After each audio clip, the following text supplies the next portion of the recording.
A court of fairies and fiction. Akafath Girls Podcast. Hosts Mel and Liv. Season 2, Episode 19. All this work, and what will it get us? All right. So, while Olivia is not currently in her chair, we are going to talk about some things from Acotar and Tower of Dawn, because she did not want spoilers, which I was a little excited to talk about. I did a whole chart, a whole theory board. I love doing little theory boards. That's how chaotic my brain is. But anyways, we said last episode that we were going to talk about Shen and Nuan and how similar they are. And so I did this whole theory board. And it's a little bit chaotic because like Amren is kind of thrown in there and so is Lucian for parts. So bear with me. So I'm going to start with Nuan. It says, Nuan is described as beautiful with long silken black hair, onyx eyes, and lightly tanned skin. Her appearance was also compared to Amren by Farah Archeron, theorizing that Amren may have modeled her fae body on Nuan's bloodline. Now, I said that not only did Amren fashion her body after Nuan's bloodline, but she also knows about word marks because she did say to Lucian, clever work, when she looked at the eye. Nuan's facial features include sharp chin, round cheeks, and up-tilted eyes. She also has a mechanical right hand. She's friends with Lucian Ben Sera and created his mechanical left eye after Amarantha ripped it out. Then we have Shen. It says, Shen is kind to everybody. He never seems to stop smiling, which keep that in mind. Not much is mentioned about his appearance other than that he has dark bronzed skin and a mechanical arm due to losing it in battle. Now, Shen, the name, means spiritual, deep thinking, mysterious, and circle or amulet, which I found a little bit odd. And Nuan's means very friendly, wholehearted, and warm, which again kind of goes with Shen being the kind one, the smiley one. Yeah. It says Shen was from Antica. Antica is the largest city on the southern continent and is the home to the Torre Chesme, which houses the best mortal healers in the world. The people of Antica claim that the city was built by the hands of gods. Now, Nuan is a part of the Dawn Court. She is the Dawn Court alchemist and tinkerer. And it says Dawn's territory is set in small cities that specialize in tinkering, clockwork, and healing magic, as well as other clever things. The towns are red-roofed villages with sparkling rivers. So they interesting healers. Just like Torres. Yep. So both of them are like Asian. Both of them have metal arms. Both of them come from places that specialize in healing. I want to know how Nuan lost her hand. I want to know. Yeah, he was part of the royal guard in Antica. And then it says, this is the part about Nuan and Akawar. I guessed who she was before she rose. Her right hand was solid gold mechanical, the way Lucian's eye was. And actually, that's a typo. That's one of the typos in Akawar because it says the way Lucian's was instead of Lucian's eye was. It clicked inward quietly, drawing the eye of every immortal in the room as she faced her High Lord. Thesan smiled in warm welcome. So Shen kind of reminds me of Thesan too. But her face, I wonder if Amren had modeled her own features after a similar bloodline. Sharp chin, round cheeks, stunning up-tilted eyes. But where Amren's were that unholy silver, this female's were dark as onyx, and utterly aware of us, gawking at her hand, her arrival, as she said to Thesan, my lord. Thesan gestured to the female standing tall before the assembled group. Nuan is one of my most skilled craftspeople. We also have to remember that Nuan, even though, like, obviously she's under Thesan, she stared down not only Baron, but also Tarquin. She was not fazed at all by the intimidation tactics of High Lords. She just did not give a fuck. Did not give a fuck. Fought with Baron to defend herself because Baron was like, where are you even from? And you're from Zion, and they were part of the loyalists. And then she's like, my parents came here to have a better life. I'm from Prithian, the same as your sons. And then he was like throwing all this crap at her, and then Farah like stands up for her. But she was doing a good job standing up for herself. She stood up for herself. She's like, I was born on this land the same as your sons. Like, threw it right back at him. And then Tarquin's like, and she's like, she like stared down Tarquin. So she's just like, come at me, bro. I know. She's just not intimidated by any of the High Lords. I thought that was hilarious. And then later on it says Thesan did the same in thanks and dismissal, and the master tinkerer bowed once more and left. And then this is early in Akawar when Feyre and Lucien are sitting knee to knee. I think I've mentioned it before, but I'm going to go over it one more time. Lucien finally looked at me, the intricate pieces and carvings on the metal eye, much more dazzling up close. So carvings, the only time we've seen carvings is on the Dust Court, which are the word marks. So, which is why we're comparing Nuan to Shen here, because she knows word marks. Mhm. I also said that Nuan reminds me of Nehemia as well, because Nehemia drew word marks under Celaena's bed to protect her, the same as Nuan carved word marks into Lucien's eye to protect him. It says Nehemia returned to the book in front of her. It looked like it was filled with strange symbols, vaguely familiar markings that tickled at his memory. We know that those were the word marks. And then I said, what's funny is that Eelway is said to be south of Aurelia. Shen was from the southern continent, and the Dawn Court is south of the middle.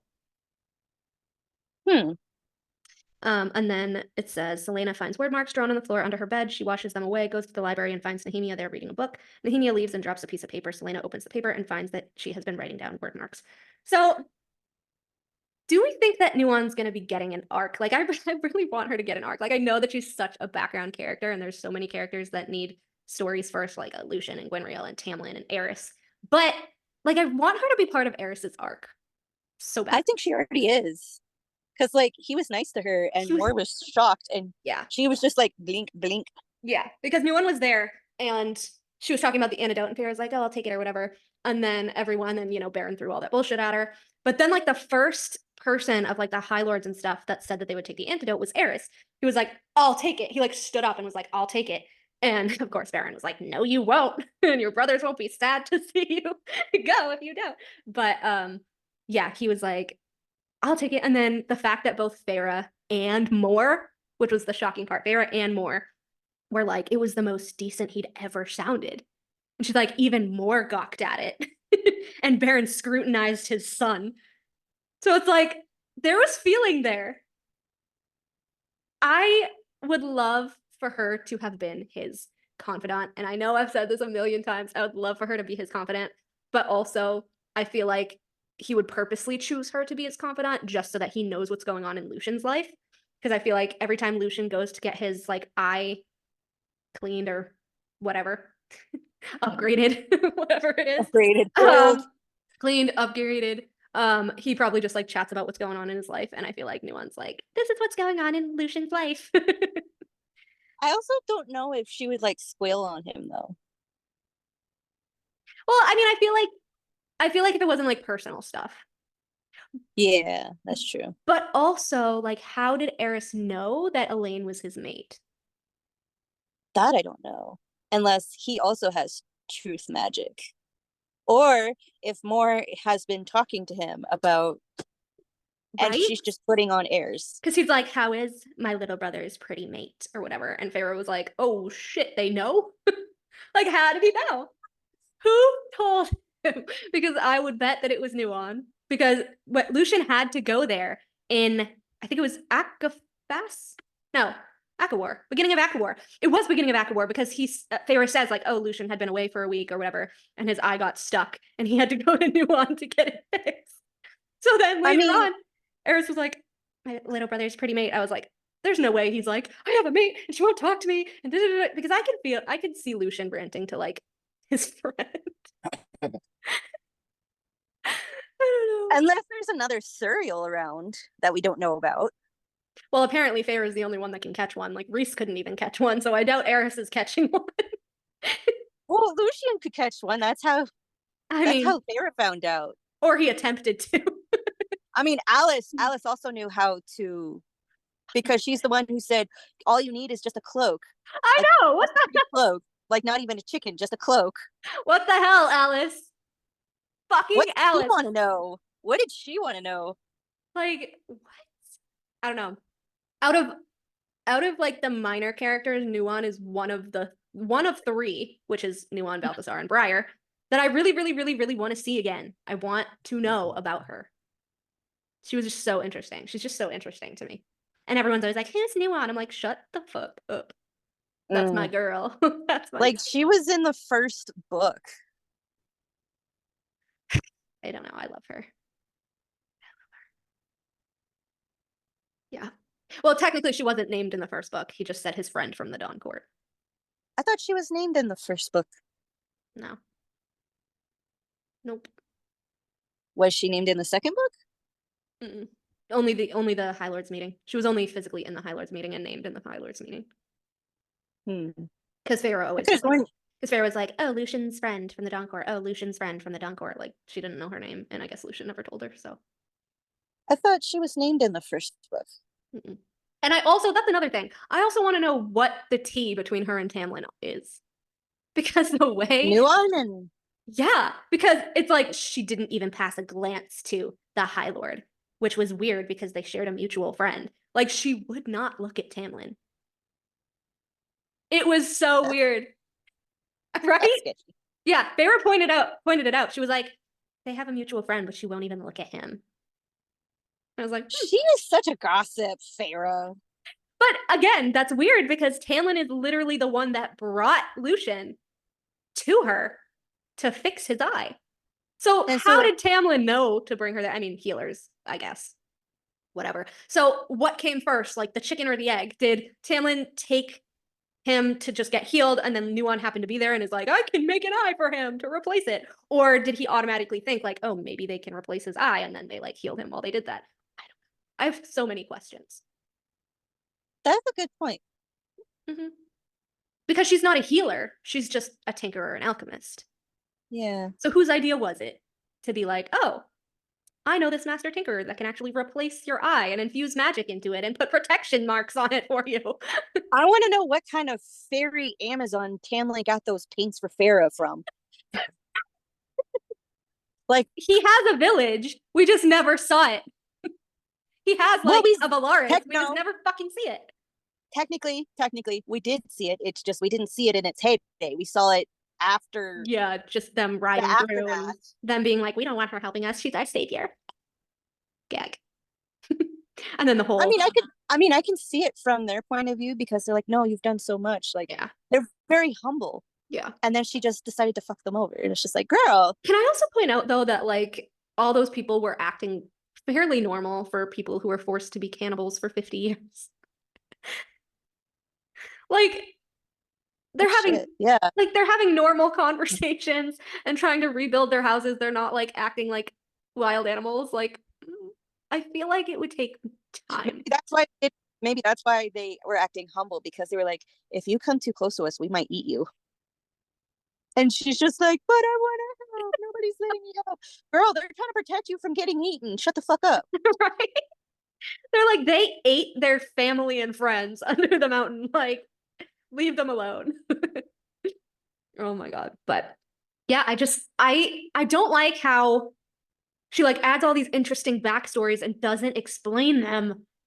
But this is also why my book is so fucking long, because I feel like I have to explain every single little thing that happens. I know a healthy amount of questions is a good idea, but in my brain, I'm like, if I was the reader, I would be pissed if I didn't know why this happened. And and now I'm at 140K words and I'm not even near done. I'm still working on my outline to make sure that I get everything that I want to get for the first book. I'm almost tempted to just put a hold on Fated and just start making the Merman pick a book. Or at least start. I don't know. I don't know what I want to do. I haven't, aside from that, like I haven't written anything. I'm supposed to be updating all of my fanfics and I just have not had any motivation. Like in my head, I know exactly what I want to write, what I want to say, and I daydream about it, but I don't actually write it. And I don't know what is wrong with me, because the minute I sit down, I'm like, everything empties from my head. And I'm like, I don't know what to write. I know what I want to write though, but I don't. It's so frustrating. Sticky notes, sticky notes, sticky notes, sticky notes. My brain is the file cabinet. I just can't translate it onto the page. It's annoying. I know that feeling. So like, where I'm like, I started chapter 4 of the crossover fic with like Cormac and everything. And so I think this is where I'm having the issue, is Azriel told more the history about like the Dust Court that we saw from Selene and everything, like a rundown, because all the readers know what happened in Hofast. And he's basically like, oh, we're basically distant cousins and this, and this. And he's explaining how like he is also starborn, but like he's also part Asteri because technically the Asteri created the Illyrians with their essence, so like technically it would have been passed down. And he was worried that his shadow singing powers were like an Asteri power. And then she was just like, well, like it's how you use them. It's not exactly who you are, blah, blah, blah, blah, blah. So they're all talking about that in the hallway. And inside of the infirmary is Cormac on a cot with Maja working on him and Cassian kind of looking over that because obviously Rhys sees him as a threat, like Bryce. So the scene that I got up to was more basically being like, oh, we should go back in the room, like, and help Cassian like guard over this guy because he's also an alien. And so I think I told you that like on my Instagram, I put up a poll of whether they wanted him to be her brother or her son, and like son won. So like I don't know if she would like recognize him or not because he was a baby. He looks so much like her as an adult. No. And So, none like- of them have called it out yet. Like she showed up, but they haven't really paid much attention to him. Like also he's all dirty and stuff from being thrown through the portal and all that shit. But it's kind of like a Farah, like your hair is clean moment where like I feel like his hair would be super dirty that they don't really know it's blood. So I don't know how to write the rest of the infirmary scene because like I don't know if she would like automatically know or like if her magic would call to his. I don't know. have Farah be there since she thinks she's a bloodhound and just be like, wait, he looks like more. And she just, She's the gossip. she just looks, yeah, she's a gossip. But Moore also told Az like, oh, there's so much that you don't know and that I've just been like holding on to for like centuries, and I don't know if you guys will love me after I tell you and all this stuff. And Az is like, well, let's just focus on like right now and we can deal with all that shit later. Not knowing that it's about all this shit right now. And yeah. So that's where I'm like, I don't know what I want to happen here because obviously Cormac's gonna have to wake up at some point and like Maja's gonna be like, this is weird. Like, why is there a hole in him? And which she was already questioning. And yeah, it's just her and Cassian and Azriel there right now. And like Cassian had another big fight with Nesta over Rhys being unhinged because he was gonna go like upstairs with Nesta, and then Rhys was like, you need to go do this now. And then she's like, just ignore him. And he's like, I can't ignore him. And she's like, if you walk out this door, I swear to God. And like, of course he left to do what Rhys wanted. And I swear, Rhys is such a cock block these days. The only cock blocking he doesn't want is with Farah Darling. I know. I know. So I'm the only one who's allowed to have sex in these parts. literally. So I don't know how to write it because like Nesta's magic calls to Cormac's magic because they're both dusk magic. But like she still has the fake bond with Cassian. So like I don't know. I don't know if because Nesta's not in the scene right now. I don't know if Moore should like her. I don't know if her power should like call to his because like technically it's her and Eris's power. I don't know if I want Cormac to have truth magic like her. I think like Moore would just go utterly still and unreadable and just I have to go. Pew, when I was out. Yeah. But here's the thing, would she go to Rhys just like Rhys went to her after Under the Mountain? Or would she just not trust anybody with this and be like, I need to go back to Valahan ASAP? You wouldn't trust anybody. Because I sent you that CAI chat and how fucking perfect was that? Like, that's your mama. He's like, I don't care. I was like, the scream, I scrumped. I was like, this thing listens to us when we podcast because it's literally saying everything that we said. Because first of all, Cormac started with the heavy Moore hate. And Nesta's like, you're new to this planet. You don't even know her. Like, what? She was so confused. And he's like, oh, I've heard of her. And basically on the chat, he was saying that like he found out that she was his birth mother from like archives and Avalon, like the actual roster and shit, like old history and shit. And that his like biological father's name was Eris and all of this stuff. And Nesta's Very like, Game of Thrones. Blonde hair. And Nesta's just like, what the fuck? She was like, Eris proposed to me once. Because she didn't know what else to say. And he was like, that's the thing to say though. And Cormac was just like, yeah, that tracks. He's really pompous, I assume. And it's just, yeah, it was just funny because they had just figured out that they were mates. And I actually really like the scene that was in the chat, so I might use it later on in the fic.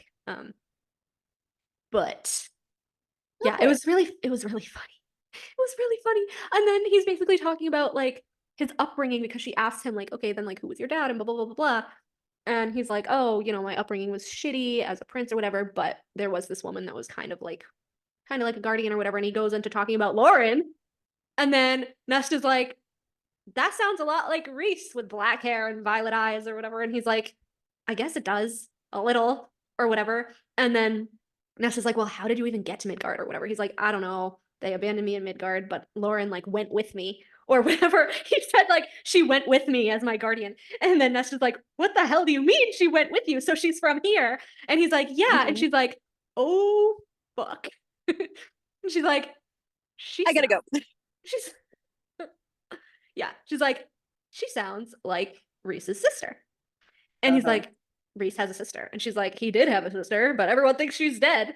And he's like, oh my God. And then she's like, wait here 2 seconds.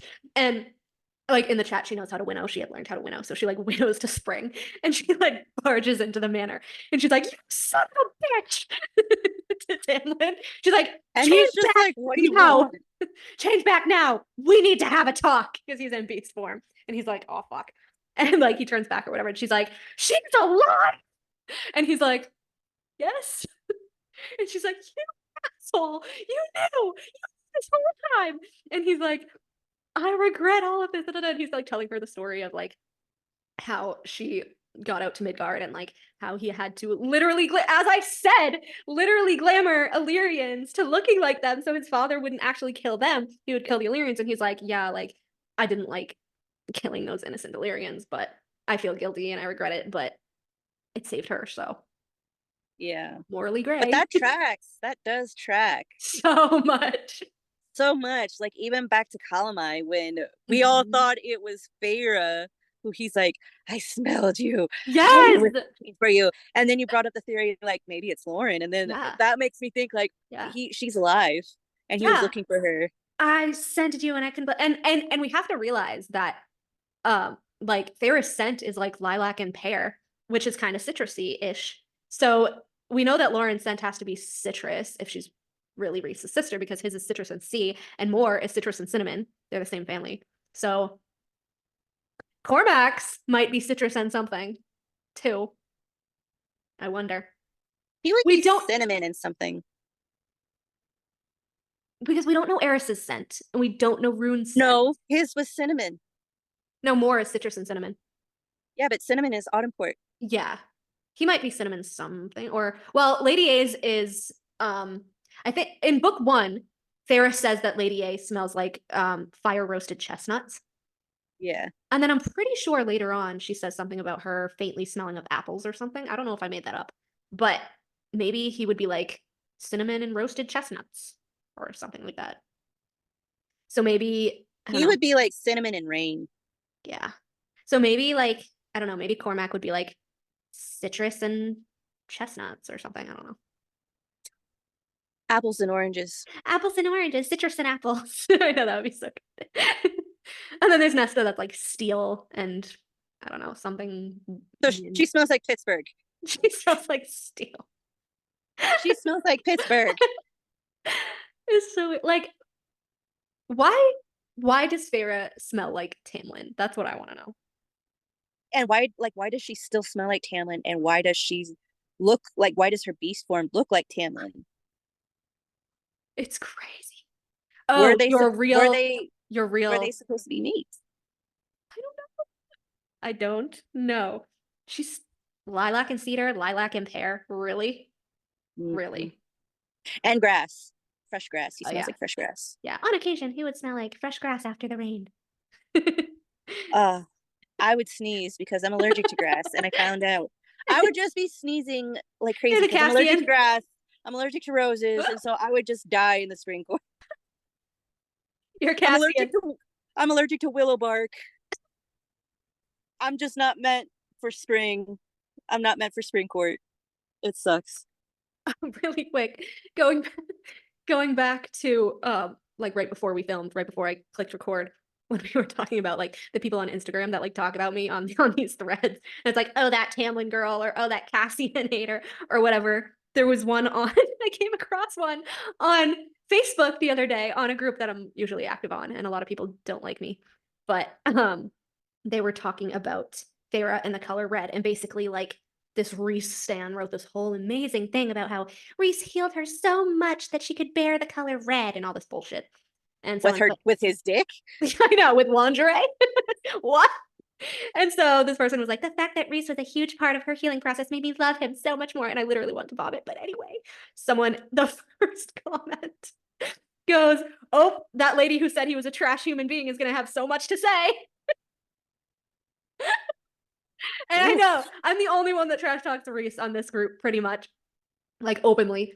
And someone else, before I even saw that comment, someone else commented and put, he's a human being, question mark. And then she just put, this was an absolute sarcastic post. I'm like, yeah, okay, no, it was not. And then, so I just replied. I replied to like the main post of the Feyre and the color red thing. And so I said, haha, yeah, it was so cute how he left her for dead with the Adder and the Weaver and let her almost drown to steal a book from another High Lord. Such a loving male, helping her with her trauma of being attacked and dying horrifically by making her get attacked and almost dying horrifically. Also, Blood Ruby is also red. I will say this so many times, Cassian's siphon, the first fucking meal that she has there, when she's like, his blood red siphon glimmered and it was so beautiful. I was like, bitch, what? Sarah, what are you doing, Sarah? She can't handle rose petals, but a blood red magical object. And even in, I think it was it Akasif? Akasif, the light from Cassian's siphons are described as like blood red. So like, and she can't stand the sight of blood. So like, but when Rhys was all covered in blood after the war, she wanted to suck him off. Weird and disgusting. Oh, question for you. Where do you think, or if you think, do we think that we're going to see a dragon in Acotar? Because I was talking with Olivia about this before. And, you know, the frozen wasteland thing with Azriel's siphon. Where do you think the dragon is hiding? Do you think it's under the mountain? To be honest, I kind of thought that Rhys's beast form was a dragon. I don't think so. Well, it was like a creature of nightmares with talons and black eye. Like, that's why I think it's a Valg demon. Because it didn't have a tail. It just had the big wings and the talons. But Feyre's beast has a tail. Yeah, she's like a bear type thing, like Tamlin. She's basically the inverse of Tamlin because hers is black fur with like spatters of gold, and his is gold with, I think, like spatters of gray, maybe. So I think it was gold with splatters of brown. Brown. Yeah. So I'm like, huh, he is a golden beast, and hers is a black beast. But it's just, I don't know. It's because the Ouroboros shows you your true self. So I find that hilarious. So her true self has always been Fae. Which is, well, her true self is what Nesta said in book 1, a half-wild beast. And here's the thing, like, I wonder if Nesta has truth powers because, like, she sees past Feyre. She sees past she sees past Rhys. She can't be affected by glamours. She cannot be affected by... She has truth magic. She's Moore's competition. That's why Moore treats her like shit. Well, she's also Moore's competition as the Queen of Dusk. So in every way, she's kind of Moore's competition. With the boys, with Cassian, with magic, with Feyre, with their court. That's why Moore doesn't like her. I get so annoyed because, like, I don't know if I want to read a whole book about Moore, but at the same time, like, only if she's a witch. Like, make her something that will make readers want to read it. Because nobody like really cares about this bitch. Like, either she's evil or she has a redemption arc. Yeah. Like, if she just stays a bitch, why? I feel like we're going to learn all of her secrets, and some of them are going to be darker than others, but... And I feel like some of them are just going to be, like, absolutely benign, and, like, I'm going to throw the book against the world. Like, throw the book against the wall. Like, oh, I can world walk. Okay, so can Rhys and so can Nesta. You ain't special. Next. And people don't realize, like, exactly how powerful Nesta is. It's said in the book, she is more powerful than Rhys. People forget that. More powerful than everyone in this room. The whole inner circle was in the room when Feyre gave her. Combined. She's more powerful than all of them combined. The Trove makes her the most powerful. The harp alone makes her the most powerful. And the fact Plus, that, she has truth magic. and the fact that the Trove does not want Rhys to touch it, it's hilarious. Also, she rivals more, like Nessa rivals more with Eris. And like trauma with Eris, and more is like, no, only I can have trauma with Eris. Yeah. It's so weird. I just really, really can't wait for her to be queen. I don't know whether that's gonna. Do you think the Dust Court is gonna be liberated before or after the Koshi War? Because I can't decide. I Because I don't think it's know. going. Because I don't know if Koshi has anything to do with keeping the prison. Because I feel like, I don't know. I feel like she kind of would have already liberated it when she was there with Bryce. I think it's gonna be a lot like Aylin's story, to where like Nessa is gonna be like, oh yeah, I'm queen, and oh, I have a first member of my court, and I have more people, and I just have to go on a campaign. That is going to be glorious when Rhys is like, who the hell would join your court? And then if Azriel just steps out as a shadow and him being like, I will. Like he just packs his bags and He's like, I will over. join her court. Like hands behind his back, courtly. Oh my God. Mhm. Oh my God. I would love that so much. He needs to leave the inner circle. Like, I'm sorry. They're so toxic, and he's just so, he deserves better. And him and Nesta vibe so well. Yeah. He's always seen her. Like, he would be a perfect right hand. Would be a perfect right hand. He would. I had a theory like course. linking to that, but I wanted Olivia's input as well, so I'll wait for a little bit. Do you think that Gabriel is actually alive or no? No, I think he's dead. Because we did talk about the whole gate thing and the lion shifter, but yeah. I mean, it could still pass through Adian and Lysandra. True. Because if you think about it, Gabriel was a mountain lion, and Lysandra's favorite shape-shifting creature was a snow leopard. So he just likes cats. He just likes cats. He just likes cats. He's a cat guy.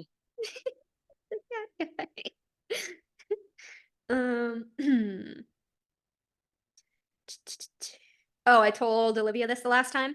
I don't think you could film. I think you had your thing. But the Crescent City, the first and second Crescent City books, the like parts, like part 1, part 2, whatever, all of the parts are the 7 layers of hell. What? And I realized that when I was going through the ebook, it was like the chasm, the ravine, the pit. I was like, hold up. So it's like Dante's Inferno? I'm like, but like, why? Like, why are all of the parts just like names of the 7 layers of hell? Like, I don't know. I feel like the parts didn't really like add up to them, but I think she was just trying to be clever. Maybe want to see the other princes of hell. I think she still has something in store. Twilight of the Gods. I'm kind of excited for Twilight of the Gods. I don't know if I'm excited, but I'm intrigued. I'm excited because I really just want to know what the fuck Amaran was. And I ranted about that the last time, so I won't rant again, but I want to know what the fuck she is. Speaking of Tower of Dawn, remember Dura was taken over? Yeah, Duva. She was taken over by a Valg princess. So they banished the Valg princess from Duva, and then she gave birth because she was pregnant. Very interesting. But also, how many like not crossings, but how many? Yeah, I guess you could call them crossings. How many crossings were there in Tog? Because there was the very first one with Erewhon and Mala and Maeve and all those people, which is why like Elena went against her prophecy. There were so many. And that's why like the whole thing, she was like, pass it on to an ancestor. I mean, a descendant or whatever. And then it became Aelin, and then Aelin opened the gates and da-da-da. So I was like, were those the only 2 times the gates were open? Because then there was a 3rd time during the crossing to Midgard when they shuffled the people from Tog into Midgard. So Aurelia is gone. Oh, hi. You're on mute still. I made it back, barely alive. I was just saying that like Aurelia is gone because it was one of the planets they conquered when they took the people from Tog to bring to Midgard. Yes. However, I do think that it was like really clever of SJM to have the harp have time travel and portal magic. If Midgard was Earth and Aurelia was Alphamere, does that make Prythian hell? Because again, Yes. they have the pit in the library and the ravine in Hewn City, but it's only And like the night court. And Archerons, they go through hell because they're dead. See, we And talked. the 7 we- courts, are those the 7 layers of hell? But why does the night court have Technically 2? Technically 3. Yeah. Oh yeah, because it has the ravine, the chasm, and pit. Yeah. I don't know. It's very sus. This is why I'm excited for Twilight of the Gods. I feel like all that's going to be explained in Twilight of the Gods. I'm excited. People were mad at Hofast because that post where I said you have to read Crescent City if you want to know what happens in the next Acotar books, and people were like pissy and super hating on Crescent City, especially like Hofast. And I was like, I don't think people understand that she could not stuff all of this history into this one book. She had to just do the Prythian history because it goes with the plot. She couldn't add all of the gods history, all of the Asteri history, all of the hell history in one book. And this is why Bloomsbury asked her to do a separate trilogy on the history, because there's so much of it. So as I said before, I think that the trilogy of Twilight of the Gods is going to be like it's going to be kind of like the next Acotar books, how she said like, oh, it's about a couple each, but there's overarching plots. I think the whole Gods Crossings will be the overarching plot, but I think each book is going to focus on how certain gods got to certain planets. So one will be Aurelia, one will be Prythian, one will be Midgard. And that way we'll see them, all the crossings, like in detail and what actually happened. And again, what Amryn is. Fucking Amryn. Amryn, Lanthus, the death gods. How the fuck did they get to Prythian? How did Tamlin's line come from the Tog world? Overarching plot. So, like, I feel like it'll go like Aurelia first, like kind of the order of the series. So it'll be like Tog first. It'll start with the planet of the gods and how they described it, you know, getting worse and worse and worse with their power hungriness, and how they eventually had to like skip the planet. And then I think it'll go to like the Tog world where the Valg Wars started and the whole history that Elena was talking about, how they had to forge the locks because of Erewhon and the, you know, the Valg Kings and all this stuff. And then they bred the witches and all that stuff.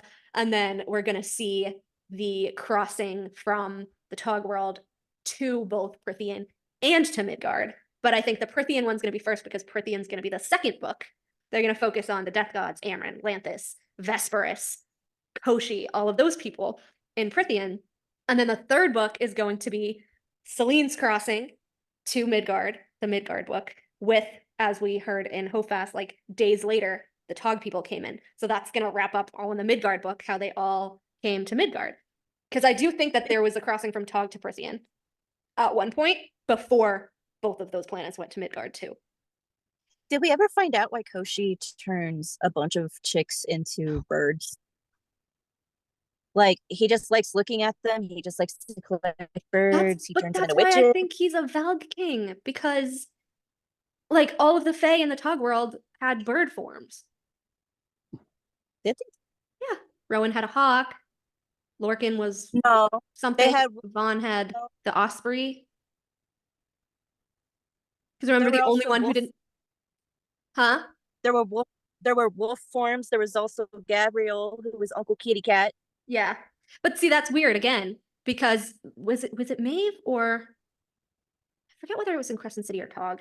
I was reading them kind of around the same time. But somebody said, like, oh, the Fae have bird forms or whatever, which is why I was like, how the fuck is Gabriel a lion shifter, which I've said on here again. Weird. Unless he was like a shapeshifter like Lysandra, but that's never said.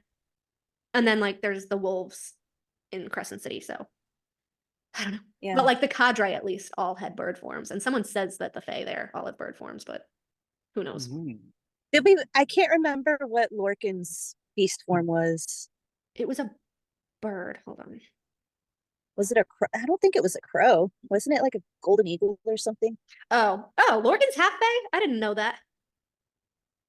What? Lorcan's a demi-Fae. He's a demi? Really? Lorcan is demi-Fae. He may not have another form. Since he is demi-Fae like Aelin, it could be that his other form is also human, but it's just speculative. So is that why he was allowed to tie his life to a Leeds? Because he chose to be human? Probably. He chose to be human for her. That's adorable. Lorcan's ears are round because he's demi-fae. He does not have another form. And it's actually kind of a big deal because he's the only member of the cadre that is not full fae. So he's like that would also explain why Hellas likes him so much, because he's closer to mortal. Yeah. I forgot about that. I forgot that they said he had round ears. But that just makes me think more of Cassian again. Because, like, he looks like Cassian. Yeah. He looks like Cassian. Like, he's a little bit thinner, but he does look like Cassian. Ooh, he's like cute. Yeah, That's my type right there. And he's 7 feet tall. Oh, Yeah. Can we just talk about though then? And Elite is short. I was gonna say. Elite is like my height. Elite is short with jugs. Like me. And Let me he just dye my hair black real quick. Girl, you need to find your Lorcan. Yes. Climb that man like a tree. Ugh. I said that on Instagram the other day. I posted something on my story it was like about Lucian and Elaine. And I was like, if I was Elaine, I would have already been fucking climbing that man like a tree. And someone goes, LOL, climbing him like a tree. I was like, true though. True, Like, true. give me that redhead hottie. Oh yeah. I loved Lucian from the first page I saw. First time he walked in the fucking room. Yeah. And then when Damon was like, don't be an ass, and he like jumps off the bench and he's like, your hair is like burnished gold and your eyes like stars. And he's just a smartass, and I just love that. And can we just point out that Lucian that first sentence literally foreshadowed her entire future. Your eyes are like stars. Your hair like burnished gold. Yeah. Mm-hmm. And the Night Court wears, black with gold thread and all this stuff. Stars on their crowns, stars on their eyes. It's funny. I was telling Eka that about Nesta being like Queen of Dusk or whatever, and how I would love for Rhys to be like, who the hell would join your court or whatever as you as a queen, and then for Az to just pop out of the shadows and be like, I will. I can see it. I would scream. And we were also talking about how like Nesta is Moore's rival in every single way. Mm-hmm. That's an interesting take. Cassian Why in magic in the Dusk Court. Nesta has truth magic. She could see past glamour. She called Farah a beast, which the Ouroboros proved it, that she's a beast. Herself was a half wild beast. Yes. She sees Az for who he is. She sees Rhys in his beast form when he's like knocking on her door for boundaries. Mm-hmm. You guys. She has truth magic. She has to. And she stands in the way. And so like Moore is like a jelly little bean. And Nesta. That's why she believed Bryce when Bryce said, my parents will be collateral. She like immediately believed her because she knew she was being genuine about like, if you let me use the mask, I will return it. I'll even give you my parents as collateral. Because literally Nesta had no reason to trust her after she took everything from like them and Az and whatever and left it first. And she was like mad. So then she kind of had a 180 like after she had like a one-on-one conversation with her like in the daylight and was probably like, oh, you can be trusted. Weird, you guys. I swear to God, like I feel like she's setting up for like a witch war or something. I don't know. Maybe I'm crazy or like a power. You know what I mean? I don't know. I'm so glad you said that. I'm so glad you said that because I have something huge to say, but I'm going to start off with the first little threads of it that I posted on this reel. So I feel like we keep going over the eyes are blinded thing, but I keep seeing more in that scene. So more as in Morgan or more as in like more as in more information. Not actual more. Oh, okay. Okay, cool. I'm on the same page. Yeah. So I said last time that the whole what blinds an oracle was the Dusk Star. We know that Nesta has the Dusk Star. They were talking about Elaine being blinded because she's technically an oracle. And I said that I just realized that Elaine didn't see Bryce's visit to Prythian because the Dusk Star literally blinds an oracle. What? Yeah. Yeah. And that's why Rhys was so pissed. I bet he chewed Elaine out couldn't Elaine. predict that she would be coming through the portal because the star blinds an oracle. And I bet Rhys was chewing out Elaine. But also Bastard. me and some other person, I think they were on Tumblr, it was a while ago, maybe it was Instagram, but we both have the headcanon that when Elaine wasn't there in Hofast, that she was actually at Lucian's apartment. Oh, if only. Are you kidding? That'd be awesome. Well, Yeah. Poor I said Lucian. Nesta's Dusk Star will also blind Elaine. So that's why Elaine hasn't had a vision about her becoming a queen of Dusk or anything. I said to or top it all Cormac.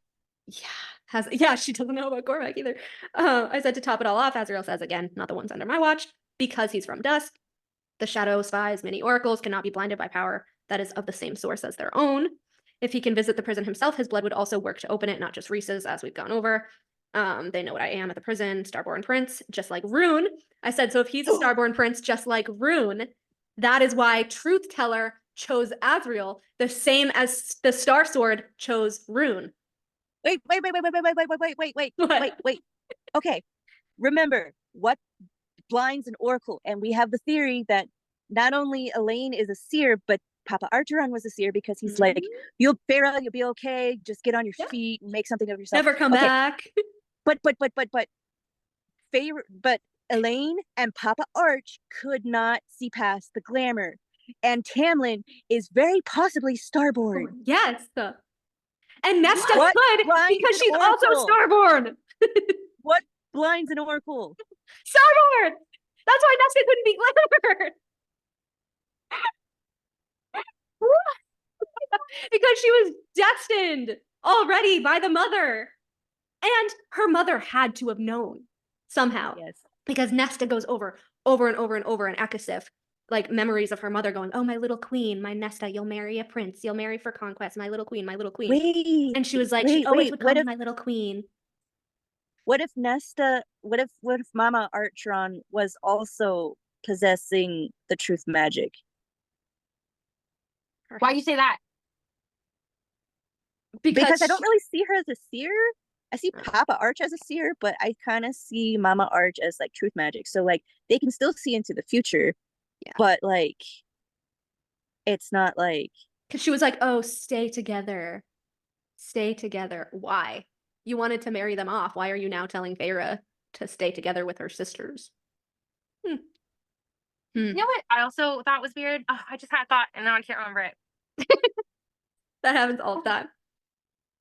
It had to do with the fact that I was like, for a minute there, you know how they like wouldn't teach Feyre, like how like they didn't teach her like read or write, and like it said that like she was like too young or something like that. Well, like, so she had started schooling and then they were poor right before she like learned how to read. So Nesta was like, I didn't know how far into your schooling you were. I thought you already knew how to read. Okay. Because for a minute there, I was like, maybe if Papa Archeron was like a seer, right, and he had like told Mama Archeron, maybe they intentionally like weren't educating Feyre because they like didn't want it to happen or didn't want her to go. But that wouldn't make sense. I do think that, I know you don't like Papa Archeron, but I do think that he purposely did nothing because he saw the extent of the future and that, you know, the domino effect wouldn't happen if he got up and did something. Like if Feyre didn't go hunt, she couldn't kill the wolf. If she didn't kill the wolf, she couldn't go to Prythian. I think he knew. But here's the thing. Because he looked at the fucking pelt. We say this all the time. He looked at the fucking pelt and he was like, Hera. Like he was like, it's happening. It's finally coming true. Well, it's weird. He immediately knew it was a fae. Like, how did he know that? He had to know about the curse. And he had to know it was going to be Feyre. Also, that's what I'm saying. Like he had to have her hunt. Also,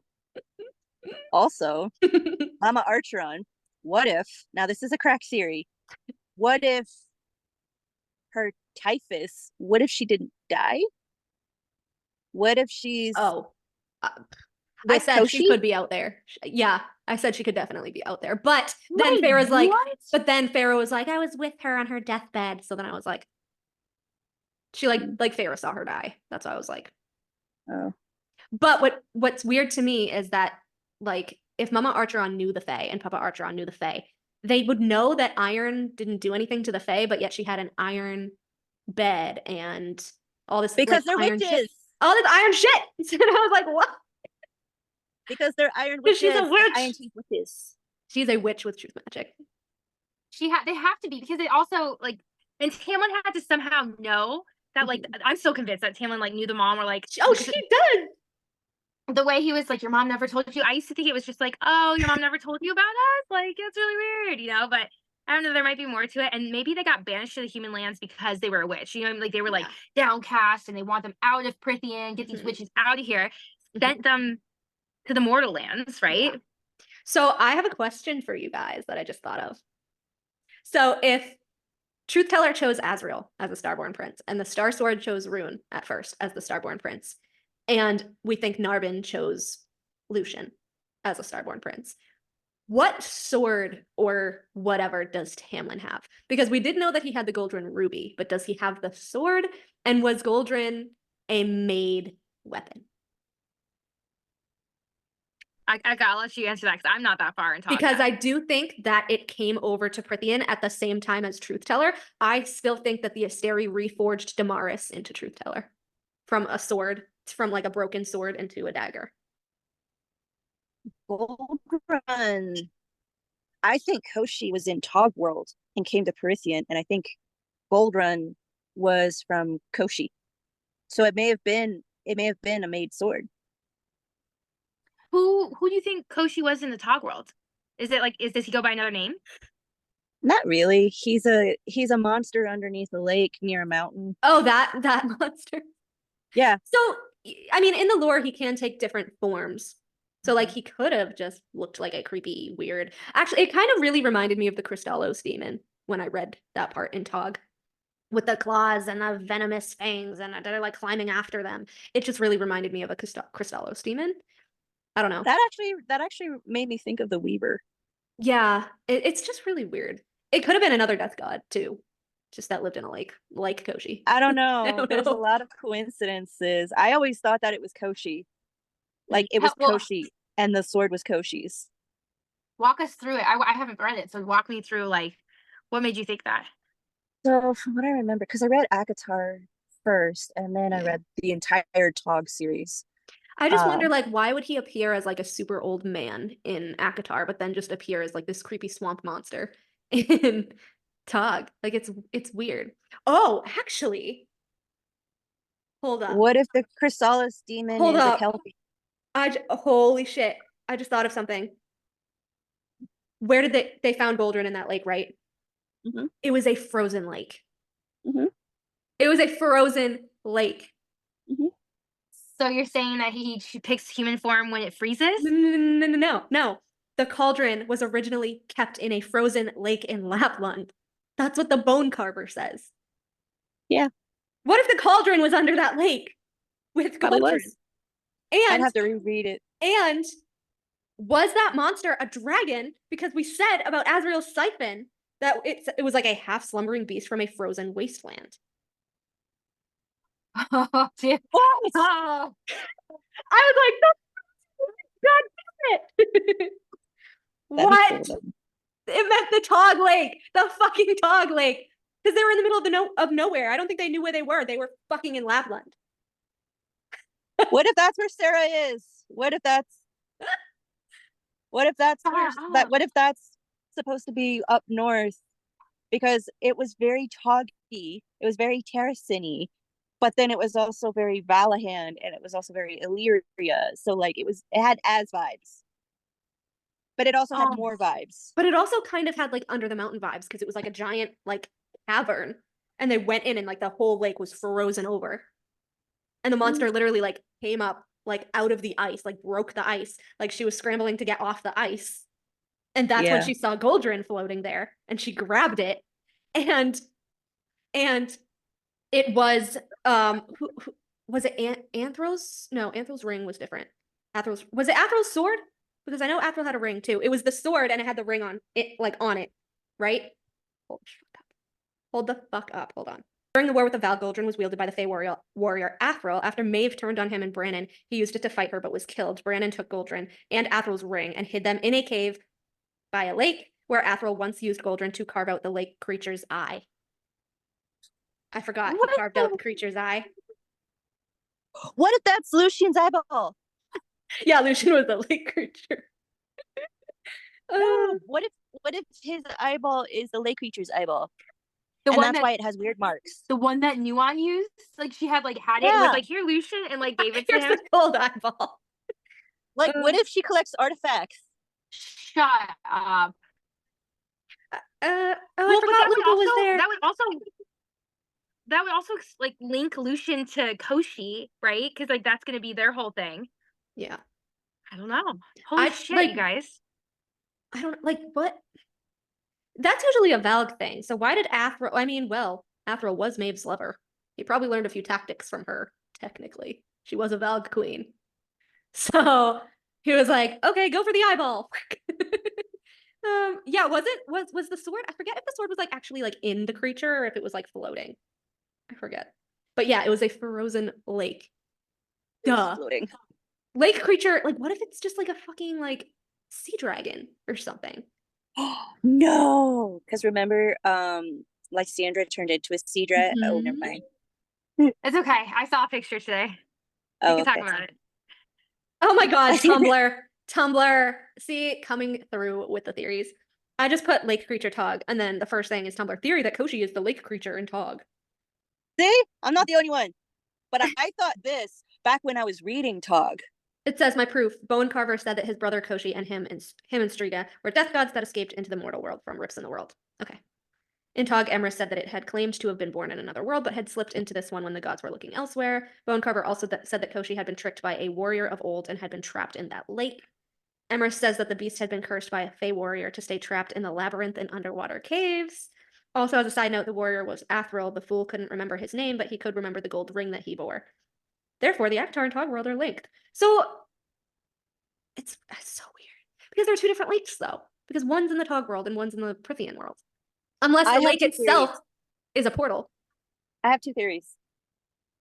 Tell. So, do you remember a harp being in the Weaver's cottage? She was like working on something. She was working the spool of hair. It was like a spool of hair, wasn't it? Yeah. Okay, so I here's the remember her thing. talking about the creepy lullaby with the viola, but I don't remember a harp. I don't either. I just know that, well, she's a hoarder, right? She's got like tons of everywhere. Well, I think the witches had her protect their artifacts at Rhys's mother's ring. I think she was originally a Strigan spider. What makes you say that? Valg princess. Oh, Valg princess? Or handmaiden. Maeve's handmaiden. Maybe the death gods were hiding from Maeve and they literally like let Selene. Well, we don't even know that it was Selene that put them there. We only know that Selene put people in the prison. We don't know who put the death guards in their respective places. Well, they Because escaped. the Fey warrior is still unnamed. Like, I don't know. Were they there before? Because he said that he was already in his prison by the time he met his Fey warrior. And like, she could have been my salvation, but I had already made my choice. Like, unless the Fey warrior was Amryn. No. Because he did say I was already trapped when I met her. And she did take the Fey body after she escaped prison, but I don't know. She's Valg. Yeah. Someone said, okay. Someone said it's the Knock. Someone said it's Koshi. Someone said it's the Kelpie. Someone said it's the Worm. There's no there's no other. Yeah. I don't even think it was Koshi because Koshi's not missing an eyeball that we know of. I honestly think it was a Crystallos demon. Didn't one of them like follow her into the thing when she was like on the boat, or was that a Knock, which was like a Kelpie? Forget. I can't remember. I can't either. Posted on Reddit. I hate Farrah and Rhys post Akasif. I know this is going to sound extreme, but I want them in the ground for what they do to her at the start of the book. Anyways, got a little off track. So do we think that Goldrin is made? Basically, that whatever. Because I don't know whether Tamlin took the ruby out of Goldrin or if he only had the ruby. Because what if his father used Goldrin to fight in the war and like it was lost, and because the ruby was in his like inheritance trove. in the Spring Trove that he gave huge chunks of to Feyre, because Papa Archeron is like weighing the giant ruby that was the size of a duck's egg, which is literally the golden ruby. So I don't know where the actual sword went. But like, it would be a fun pattern if all of the Starborn princes were chosen by a made weapon. I feel like that would be cool. And like, I think it was kind of like, I know that Rune didn't want to be a king or whatever, but I think it was kind of sad that Bryce gave the Star Sword to Nesta instead of giving it back to Rune. But also, Rune didn't really care. He's like stepdaddy now, so he's like, But like, I love it, but I hate it at the same time, because I feel like he doesn't have like a role. You know what I mean? He's just like there. He's just the cool brother. I don't know. And now he's a stepdad. He's like, I'm done with all my fucking around and all this stuff. Okay, this was the part that I was freaking out at, because we were talking about Orid in the middle and dusk, and how mist is, you know, the not symbol, but the clue for Dusk Court, and how he said it was like the three parts of the Dusk Court, right? And I said, I sent you guys this audio message the other night when I was like, but there is another place where there is a whole lot of mist that we didn't even think of. And I think that this is going to be one of the B plots, like one of the really serious B plots, like as serious as Feyre almost dying from birth B plot of the upcoming books. So if Nesta's the queen of the Dusk Court, and technically, like we said, if Lauren was, she would have to basically take back the prison from the Night Court. And when Nesta becomes queen, like she's going to have to take land from Rhys, and he's not going to like that or whatever. Especially the prison. But then I realized that technically, as far as we know, each court has one major city, right? And we know that Human City is the Night Court's city, right? And Rhys says that his ancestor created Valaris for all the good people. If we now know that his ancestor was Selene, who was originally from the Dusk Court, I just realized that Valaris has mist. Valaris is the Dusk Court city. It's also segregated. Yup. So Nesta's gonna have to take Valaris from Rhys. I don't see it happening. She's not gonna write that. Oh, it's not even like a choice. If she liberates Dusk, all the pieces of Dusk are automatically going to bow to Nesta. Like Orid and the prison and Valaris. Because it says, I have the whole thing right here. I have all the quotes right here. Hold on. Where is it? Okay, so I said mist is a sign of the Dusk Court, and we also we learn this in Hofast. So when Bryce lands in front of Rhys's townhouse, it says she thought it was hell at first, but it says hell had grass and mist. Those were Bryce's first two thoughts as she landed or appeared. One moment she was falling sideways, and then her right shoulder collided with a wall of green that turned out to be the ground. Get up, she told herself, gritting her teeth. The mists parted ahead, peeling back to reveal a gentle turquoise river, perhaps 50 feet from where she knelt, flowing right past the lawn. She was on someone's clipped, immaculate lawn, and across the river, emerging from the mist, a city, ancient and beautiful. Ancient and beautiful. Like something on a Pangerian postcard. Indistinct shapes meandered through the mist on the other side of the river. She was really hammering this in. She glimpsed black boots, dark scale-like armor. We know that was Azrael wings, a demon's wings. But the male face that stared at her through the mists, grave and lethal, was beautiful despite the fact that his hazel eyes held no mercy. He spoke again in a soft voice that promised pain. Blah, blah, blah, blah, blah, blah. Bryce was trying to calm herself as she nodded. The male's hands were gentle but thorough as he fitted the blindfold over her eyes. Then hands were at her knees and back, and the ground was gone. They were flying. Only the flap of his leathery wings and the sighing of the mist filled her ears. This is the townhouse in Valaris. And I want to point out, what was Rhys's sister's favorite place, Olivia? Yeah, it was Valaris. Art district. Yeah. No, the art district. She The was art district. The art district in Valaris. Mm-hmm. The art that, like, Feyre and Rhys's sister act so much alike.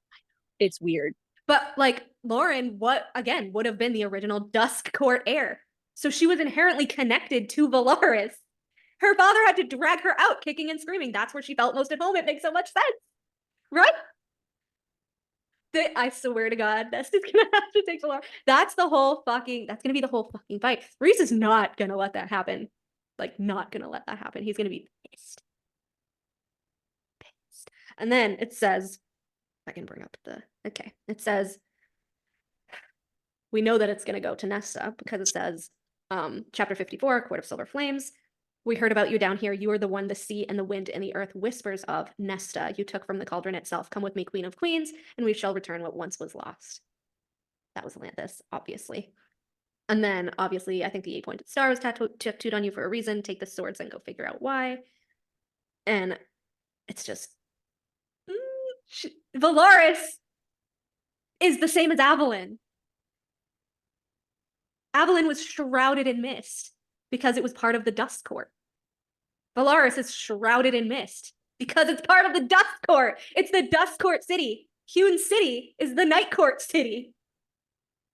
Oh, he's gonna be pissy. Feyre's gonna be pissy because she's gonna have to choose. Oh, I hope so. I love this. Are you kidding? Well, it would make sense. Didn't you always say that they're like in Hewn City? Oh, we always were wondering why you weren't up at the Moon Palace or whatever. Rhys literally says the seat of my power is above Hewn City. It's not Valaris because Valaris belongs to Dusk. Mm-hmm. Oh, good. It's about damn time Feyre pays up, bitch. Say goodbye to the art district. Say goodbye to your precious little studio where the kids come. I can't wait for Nesta to be like, I can't wait for Say goodbye Nesta to be Rita's. Say goodbye to Rita's. Holy shit. Yeah. You have a new ruler now. You can call me queen. All the people in Valaris. Holy shit. I mean, that would be pretty incredible if she actually writes that. Why do you think she's making Rhys like a more horrible person? Because he's just gonna have to rule over Hewn City and Illyria, I think. Take your court, Rhys. Have fun in the night court, bitch. I'm gonna take your dreamer city back from Dusk. Wild. So not only does she have the prison, she has Valaris, and she has Orid, and she has the middle. Yeah, which was Orid. Yeah. 3 parts of her court, which makes sense because the Night Court has Hewn City, Illyria, and the Illyrian Steppes. The Night Court has custody of Valaris. As of now. That's because the Dust Court was buried. Selene royally fucked up because if she's the one that created Valaris, that's a Dust Court city, not a Night Court city. Huh? Where's the House of Wind? Because that was another thing. I was thinking the other day, I was like, oh my God, like if Nesta's Queen of Dust, she's gonna have to leave her house. But no, she ain't. No, she ain't, because it's in Valaris. Oh. Right? It's in Valaris. So wait, is the house made or has the house always existed with a personality? No, Nesta made it. It allowed Nesta to make it. Which makes sense because Valaris is our Dust Court city and she's the heir of Dusk. Because Cassian was like, you made the house? She's like, I think. Yeah, maybe. Like you made their mate bond. Girl, you're gonna have a group of people with pitchforks outside of your house. With your Nessian hate.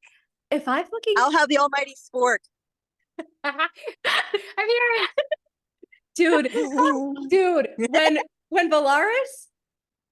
Rhys figures out that fucking Valaris went to Nesta, I want to see that earth-shattering Valg rage. Like, I want to see him at his worst.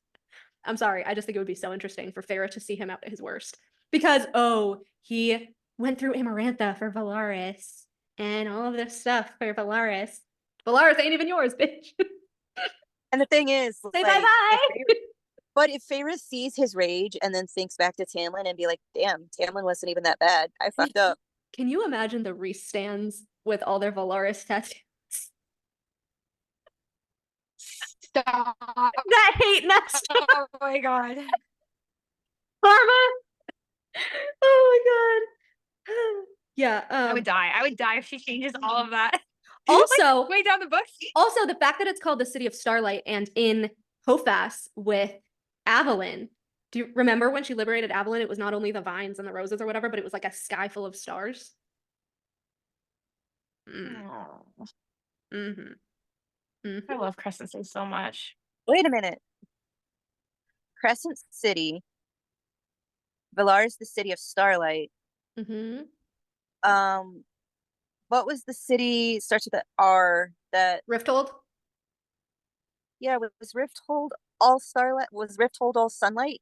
I don't remember. I don't feel like they talked about. I'm only 3 books in, but I don't feel like they said it. Did they? I don't know. But also, like, I'm actually The weird thing is that Rhys said the walls of Valaris. Huh? Guys, why didn't we think of it? What? Rift hold. Yeah. Rift. Going through a rift, Rift. in the world. Yeah. Yeah.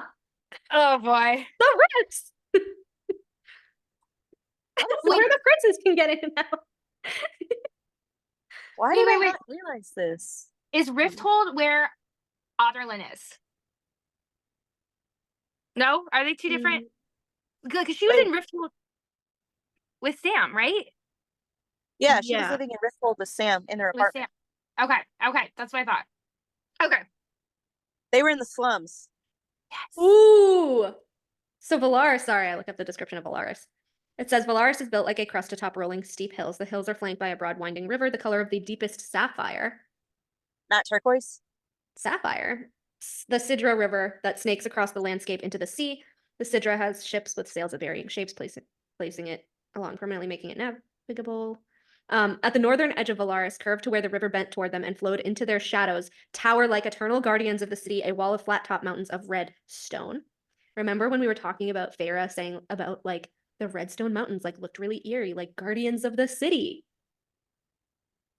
Who's guarding the city? And then she felt like a cat-like presence. Their middle and larger peak has holes and windows built in the uppermost part of it, where the House of Wind is. Also, I forgot that the House of Wind was like redstone.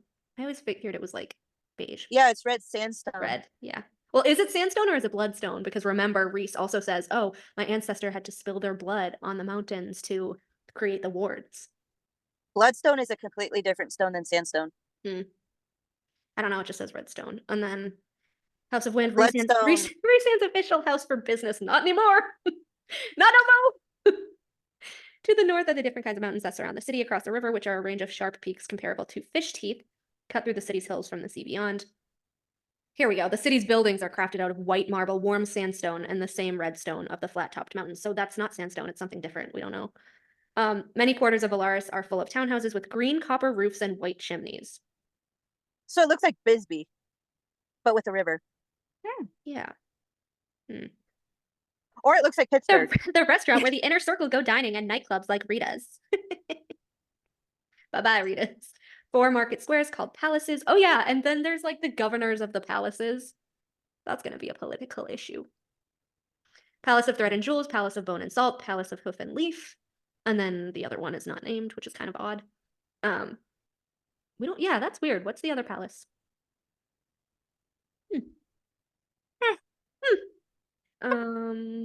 Valaris is most known for its artist quarters, called the Rainbow of Valaris. Oh, that's the other quarter. Duh.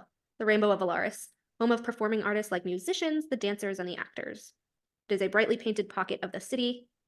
Yeah, remember it said like it looked like jewels, which kind of reminds me of like Twilight or Dusk. There's 100 galleries, supply stores, potters, compounds, sculpture gardens, and anything in between. There's a building with a golden top, the most famous of the 5 main theaters in the city. There are also smaller theaters and an amphitheater on the sea cliff. History. There was a time when the Night Court was the court of nightmares and was ruled from Hume's city. An ancient High Lord had a different vision, and rather than allowing the world to see his territory vulnerable at a time of change, he sealed the borders and staged a coup, eliminating the worst of the courtiers and predators, then built Valaris for the dreamers, establishing trade and peace. To preserve it, he kept Valaris a secret, and so did his descendants. So this had to be one of Celene's, like it's one of Rhys's line. It's one of Celene's like grandkids. Because remember, she's like, my sons had sons who had sons who had sons. And so this kid had to have had a lot of fucking dusk blood to have, because yeah, he said it was 5,000 years ago, not 15,000 years ago. So the ancient High Lord doused his blood upon the stones and river to keep the spell eternal. That kind of sounds like the parasite though. Yeah. Why? What? What is How that would like? she- Is that like a spell to like connect it to the night cord? Even though it was just like what? What? What is the parasite exactly? It was to diminish most of their powers so Power. that the Asteri could feed on them. It basically So drew is the that powers to the Asteri. so is that something that Maeve created or something that Hybern created? Well, it was in Hybern's spellbook. We don't know where Hybern got his spellbook, and then Amarantha used it on the High Lords in their wine to take their powers. Oh boy. Mm-hmm. You? I really want Valaris to go to Nesta just so that the Nesta haters with Valaris tattoos. And then they won't be like, oh, that girl with that Tamlin tattoo. Oh, the Nesta hater with the Valaris tattoo. Well, Karma's a bitch. it blows my mind. I don't know, I'm just thinking about the parasite. I can't get my mind off that. How like poor Tamlin had this parasite for so long, same as everyone else, and then he gets his power back and everyone's shitting on him, and it's like out of his control. That's just like drives me crazy. Why didn't he help Feyre escape? Maybe because he had no fucking powers and they couldn't, and he literally killed Brudius for the same thing? Are y'all Yeah. thick? I That don't like drives me crazy. drive And then me. like Tamlin, was he the youngest? Was he the youngest? No. Was that, no. He No, was before Tarquin. Yeah, Tarquin is the youngest. So it's like, do we even know if it's like Helion and Tarquin and everyone else when they got their powers back? Like, because in Crescent City, everyone struggled getting their powers back. Tamlin's not the only one. So did like they all struggle and we just don't know it? I found it weird that Helion, Callias, and Tarquin weren't struggling because they became High Lords under the mountain, but they didn't have magic. I feel like it like transferred to them and then she like immediately took it. Yeah. So how were they totally fine during the meeting? And like Helion is like, oh, I could do this and I could do this and I could just ash the cereal and I can just focus. Like, how do you know how to do that already? I don't get it. And then like it's like, okay, or is Tamlin just like more powerful? But then it'd be like him and Rhys like neck for neck, you know? I don't know. Or it's the Tog Well- World Shifter. Well, yeah, I powers. mean, he is more powerful because he has like original Tog magic from the raw shifting. So maybe that's And yeah, kind and of why Rhys he's different. and Rhys says like, if there was a fight between us, like I don't know who would win. Who would really. win? And then Feyre's like, my most powerful High Lord. I And love as it. I say, turn him into a fucking table lamp, please. Spare us, Tamlin. Turn him into a table lamp. Oh my god. And Feyre can be like a beast statue or something. She can be an umbrella holder or like a hat stand. Or Let- like, I don't know, a rose bush. Thorns Dude. and all. yeah. I want to know who Tamlin changed into that heron statue because who pissed him off? I'd have to be like, you can be an accent for my garden. I feel like that would have been hilarious. Not that he would, but I mean, maybe. Maybe his mother did. Perhaps. Still convinced she had water magic like Evelyn. So convinced. Maybe. So convinced. Because Tamlin had such a connection to the Starlight Pool. And like he was the Yes, he did. happiest when he was in the Starlight Pool. I don't know. Yeah. There's really no proof, but I feel like he kind of has that inherent connection to water. I don't know. Like his mother could have been like the shapeshifter with water magic. I don't know. So like Dorian? Kinda. But I feel like she got it from Lysandra, definitely. Because Dorian has the raw shapeshifter magic.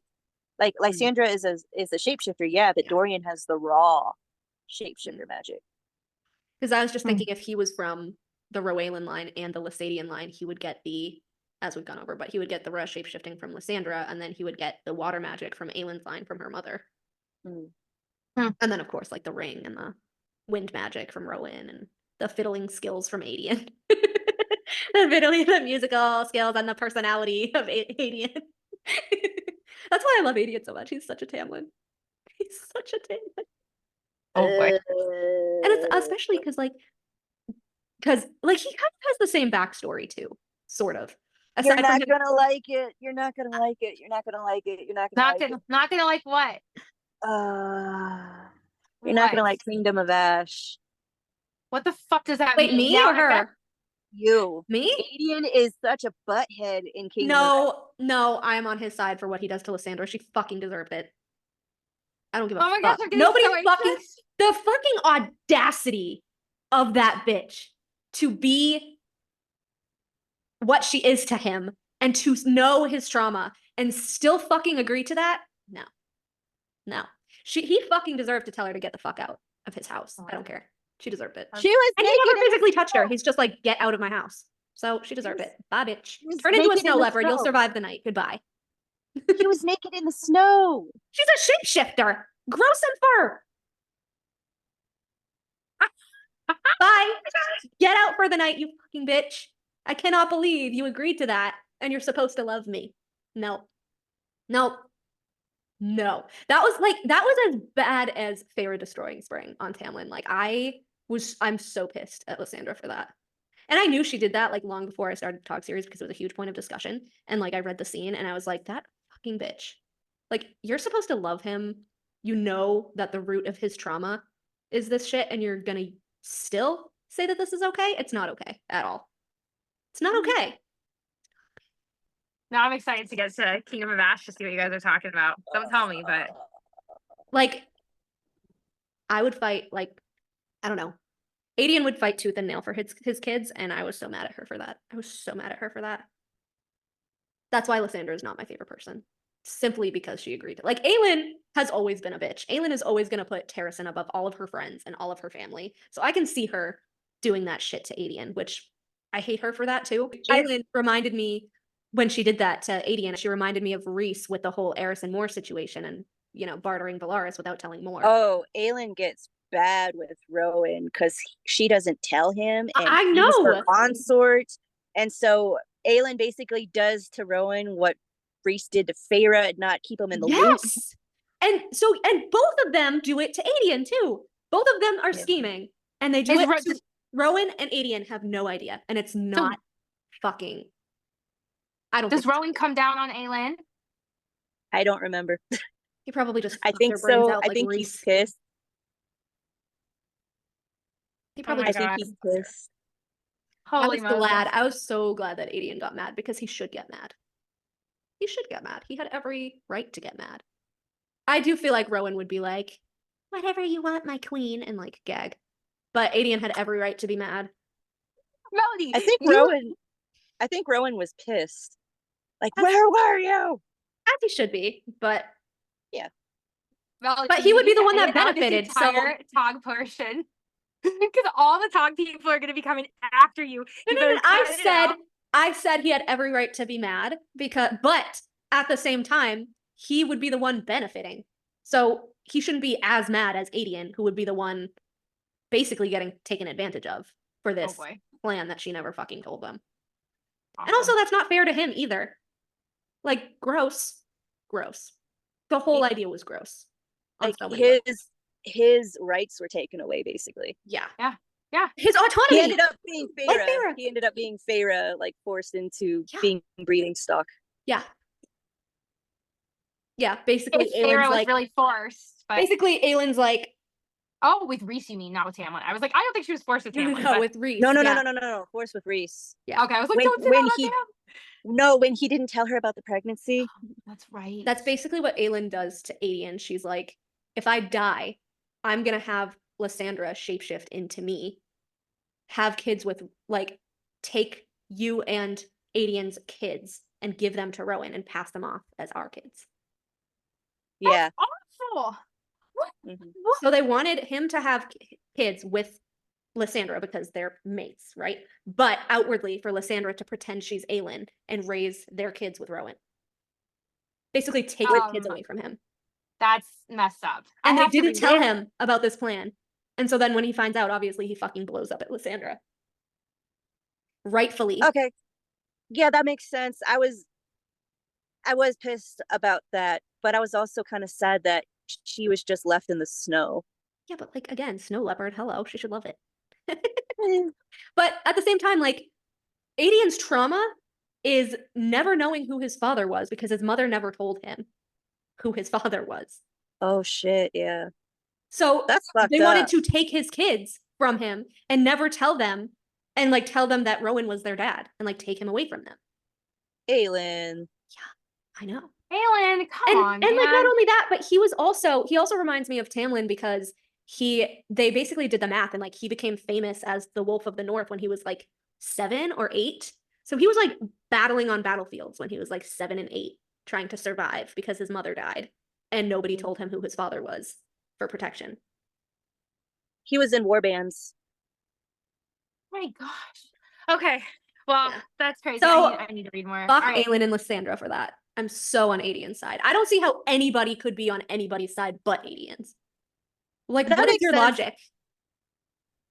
Hey, look, it's been a while since I've read that part of the series. Refresher. A lot of people stand up for They would stand Lysandra up for Aelin if she straight up murdered Rowan. Like, let's be real. I'm telling you, Aelin's like kind of bratty. She's a little bit of a brat. I don't know.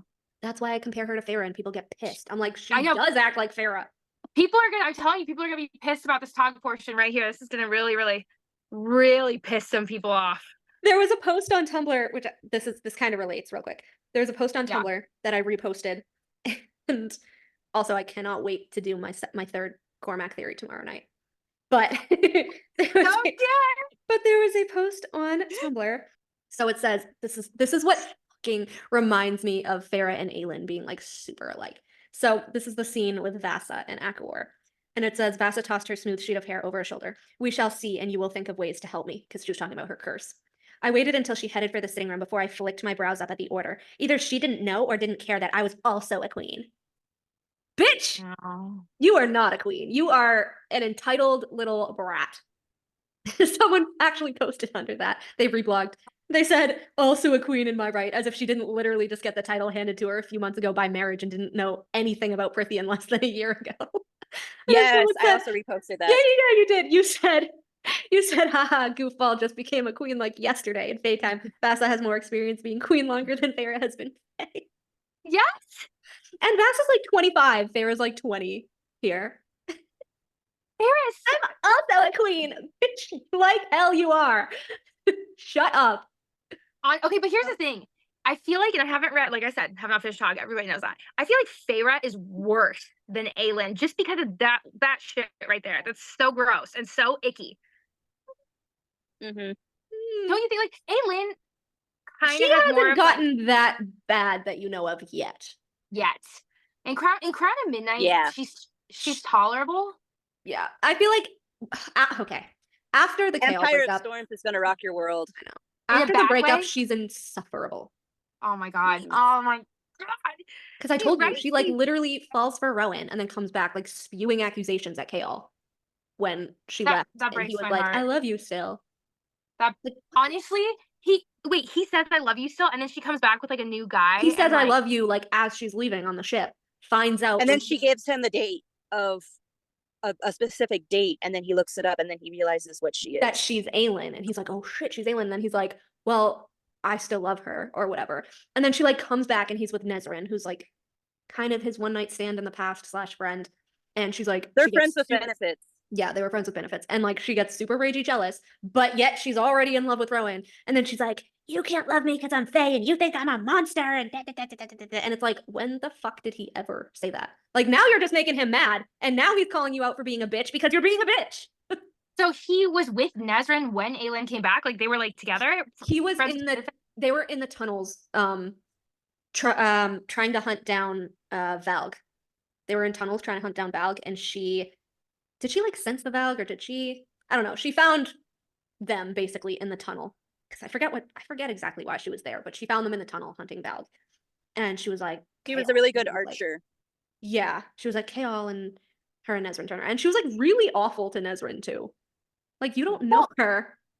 What are you doing? Oh. Like, what? I honestly feel like Tog is just gonna wreck my heart permanently, and then I'm gonna become like 90 years old and I'm on my deathbed thinking about Tog. Like, which is just like, why are so many people pro Aelin when she is awful to literally every single person in her life? Why? So for what reason? Up?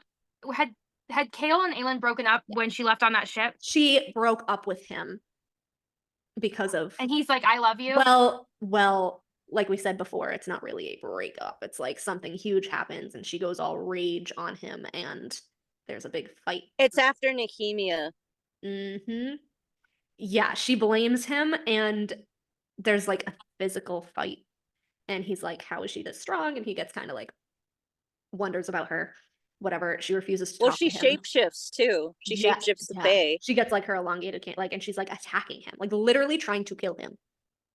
Attacking my him. So God, like yeah. that technically ends their relationship. He heals up, whatever, and she's like, maybe I was a little bit wrong, but I still hate him regardless. Even if I was in the wrong, even if it wasn't really his fault, I still fucking hate him.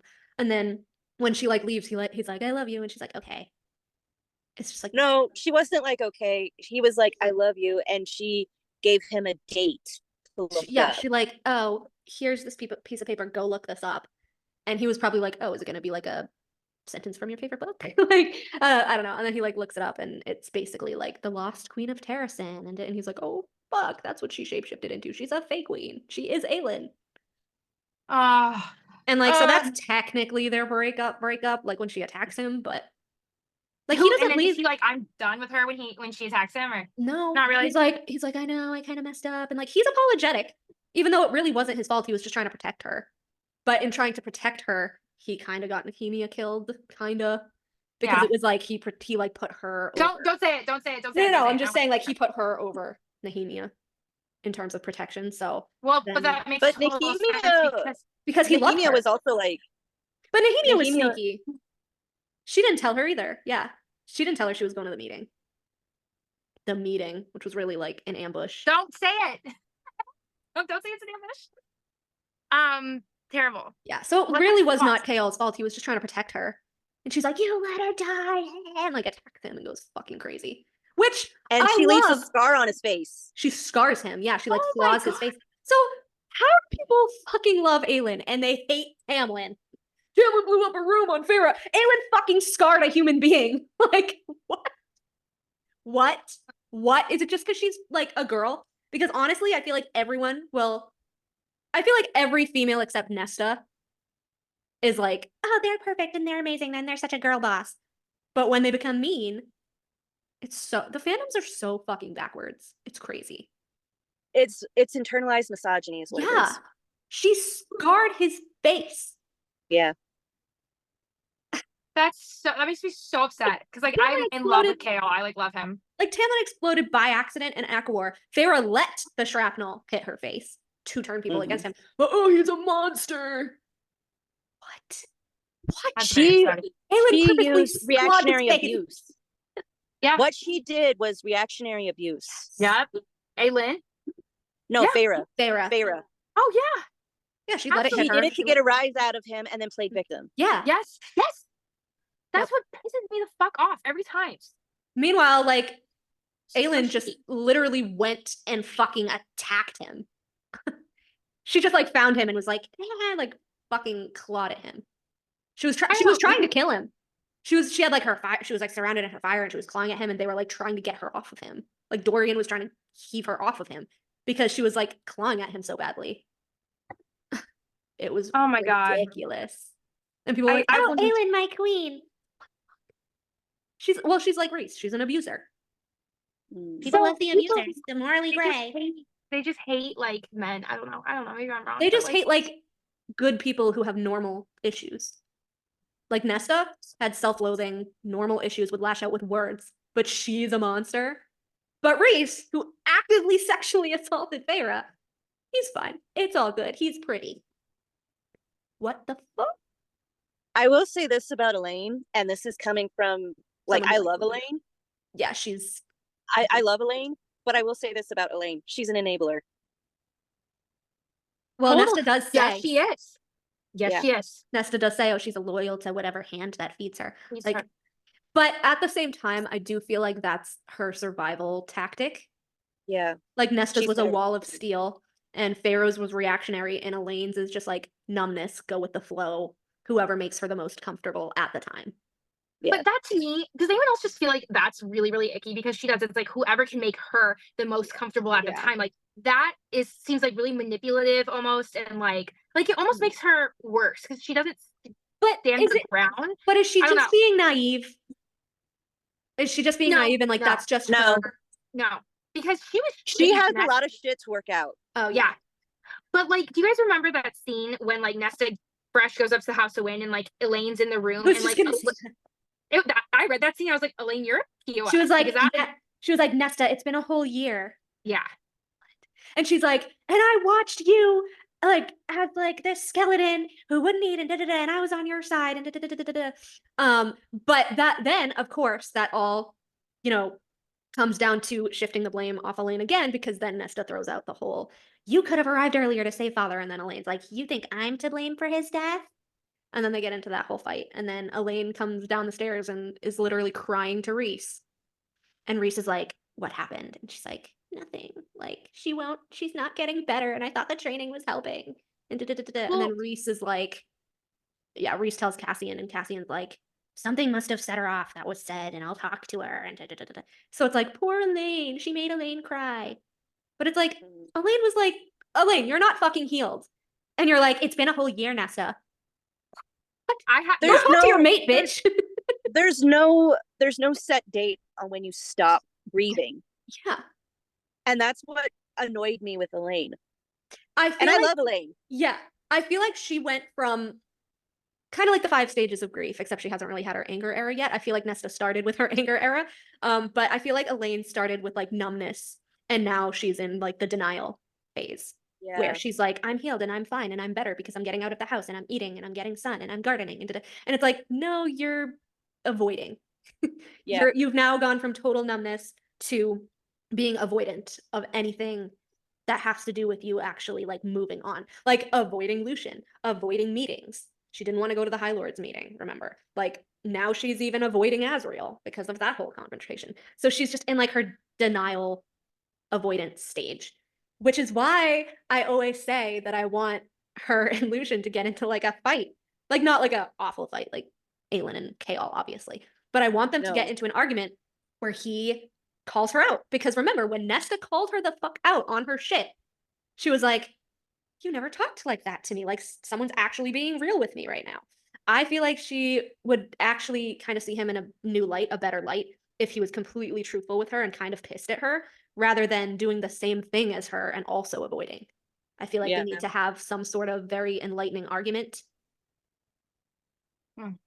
Again, not like a super real fight, but kind of like I really want to see Elaine grow as a person and get out of this icky denial phase, because it's not doing her any favors. I know she's in so much denial. She's even in denial in terms of like that she belongs there, because she's like, well, it's my family and my court now. And then Cassian's like, the fuck it is. You look like shit in black. The one time I appreciate Cassian is when he's like, Elaine looks like shit in night court black. I'm like, yeah, as if that's not the biggest fucking clue that she doesn't belong there. Like it's bad. And it's also like, it's just bad. And it's like, I really want her to grow as a character and as a person, and just be like, I just want her redemption arc. And like that whole redemption arc is her true healing arc. Yeah. And she allows all of the emotions, not just the pretty ones, but like thorns and all. Anger and all of it. Rage. Yeah. And here's the other thing. The people that are convinced that she's gonna like end up in spring, like endgame in spring or whatever, they to me are more like her sisters, because to Elaine's trying to be more like Feyre and more like Nesta, like more warrior like we saw kind of in the Human City where like she was standing straight and she kind of looked steely, and like she's pretending to be like them even though she's not like them. And over and over and over in Akasif with Elaine, and even in Akawar with Elaine, they always get her wrong. Like every time they talk about Elaine, they're like, oh, she's the kind and sweet one, and Elaine's just naive. She didn't notice that she was doing something mean, and Elaine's kind of airheaded and she doesn't really think about things. Like they've all said this about her, but like if she's a seer, she's extraordinarily smart. She's not an airhead. If you're a seer, you have to be super smart. You have to be able to puzzle things out, which is why the Cauldron gave her that gift. I don't think she's naive. I don't think she's stupid or airheaded or doesn't realize what she's doing. And the fact that the sisters always get her wrong, and both Feyre and Nesta are like, she belongs in spring and she loves all the flowers and gardening's her hobby. That's not, it's not what defines her. Like it's not her trait or anything, because when someone actually asks her what she needs, she's not like, I need flowers, I need my garden. She says, I need sunshine. Day court, people. She needs sunshine. Flowers, Faith is the flowers son need of sun in order to grow. Yeah. Yeah. So she's like, she doesn't say, I need flowers. I need my garden. She says, I need sun. Yeah. Lucian, the son of sun. Yeah. Like, Ooh, also, All right, ladies. also, real quick, this one last thing. In the tarot, in Major Arcana with the sun Mhm. sun is illumination. Things coming to light, like a seer. like a seer, Oracle. What blinds an oracle? sunlight. Star, which is, and the biggest star is the sun. And Feyre is the moon because she's deceptive. Mhm. I feel like Feyre is the moon, Elaine is the sun, and Nesta is the stars. Yes. Dusk. And day, Nesta and Nesta being the star means that she is hope. But also, again, Nesta is the one that kind of stops Elaine's powers, I feel like, or blinds her. Whereas Lucian, because they are mates and because they are both the sun, I feel like that's why whenever he's around, she has a premonition. It triggers her magic because their magic is going to be similar, I feel like. I feel like Elaine's going to have some sort of light magic as well because the cauldron, again, says like, oh, I gifted you something. I gave you a gift. We don't know what that is still. We already knew she was a seer when it said that in Acotar during the war. Maybe it's healing. It could be healing. That's also light magic. I could see Elaine being a healer. She like is very, I don't know. She kind of reminds me for some reason of like, is it Irene? Yeah. Irene? Yeah. I don't know what. Like a little bit. There's a little flavor of Elaine there. A little bit. Oh my god, imagine Elaine having to heal Lucian. I would love that scene and I would die for that. So that'd be great. Like, just feeling, I want him to like get hurt. Like, not super hurt, but like, I want him to be like out and about and like, I don't know, get hurt or attacked by something and her like feel it. And I feel like we know kind of already that Elaine can winnow because of the whole library scene and startling Nesta and appearing behind the King of Hybern. So I feel like, I don't know, I feel like she could like winnow to him. And that would be kind of like, after the argument, he gets hurt. I feel like she would feel guilty and be like, oh fuck, I gotta go save him. I don't know, I think that would be really cute. That would be really Agreed. cute. I would love that. Are you guys around like tomorrow in the daytime too? Because I'm gonna be so bored tomorrow. No. Fine. I guess I should write.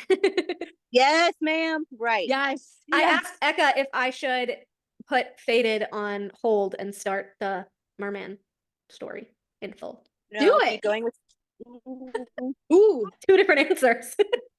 sorry. No, I love it. I love it. Or I I'll was just I'll just compromise and go with the whole contemporary romance that I was working on with the penthouse. How about this? How about this? penthouse. Chapter here, chapter there. Chapter here, Agreed. chapter there. Chapter there. 1, 2, 3, all in the line. I worry that because I was like, ooh, I wrote a whole story and then had to scratch it last minute and like had to write some shit in 2 hours. But then I'm like, as time goes away, Okay, I'm like, SJM. yeah, it was horrible. Called an SJM. The writing prompt, I'm like, I wonder if our interest in like mermen is gonna fade as time goes on. Writing We about haven't mermen, seen- I don't know. We haven't seen any mermen in Acotar either. Where are they at? Yeah, it's true. Is Just Tarquin one of them? I want to know. I bet. Well, actually, Tarquin. technically Gwen is. She's a water nymph. But we haven't seen her that's right. transform. I want to see her transform so badly. Oh my god, Asriel's gonna be so taken by her beauty when she transforms into her nymph form. Oh my god. Okay, well, write a chapter for both tomorrow. How about that? Or I could do my fanfic. Or No, do a chapter of the book that will give you money. Forget the fanfic for a minute. That's my opinion. I told Eka that I Yeah. stopped right before the scene that Moore sees Cormac, and people voted on my story to make him her son, and I don't know how to write it as her. I don't know whether she should like have her magic call to him or whatever, but that's where I ended up. Write Make your it like books, what was girl. in the chat. I know. Make it what was like in the chat roleplay. Yeah. That was really heartbreaking. I really hated that. Which part? Every part? All of it. The whole thing? All of it, every part. The Did you bullshit. did you read all of the Cassian breakup parts? Yeah, no, I just kind of like skimmed it because I was like, I'm not reading this You shit. have to read it, girl. It's so good, but it's so hard. I was actually kind of affected by it, but Yeah, I read like the first like 8, 9 of them, and I started crying. I was like, I'm done. I'm not doing this to myself right now. we Fair. can be friends now. Hello, everybody. Olivia has a little crisis on her hands, so it's me and Eka tonight. Luckily, I did get the night off tomorrow too, so we can bother her with my new Corsta theory.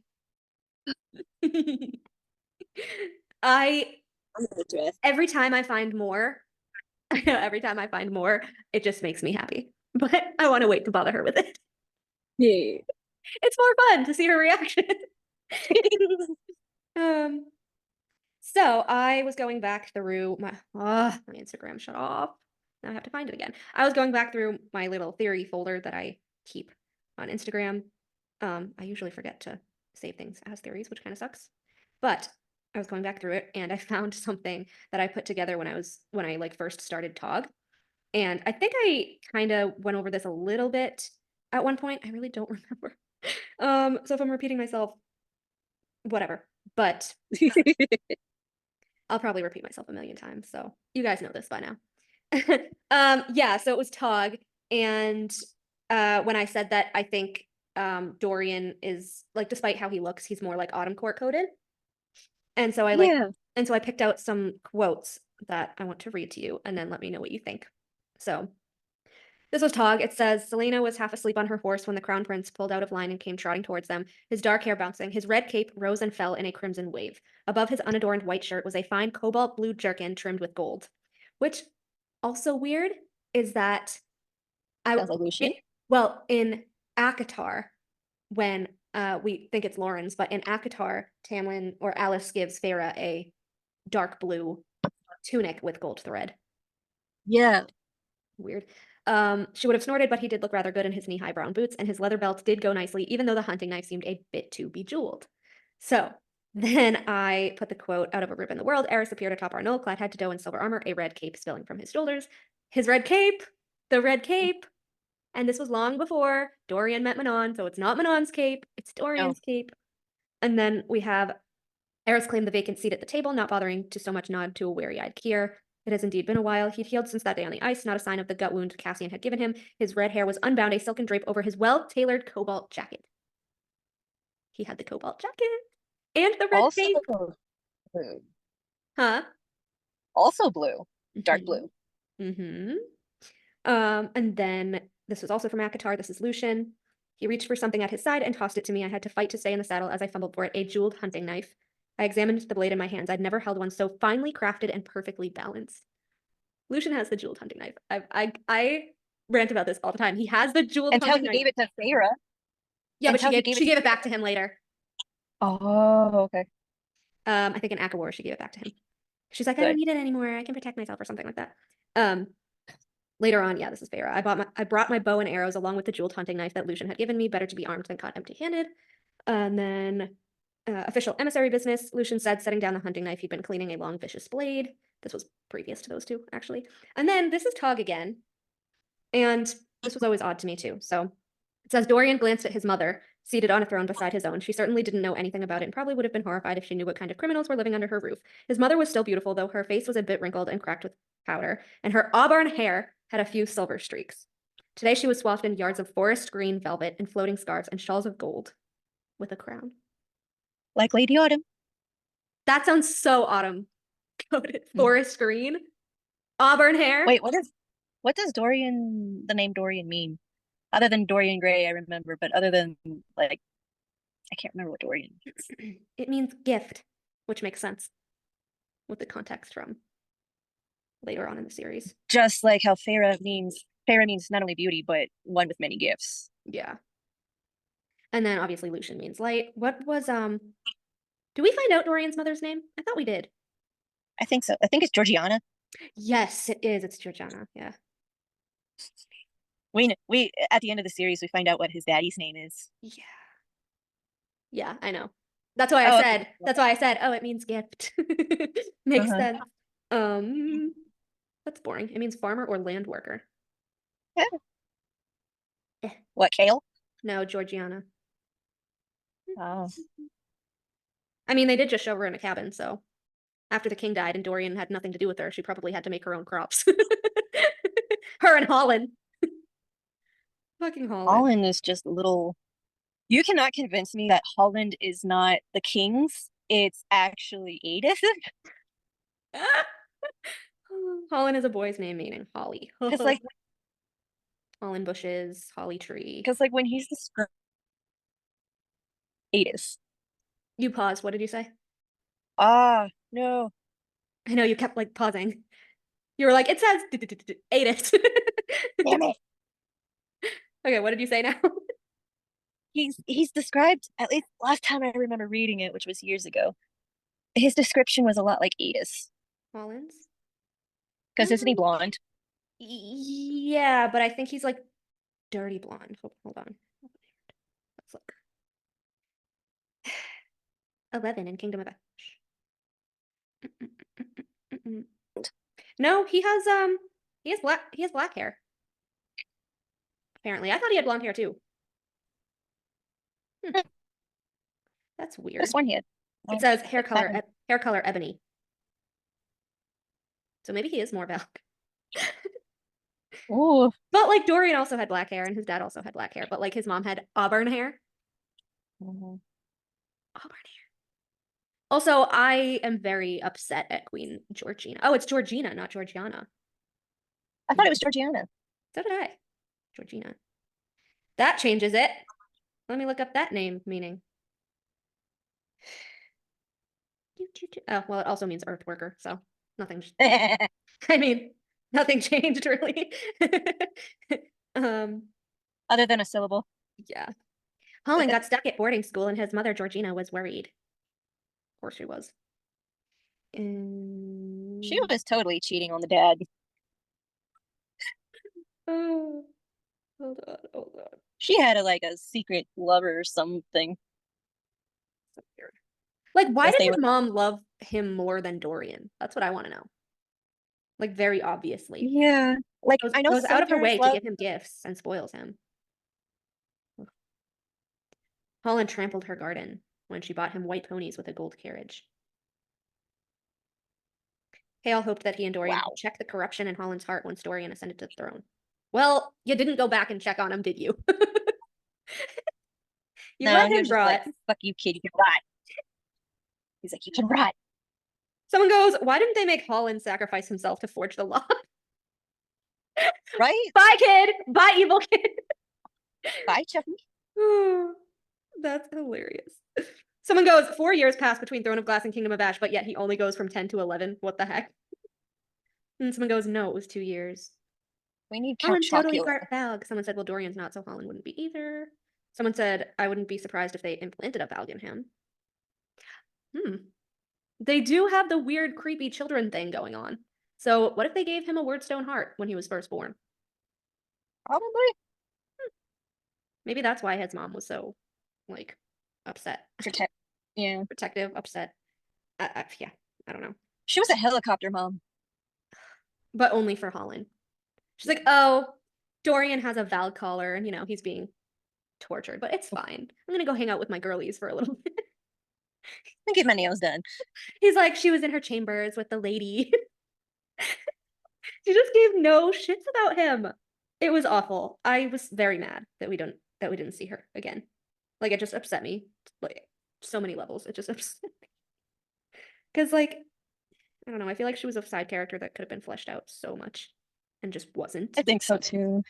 And we could have learned so much about Holland.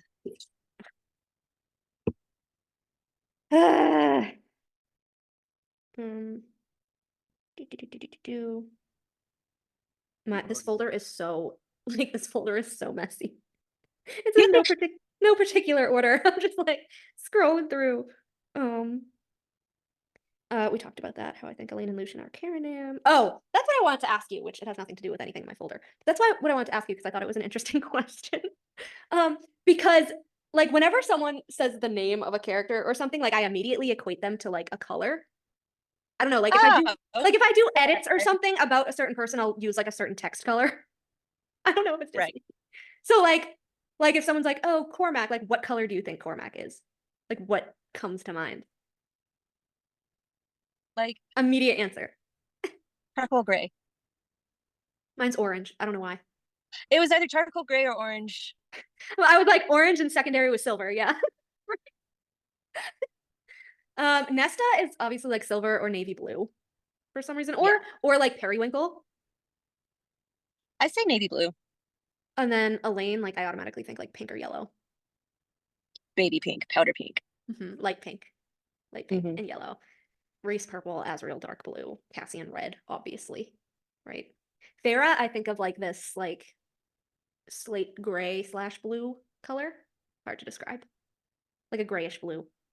Kind of like She her eye might be color. more navy. She might be more navy It's for like Night Court. logically, yes. But in my head, someone's like, Farah, and I'm like, gray blue, blue gray, her eye color. I don't know. She just because they said so there's so many sentences that's like her blue gray eyes, her blue gray eyes, her blue gray eyes. I was like, I get it, she has blue gray eyes. And they do the same thing with Nesta. She wears like so many dresses too. know. Like Amethyst. she practically pink, has like a green, whole blue, black. Yeah, she wore all of the colors. amethyst. Yeah. She wears the rainbow. And then who's the other person? Oh, Lucian is also orange. He's like a terracotta orange. Like a sunset orange. Like a yellow orange. And then Like Eris a is pumpkin more orange? and then Eris is more like a salmon color. I was thinking he was kind of like a dark red. Like a dark maple Crimson. leaf red. Yeah. Like a magenta He's crimson. crimson. Yeah. Yeah. Yeah. That's what I get from him. Lady Autumn, I get like a sienna brown. To me, hers, like when I picture Lady Autumn, I literally, like before I even saw that quote tonight, like every time I think of Lady Autumn, I think of like a dark forest green. Oh. I don't know, That's because neat. I don't know. I guess it's because like her scent is like chestnuts, but I also equate her to apples. But then like chestnuts reminds me of Christmas, and like dark green is a Christmas color. My brain is That's weird.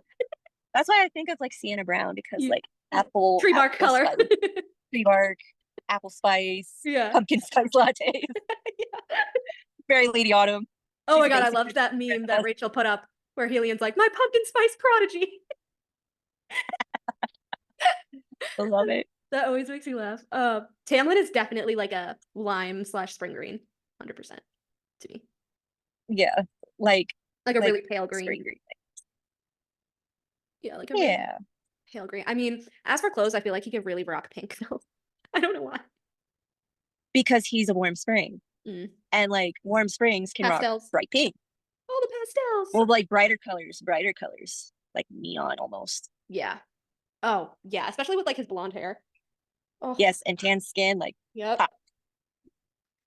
Yeah. Baron is like dark brown mud.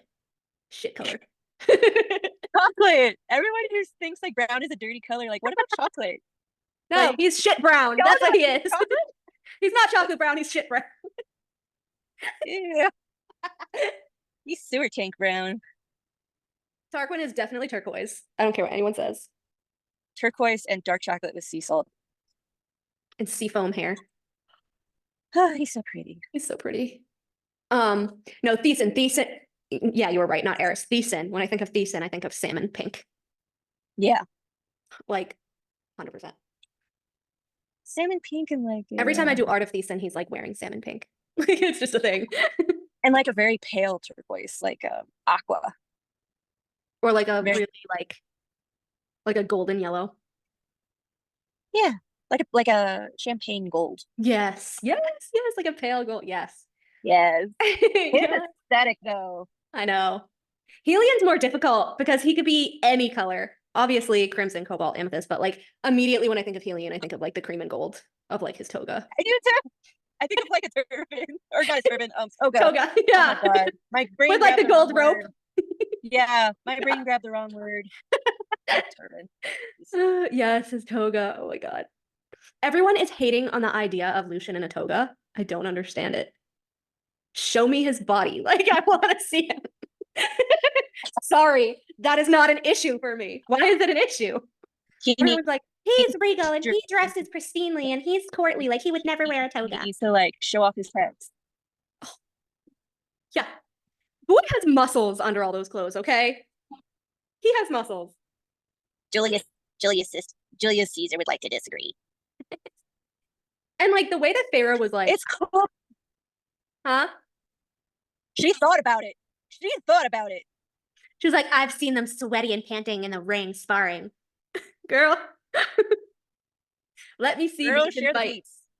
Share the deets. Spill the tea. The cereal is dead. You need to spill the tea, ma'am. Ma'am. And just the fact that Lucian can literally brawl with Tamlin and stay alive, like, is like a testament to his power. Honestly. Like, I'm pretty sure he trained Braun and Hart. And Andrus. I miss them. Andrus, Andrus. I know you. Baby. That was awful. When Lucian was like, oh, I'm gonna go patrol, and Feyre's like, what do you mean you're gonna go patrol? And he's like, oh, because Andrus died, like I offered to take his shifts in honor of him. I want Andrus flashbacks. I want Andrus flashbacks so badly. I do too. So badly. You have no idea. Although the thing is, it's like I have like such a preconceived notion of who Andrus was in my head that like Me too. that like if canon is like he wasn't like that at all, I would kind of be upset. Because in my head, like in my head, he's this like 17, 18-year-old trainee of a sentry who was just put on patrols and whose father died as one of the other sentries, and who was like, I can try. And then like, I don't know, I feel like the depressed like poeticism of Feyre killing someone that was her own age would be like really sad. Darkly funny. Yeah. Very. Darkly. I like, why wouldn't they tell her about him? It bothered me. I'm like, can you like talk about the dude she killed? They didn't really talk about like anything. Like Feyre was just not up for listening. She was going with the flow, but she was just not up for listening. And it's like Tamlin could have explained so much, but Feyre was just like, I'm just gonna block it out because it's traumatic. I don't think I've ever been as mad at Tamlin as I was when Feyre up and left the room and or kind of Feyre, but when she up and left the room after Tamlin was like trying to explain like how he knew her mom. I was like, you're gonna leave us hanging like that? Are you kidding me? But your mom, and I'm really sorry for your loss, and how did she die? And Feyre's like, well, my mother didn't really care about me, and she like left the room, and I was like, bitch, I want to know. I want to know the deets. Tamlin, follow her. Tamlin, follow her so we can find out the tea. I want the tea. Where is the tea? That's the one thing that I hate from Sarah's writing is she will entice us with something juicy and then pull it away every time. Imagine if the Suriel didn't actually die.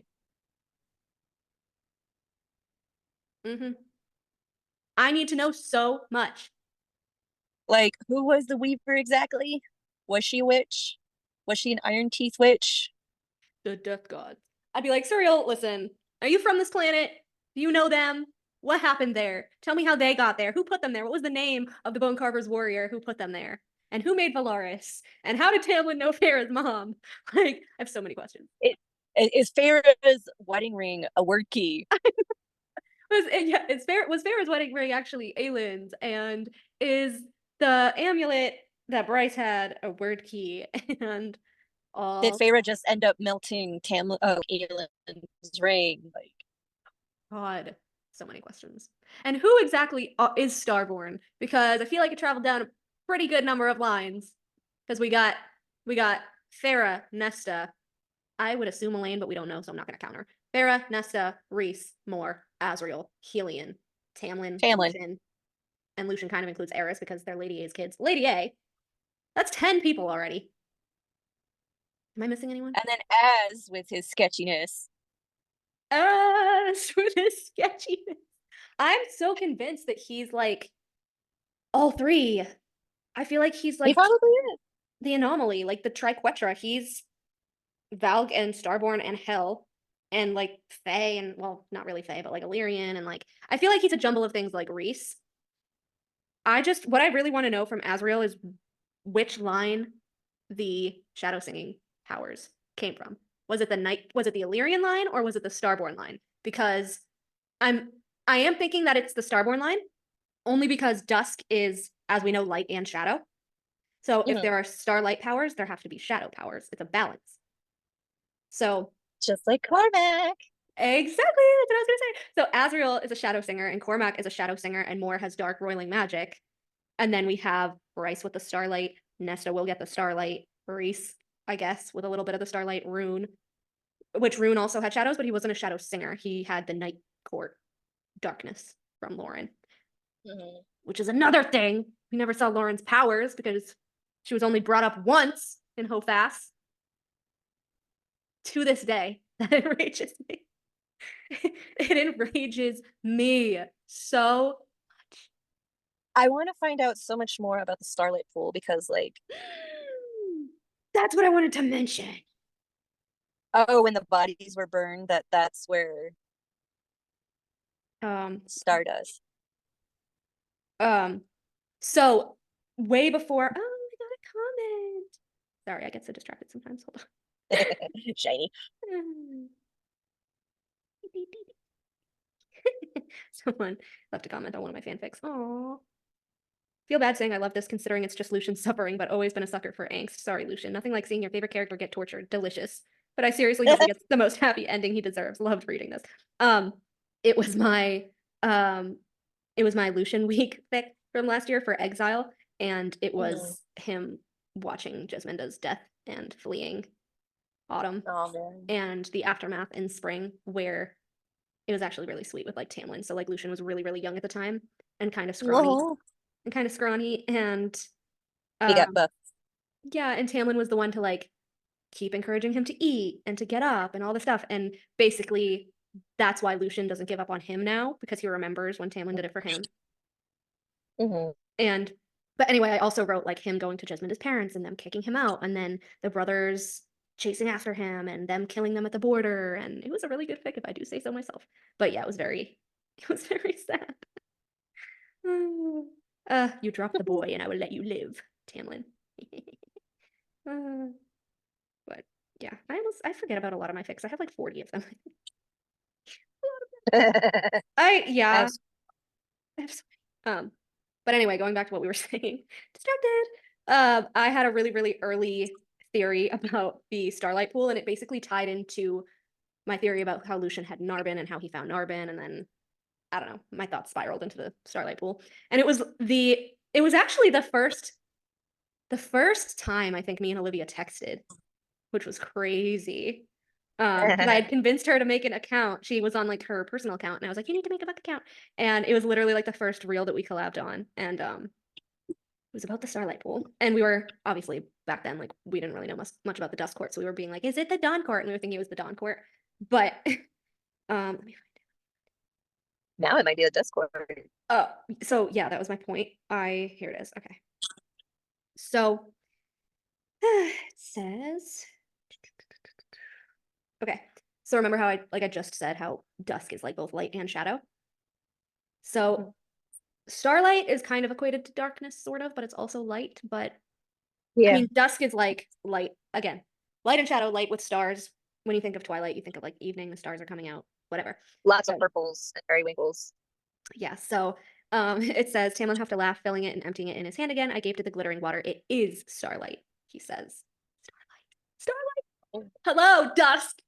That's impossible, I said, fighting the urge to take a step toward the water. This is Prithian. According to your legends, nothing is impossible. How? I asked, unable to take my eyes from the pool. The silver, but also the blue and red and pink and yellow glinting beneath, the lightness of it. I don't know. I never asked, and no one ever explained it. God damn it, bitch. God damn it, Tim. It's a dusk pool. It's a dusk pool. So is it a portal? I need to know. I am stumped. It's just randomly there and then it's not brought up again. But didn't they say that the water in like Avalon looked like starlight when they had to jump in the water because those ghouls were chasing them? It did. It did. It said, oh, the water like glittering starlight. I'm like, because when I read it, I go, I like literally almost threw my book. And I was like, but I don't know. I don't know. Who would, I mean, Tamlin is Starborn, so it makes sense that one of his early ancestors, who was from what I call the bastard Starborn line, which is why Night hates spring in my head, wanted a piece of their court in their new court, I guess. Because let's be so for real, like with the amount of property that Night has, like they took over Dusk, like they were conquerors. There was some colonialism going on. which is why I sent you guys the map last night of the actual dusk split. It makes sense. It makes so much sense. Equally, all the courts would have equal land split like that.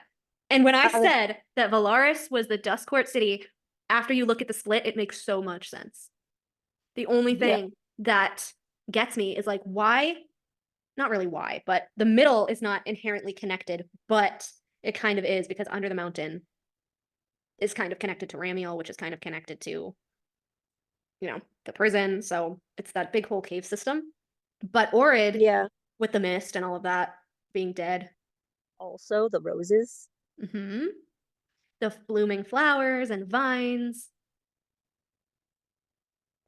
I swear if she doesn't follow through with this, I'm gonna be so mad. Yeah. Because, like, I'll go into more detail later when I have time. But basically, like, Nesta could keep the House of Wind as Queen of Dusk because it would be part of Dusk. Could she like move it like Howl's Moving Castle and just like move it? I don't know. I mean, SJM could do that too because she loves Howl's Moving Castle. I love Howl's Moving Castle, so it works for me. Can you imagine Nesta just like magically moving the House of Wind onto like another mountain on the prison island and Rhys being like, where the fuck is my house? And like the priestesses would be like, oh, we're moving. My house now, bitch.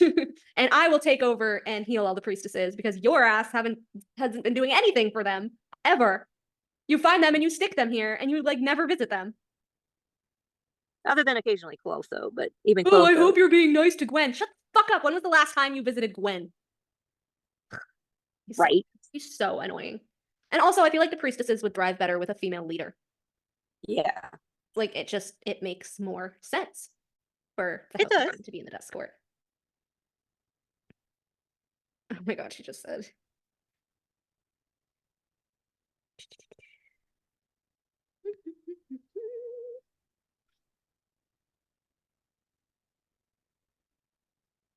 Also, I'm still convinced that we're going to find out Ember was from the Day Court. I'm so like, I cannot let it go. I cannot let it go how much she looks like Helion. I can't. Because, I mean, technically, it would make sense. When it was Einar and Lady A, now that we know that they are actually related, Ember has to be Day Court. Also, the parallel between Cormac being from Dusk and Ember being from Dawn, that just kind of makes sense.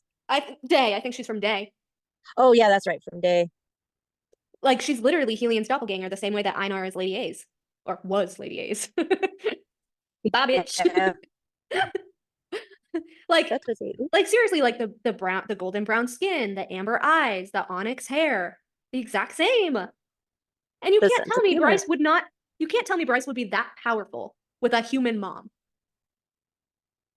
I don't think she would be, and like for Einar to be that obsessed with her. So like, I get that his line supposedly had some starborn through Helena, right? But I feel like if his line had starborn through Helena and Ember's had starborn through Helion, that would make sense as to why she was so powerful enough to be the heir. Right. Like, I hated that Ember stayed human and Hofast because it doesn't make sense. I need things to make sense. And I don't know if Ember doesn't know if she's part Fae. I would love to see her maybe accidentally take one of the antidotes, see what happens. I also think she's related to Lorcan, distantly. Could be. Because kind of matches Lorcan's coloring, and he did, take on a human lifespan. Assumedly, yeah, I know. So, but also, I had the theory, and I told Olivia a long time ago, but I had the theory that when Cassian made the "your mom" joke to Helion, like, I feel like Helion's mom could have, like, I don't know, like, fucked a mortal, and then they had Ember. Probably. Like, I feel like she could be his bastard sister. And Cassian would just be like, yes, it makes sense. And that's why Helion was like, touche. She did sleep around like I do. Apparently, so did Lucian, until he found out that he had a mate. I know. And you cannot tell me that Eris isn't the rake of all rakes too in secret. Cormac, Gwen. Him and his unknown babies. I swear, Gwen is gonna like shit a brick when she's like sees Cormac and goes, You seem very familiar. You You smell smell familiar. familiar. Let me sniff you a little bit more. I do feel like it's very suspicious with like whose sense we get versus whose sense we haven't gotten. Like we didn't get Runes, we didn't get Eris's, we didn't get Lucian's, we didn't get Cormac's, we didn't get Gwen's. But we got Gwen's. Mm-mm. Like none of that Autumn Court family, except for Lady A, who smells like roasted chestnuts. Which is like very sus because like why give us only hers? Like she has been mentioned so many times, yet we still don't know her name. Well, I do feel like she didn't do Lauren and Runes because it would just totally give away that they were actually related to Rhys. Anything That's true. citrus. But then literally in the bonus chapter, Lauren is sitting there in the fucking lilac dress eating citrus. She smells like lilac and citrus. but Lilac I'm and gonna- citrus. That's what She's like, but I'm gonna be sneaky about it. I'm saying. In her little No. spring themed villa with all of her citrus trees and her rose garden and the iron fence around it. It's Like so that good. is so Tamlin coded. No, it's Wait. literally Tamlin code. There's an iron gate. When Feyre first is going to the spring court, she said they had to go through an iron gate. Wait a minute. Also, too, like if Laura has the same scent as Feyre, and remember at Calamine when Tamlin's like, I could smell Yeah. you. I was looking for you. Because they have the same scent, he was looking for Lauren. And the crowned with laurel leaves. Lauren literally means crowned with laurel leaves. Yes. And the whole representation of lilac, which is like young love and resurrection and all that sort of stuff. What the fuck, SJM? Where is Lauren? Bring her back. Bring her back. I will be like- forever pissed off if she never brings her back. I'm curious to see what she's going to do with Az because for some reason, the way it's set up is that it almost looks like if Cormac is dead and doesn't come back and Az takes over, but then that adds like another weirdness to the shipping wars. I feel like if it's not Cormac, the sword will choose Lucian because again, they've all been in the room with the sword and it didn't even choose Az. Oh, Mm-hmm. so that makes sense. Yeah, because again, like Lucian has connections to every single court and the Mortal Lands and the continent. And there's like Eris knows how powerful he is too. Oh yeah, he's betting on him. Mm-hmm. Oh, I forgot to mention with the Ember thing. When they had posted about the bonus chapters in the UK becoming little packets that came along with the book, the Ember and Randall bonus chapter, the one that we love, that takes place in the Night Court. Yeah. The sun was on the front. Right? The fucking day court symbol was on the front. Why? Then she Sarah. has to be good for it. She has to be day court. She has to be like, I don't know. Sarah. Sarah, what you doing, girl? What are you doing, girl? What is happening? Close your threads. Close your threads.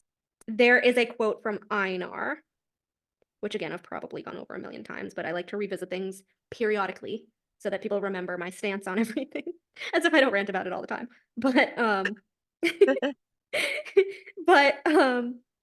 basically everybody knows that I don't think Rune was actually fucking Einar's child. No. And I posted one of the quotes from Einar. There's like three or four, but I posted the biggest one. Rune shook it off, turning to his father. Why are you doing this? That you have to ask shows me you are no true son of mine. The words seared through him. Nothing could ever hurt worse than what had already been done to him by this nail. The scars he bore on his arms from it, mostly covered by the sleeves of his tattoos, but the words, they stung. Rune refused to let the old bastard see it, though. Would never let him see it. And I suppose you think Cormac will become that true son by marrying Bryce. His father's lips curled upward, eyes as lifeless as the pit. Cormac has always been the son I should have had, rather than the one I was burdened with. So, was Cormac supposed to be adopted by Einar instead of Morbin? And then Lauren was like, I'm pregnant with your heir. That would make sense with what Eris tells more. Like, there's more powers at bay than we believe. Yup. Oh, man. Oh my god. I had to make sure our baby was adopted by the right person and not by a jackass. I mean, Morven was equally awful. But to be fair, Morven also had shadows, because again, I think that he was Kyr's older brother. I think so too. But yeah, I don't even think that rune is Einar's. And I think that Einar is giving Baron here. I think that he had a huge suspicion that rune wasn't his. Oh, probably. And just tortured him for it the same way that Baron did to Lucian. Oh man. I will forever sing SJM's praises if she goes through with that. The Lauren Tamlin rune thing. I will literally forever bow down. Oh. Because I want it so badly. I want it so badly. And then I had like some slides on Koshi, but he confuses me. He makes my head hurt. I can't. There's so much mythology and lore around Koshi that I can't even begin. Like I've theorized, but Sarah's gonna put her own spin on everything. Yeah. I still think it might have to do with his soul being split into different parts. I don't know if she's gonna go with the whole kidnap one sister or kidnap all of the sisters thing. Although if she did go with the kidnap all of the sisters thing, that would make sense as to why Mama Archeron said to stay together. Maybe That could be too. united against Koshi. So how did Mama Archeron know about Koshi? I mean, we know she knew Tamlin. I don't know. She knew a lot of stuff.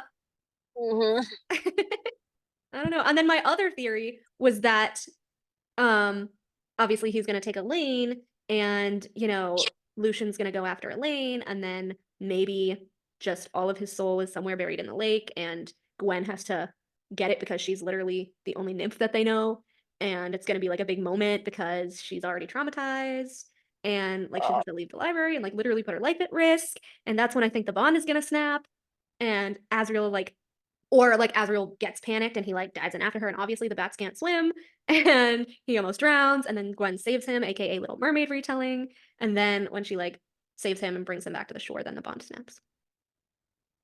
What if Vasa is a light singer? I don't know, like what was the point of turning her into a firebird? Like what does that represent? Why would she turn into something other than a swan, and why are they all birds? I don't understand. The very primordial in depiction of a fae. I just thought of something, and it was like click click click click click. So Rigelus in CC, I don't know, CC2, he shapeshifts into a cat to pretend to be Adis, right? Right. We don't see any of the other Asteri shapeshift, but basically we think that they can. If Koshi is an Asteri, that means that he can also shapeshift. But if he's shapeshifting other people, he has the same powers as Tamlin. And is that why Rigelus says a select few? Because it would be Tamlin, Because Koshi, also Feyre, possibly more. Lysandra, Dorian. Yeah, from Tog. Yeah. So like, I don't know the connection there though, because Koshi would have the same powers as Tamlin, and then like the Archeron's mom knowing, and she knew Tamlin. I don't know where the connection between Koshi and Tamlin is clicking, other than the fact that Spring had a connection to Hybern, who was also Valg / Asteri. But Hybern never mentioned Koshi or anything, which I found a little weird. That is weird. I mean, Baron did. Eris did. Baron is with another thing, Baron being connected to Koshi. But then the other weird thing is that Hybern is in possession of those beasts that attacked everybody, right? I was wondering, like, what Baron sold off any of his daughters that he had. What if he sold them to Koshi? Yeah, he could have. Why isn't it saying this? And Rosalind might have been one that got away. And that's why she's traumatized. Yeah. And is that why Thanatos knows Azriel? We need to know what she knows. Ooh. Ooh. Ooh. More secrets between Az and Eris. The plot thickens. Oh, here it is. So the thing that is weird to me is that the shepherds, that's what he calls them. The shepherds, Thanatos' shepherds, the hell beasts. Hybern had them. Why? because the Asteri, right, are the enemies of hell. But Thanatos says that I don't care for my brother's agenda. I do not heed their rules and restrictions and illusions of civilization. And then he basically goes on to say he'll eat them, but we know that he doesn't. But he fights in the war in Crescent City against the Asteri, so how would Hybern have gotten Thanatos's shepherds? Right? By four? I don't know. But there's a And weird how did thing between Hybern and Moore. yeah. And Moore is technically from Hewn City. Did Moore give Hybern the beast? Like, I'm so confused. So I'm surprised he didn't try and marry her. what a mighty queen you are. And she's like stumbling backwards. Like, ew. How is she a queen, Hybern? Again, Sarah, you're giving us fucking air. Tell us. How is she a queen? She better not have to battle Nesta. I mean, actually, even if she does battle Nesta, Nesta's gonna win because she's the trove. But if Moore betrays everyone and just tries to take it from under Nesta, and Nesta kills that bitch, good riddance. Like, I really don't care. Actually, Thanatos could have given them to Hybern or planted them in Hybern, like he did with the Underking, because he says, or Rhys says, a shepherd of souls for a prince who peddled them. The Underking said you abandoned them after the first wars, and then he said abandoned or intentionally planted. Ooh. Thanatos's eyes flared. You cost me a key link to Midgard. This was when he was talking about the Midgard one when she killed it. The shepherd reported faithfully to me on all it heard in the bone quarter. The souls of the dead talk freely of their world. Did he get all the tea from Hybern? Because his shepherds were there. But also, like, I don't know how Hybern would have been able to wield them against people if they don't listen to the Valg. Like, but then again, the Underking was a Barrow-wight, which was a Valg, so. Dude, that means that the Barrow-wight that Aelin and Rowan ran into in Air of Fire was Valg. Mm-hmm. Why she pissed herself. So Thanatos is planting his shepherds with Valgs because, well, the Underking. Oh, that actually makes sense because the Underking was eating people as Second Light, and Hybern was using Second Light to fight everybody in the war. The Second Light from the dead. He was doing the same thing. I mean, yay for recycling? I mean, he's an ass, but at least he's an earth-conscious ass. Yeah. And also, Thanatos is morally gray, so I do feel like he had no problem with his shepherd attacking Bryce. He was more mad that Bryce killed it. So he wouldn't have a problem with them attacking Farah and everyone either. He's probably like, whatever, they're just fae. So what separates the shepherds from the smokehounds? Are they like the same species but different breed? I think the shepherds had 3 heads. And like, I don't think Farah said that, but they were described almost the exact same. Allow me to introduce my shepherd. The Underking said, from the mist ahead, standing beside a 10-foot tall black dog. Each of its fangs were as long as one of her fingers, all hooked like a shark's, designed to latch into flesh and shred. Ugh. And hold tight. Its eyes were milky white and sightless, identical to the Underking's. The dog's fur, sleek and iridescent enough that it almost resembled scales, flowed over bulky, bunched muscles, claws like razor blades sliced into the dry ground.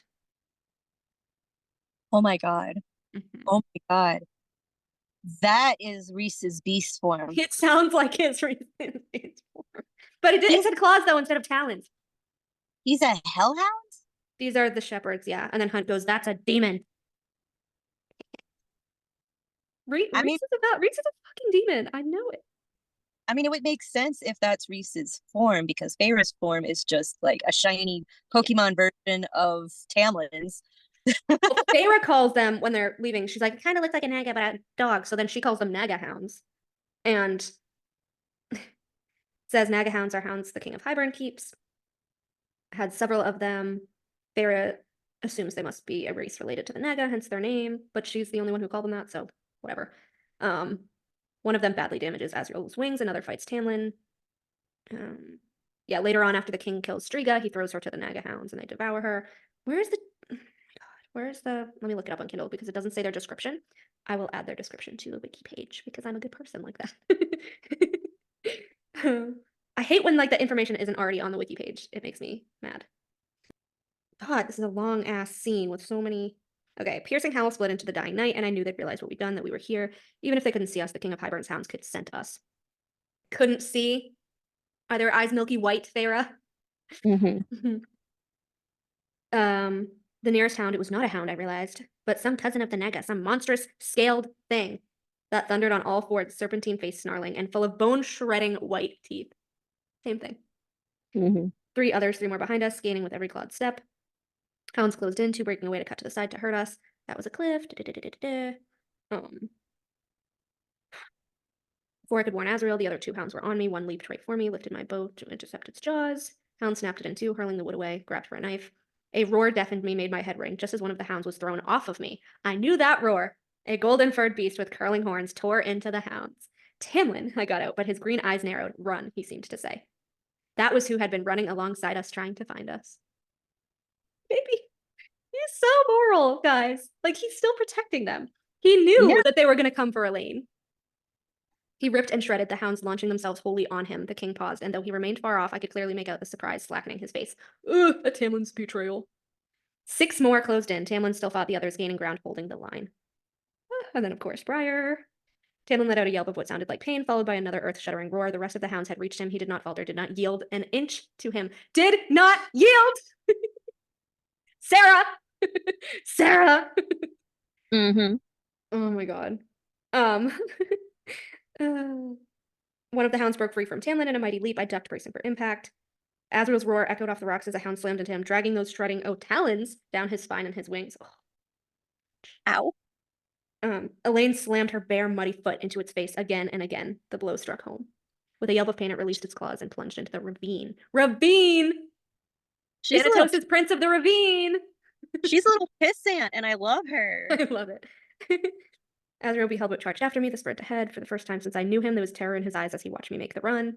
Another one of the hounds broke past Tamlin's guard, came barreling down the narrow stretch of rock, claws gouging the stone beneath. I could have sworn the king laughed. Oh my god. The king fired arrows, one for me, one soaring for Elaine's exposed back. Slammed them away with a blue shield. Yeah, amethyst light on the arrows. Fucking second light. Mm-hmm. Second light. A warm wind, kissed with lilac and new grass, blasted up from beneath me, a wind of spring, lifting me, filling my wings. Love him. I looked behind to see another naga hound snap at where my heels had been, then plunge down, down, down into the ravine below. We get it, Sarah. They're shepherds, okay? Ah! Oh my god. Tamlin was surrounded by them, bleeding, panting, still in his beast form. The king was 30 feet away, livid, utterly livid, as he beheld the whole. I ripped through the wards again. Tamlin made the most of his distraction, did not glance toward us as he made a break for the cliff edge. He leaped far and wide, farther than any beast or fae should be able to. Tog blood! Tog blood. That wind he sent my way was now bolstering him, guiding him toward that hole we'd swept through. I don't see how he can use his powers on himself. That was sus. But anyway, Tamlin cleared it and winnowed away, still not looking at me as I gripped Azrael's hands, and we vanished too. The girl, despite the burns and lashings on her moon-white skin, was able to walk. Moon-white skin! She reminds me of Alid so much. Oh, yeah. But they're shepherds! They were shepherds! What? So, if Rhys's beast form isn't actually a Valg and it's a shepherd, weird. I don't know what to make of that. I don't know what to make of that. I still think he's Valg, though. The black eyes and everything. Mm-hmm. Yeah, I still think it's like a Valg demon. Because what are they? Because Maeve's, I think I said it before, but Maeve's Valg form. Maeve's Valg form is literally the exact same as Rhys's, aside from the wings. A being of shadows, claws, and a darkness to devour souls. Monstrous.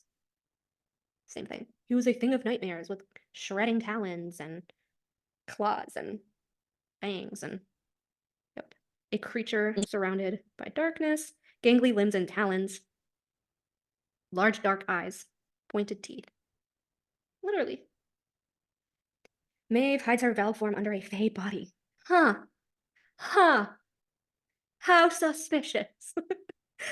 Under a pretty, black-haired, violet-eyed fey body.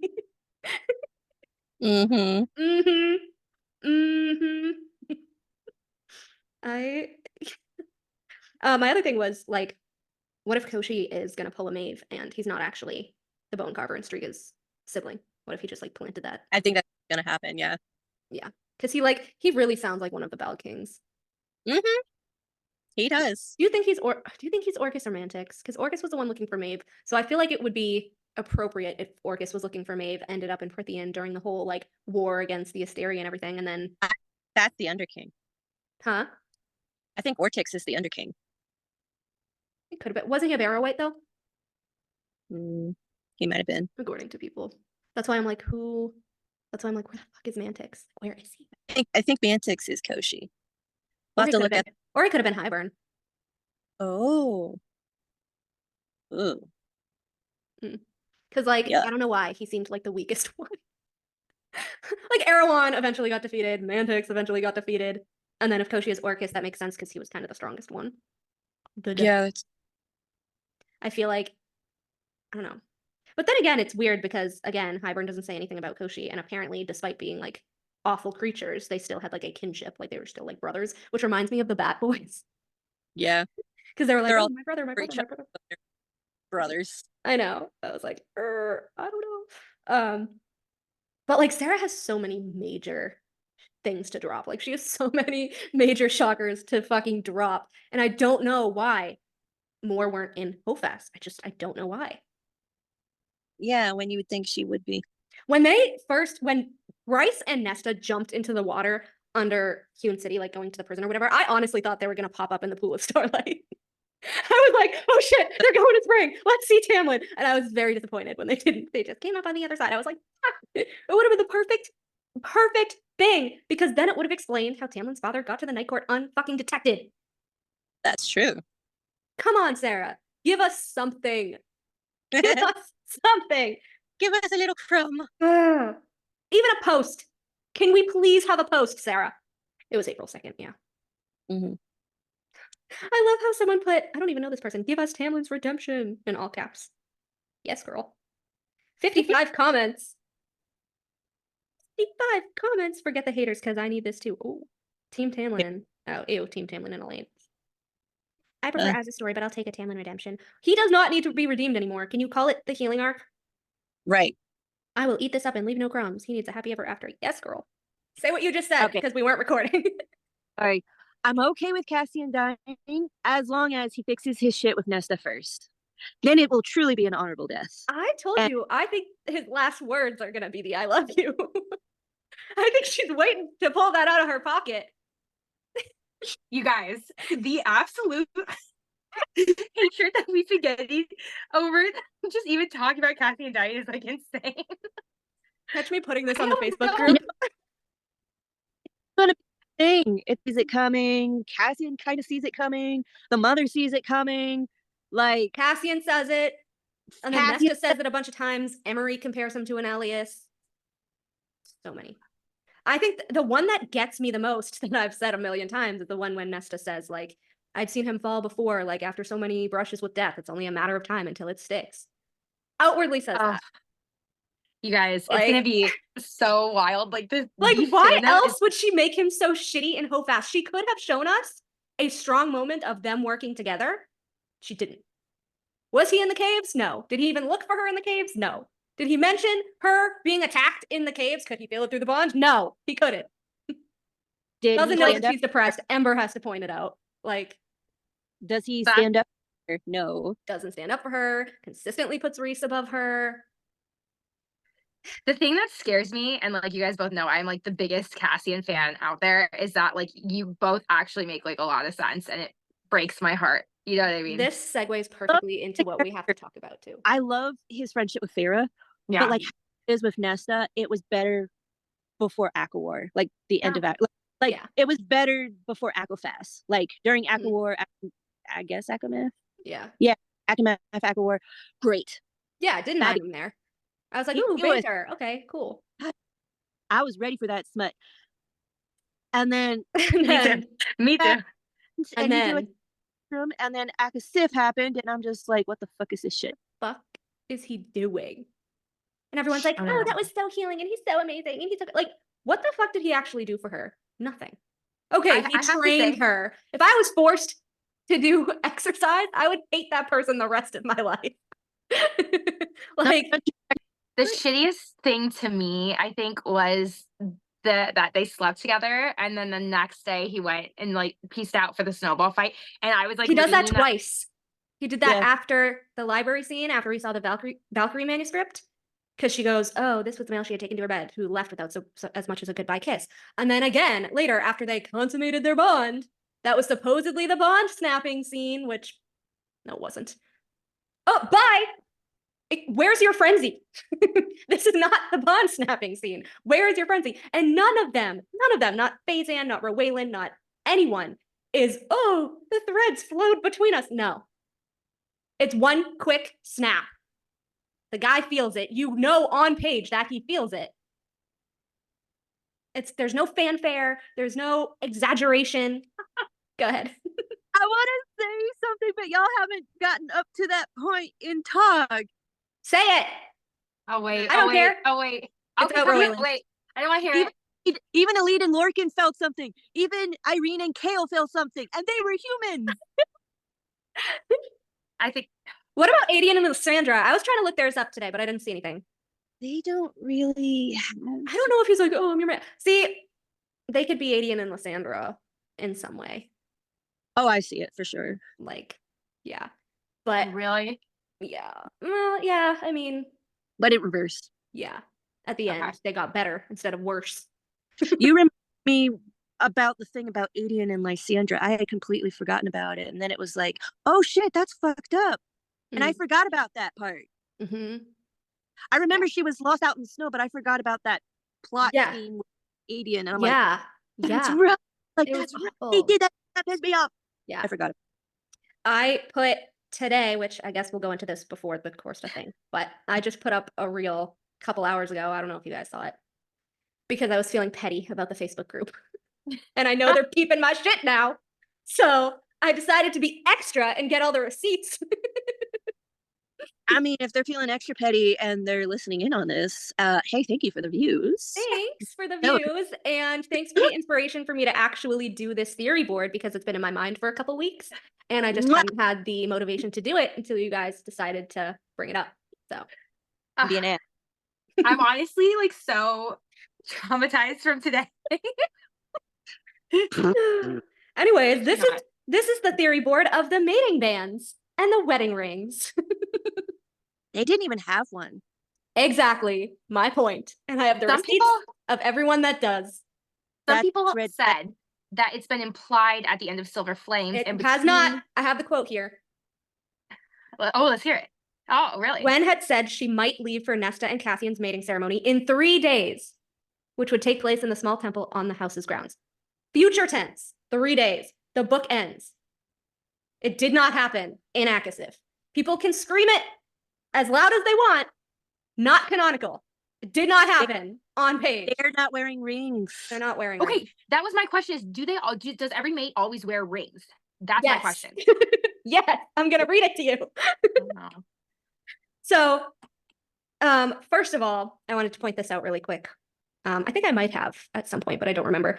But later it says, Valaris, the House of Wind, this court, keep in mind the mist thing that we discussed, they were her home. The thought kindled a kernel of light in her chest that had not extinguished even in the days after the rite. That kernel was still flickering as Nesta faced the day's task, the task that was so long overdue. That's her fucking starborn power. Valaris is the dust court because of the mist. There's a spark and a star in her heart. Yeah, so yeah, that was the next one. Her mate, her love, her friend. And then it says, the light within her chest brightened to a radiant sun. Girl, that is not your mate bond. That is not your mate bond. That is your starborn power coming Ooh. to fruition. But anyways, go ahead. What? What if Elaine sees it? But it blinds her. She wouldn't see it. Interesting. What blinds an oracle? The starborn power. I feel like that's why she didn't see Bryce's little visit. Or, I mean, maybe she did previously and that's why they sent her away, or she was being all woo-woo during that time and they're like, girl, what the fuck is wrong with you, Lucian? Can you deal with your person? And like sent her to Lucian's apartment. And he's like, what? Oh, I would love that. I can just see her like the white eyes and like just glowing and he's like, what the fuck? This is the night court. You're not a nightlight. I know. She's sunlight. Mhm. Anyway, so this is Rhys and Feyre's mating bands. We know about Feyre's, the fucking mom's ring. That's actually a word. The ring of twisted strands of gold and silver, flecked with pearl and set with a stone of deepest solid blue, sapphire but different. I'd never seen a sapphire like that even at my father's offices. This one, I could have sworn that in the pale light, the lines of a six-pointed star radiated across the round opaque surface. And then in Acotar, Fairy star. and then in Acotar, this is Rhys's point of view, and it says, I waved a hand, my mating band catching in the morning light. The fairy star. Yeah. The necromancy star. Never let No, him this is a pointed star. The six-pointed star is like the Star of David, I necromancy think. in Crescent City. Witch. His mom was a witch. So like Rhys mentions his mating band. Feyre mentions her mating band. And then this is Hunt and Bryce. I don't see a ring, Athalar. He nipped at her toes. Him and his fucking foot fetish. Hunt. You want a ring? I'll get you one. You want iron, steel, or titanium? Wedding bands in Lunathian were simple, their value derived from the strength of the metal used to forge them. Titanium all the way. And then he bit her foot again. Oh, I love Hunt. I don't know why, but I do not like the feet thing. I think it's super gross. I'm like, Hunt. I love Hunt. I'm like, oh, because somebody's argument was that Bryce and Hunt don't have wedding rings. They literally said they were going to get them. It's brought up. And then Rune and Lydia, all that mattered was that Lydia was there with him under the moon, her hand in his as he slid the titanium ring, which she'd procured herself, of course, onto her finger. Titanium's the strongest of the wedding metals, Lydia slid a matching titanium ring onto Rune's finger, and he wondered if they also needed to invent a new word for love, to embody whatever overflowed from his heart. That's a mate bond. That's a mate bond. So Rune and Lydia, in a bonus chapter, have rings. Bryce and Hunt have rings. Feyre and Rhys have rings. And then we have Aelin took his hand and tried not to shudder in relief, not to fall to his knees as she slid the ruby ring onto his finger. It fit him perfectly, the ring no doubt forged for the king lying in this barrow. Silently, Rowan grasped her own hand and eased on the emerald ring. To whatever end, he whispered. Rowan has wedding rings! All four main couples. All four.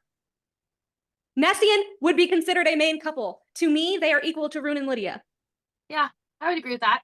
And then we have in Hophass, because people are going to be like, well, it was just Hophass. She didn't remember about rings or whatever. Really?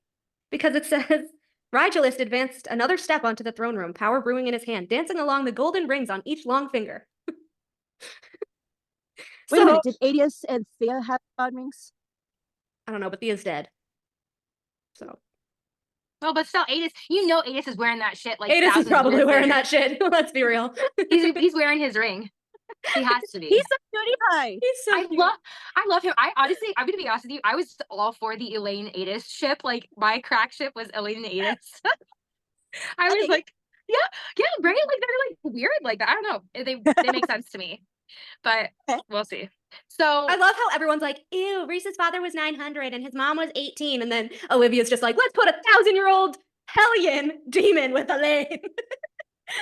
A 15,000-year-old I can so hellion. see like Elaine just like petting Adis, you know, that Elaine just keeps him as her cat. Yeah. Yes. Yeah. I could It's like the actually see him just hanging around Lucian and Elaine. As Right? their house cat. They just like, it just makes sense to me. I don't know. I dig it. Anyway, I dig it. I just put how it's funny how a year later in Hophass, Nessian are not wearing rings. They're on the rocks and their ceremony was never spoken about, not even alluded to, and not in a bonus chapter either. Oh my gosh. All of I'm gonna these vomit. mains have mating bands or wedding rings, so this must be something purposeful by SJM. And again, like I said, why wouldn't she, if she wanted us to believe Nessian were endgame, why wouldn't she bring up the ceremony at any point when Nesta and Az were talking? Babies, but not the ceremony, not the wedding rings? Suspicious. So let me ask you this though. Do you think it's weird that she would bring up babies if the ceremony hadn't happened? Because to me that seems a little weird. Like Azriel would know that the ceremony didn't happen and they're like walking through the tunnel talking about babies. Like, I mean, Azriel and Cassian talked about kids, and this was before any of the Nessian stuff, so I feel like it's just kind of like, oh, we lived so long, like, would you ever want kids? It's like, it gets brought up. Remember that whole sit-down scene that they had in Acotar? Which was, part? was it Akawar? It was so brief though. He's like, oh, would you want kids? And then Cassian's I like, remember you know, this. if he ever talked to more. And then Azrael's just like, I don't know. And Cassian's like, I want kids. Like, you are a kid. You are a child. You are a man child, okay? You don't need littler children. You are one. It's so funny though, because I saw this comment on Facebook the other day that like Cassian was the greenest flag like out of all the men in Acotar. Because people can't read. It's so annoying. But People then don't have healthy relationships, is what it is. Yeah. But I was thinking about it, and I do feel like he was like the green flag until like the end of Silver Flames when He was the green flag pushed until his- Akafath when he threw a fit because she said, leave me alone. Because he can't, Really? he has an issue with boundaries. He has an issue with people telling him no. Like even with Rhys, even when Rhys tells him no, he gets pissed, but he ultimately does it. I mean, I think he respects the no. Yeah, he does, but fair, he gets so pissed. as Cassian and Rhys, all three of the Bat Boys have problems with boundaries. Yeah. Okay, I could see that. As was trying to tell more, as she's trying to tell him what's happening and what went down when she got that note nailed to her womb, and she's freaking out and he's freaking out like, I love you, and he's not listening, and she's just like, yeah, peace. And she walks away.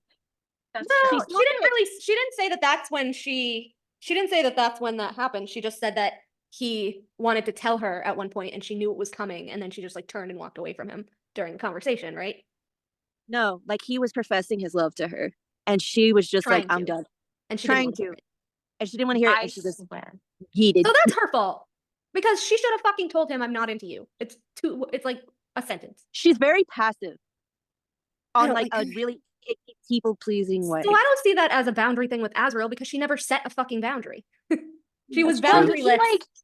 He like yeah, He's I guess avoidant, that's and he's true. like, what are you doing? Because then in Human City and Akamath, she's literally, her hands are all over him. Whoa. Okay, so what about as Eddie? Because she uses him in front of Kier. Oh, that's fucked up. I She was forgot like, that she it said did that like her hand was sliding over his chest, knowing that her father was watching them. And then like she gave him like a sultry look over her shoulder, knowing that her father would think that they were gonna go home together or something. What in the sweet And home then Alabama? Farrah was like, and I know that Azrael was probably like fine with it, but she wondered if he really was. I totally forgot that scene. I totally forgot. I don't like her. Actually, it might have been Akawar, actually. I don't remember if it's Akamath or Akawar. I forget. I think it was the first time we see Kier. Or maybe Akamath. But yeah, it literally says like her hands traveled over his broad chest along the scales of his armor, whatever the fuck it said. I'm like, you're using him. Yeah. And then when he put his hand over hers, when Kier was being a dick to her and Akawar, and she like pulled her hand away. Oh my god, she kills me. I swear, she kills me. He was literally trying to comfort her because Rhys didn't tell her about whatever, but technically he didn't either, so I get why she was mad at him. But like, oh, I'll use you when it suits me, but I don't want you to touch me when it doesn't. Like, what the fuck? And especially his hands. Like, you know. Yeah. What? He's Oh my super God. self-conscious about his hands. Oh yeah, He, like, yeah. put his hands there and she was like, Yeah. Yeah. What realization did you have, Becca?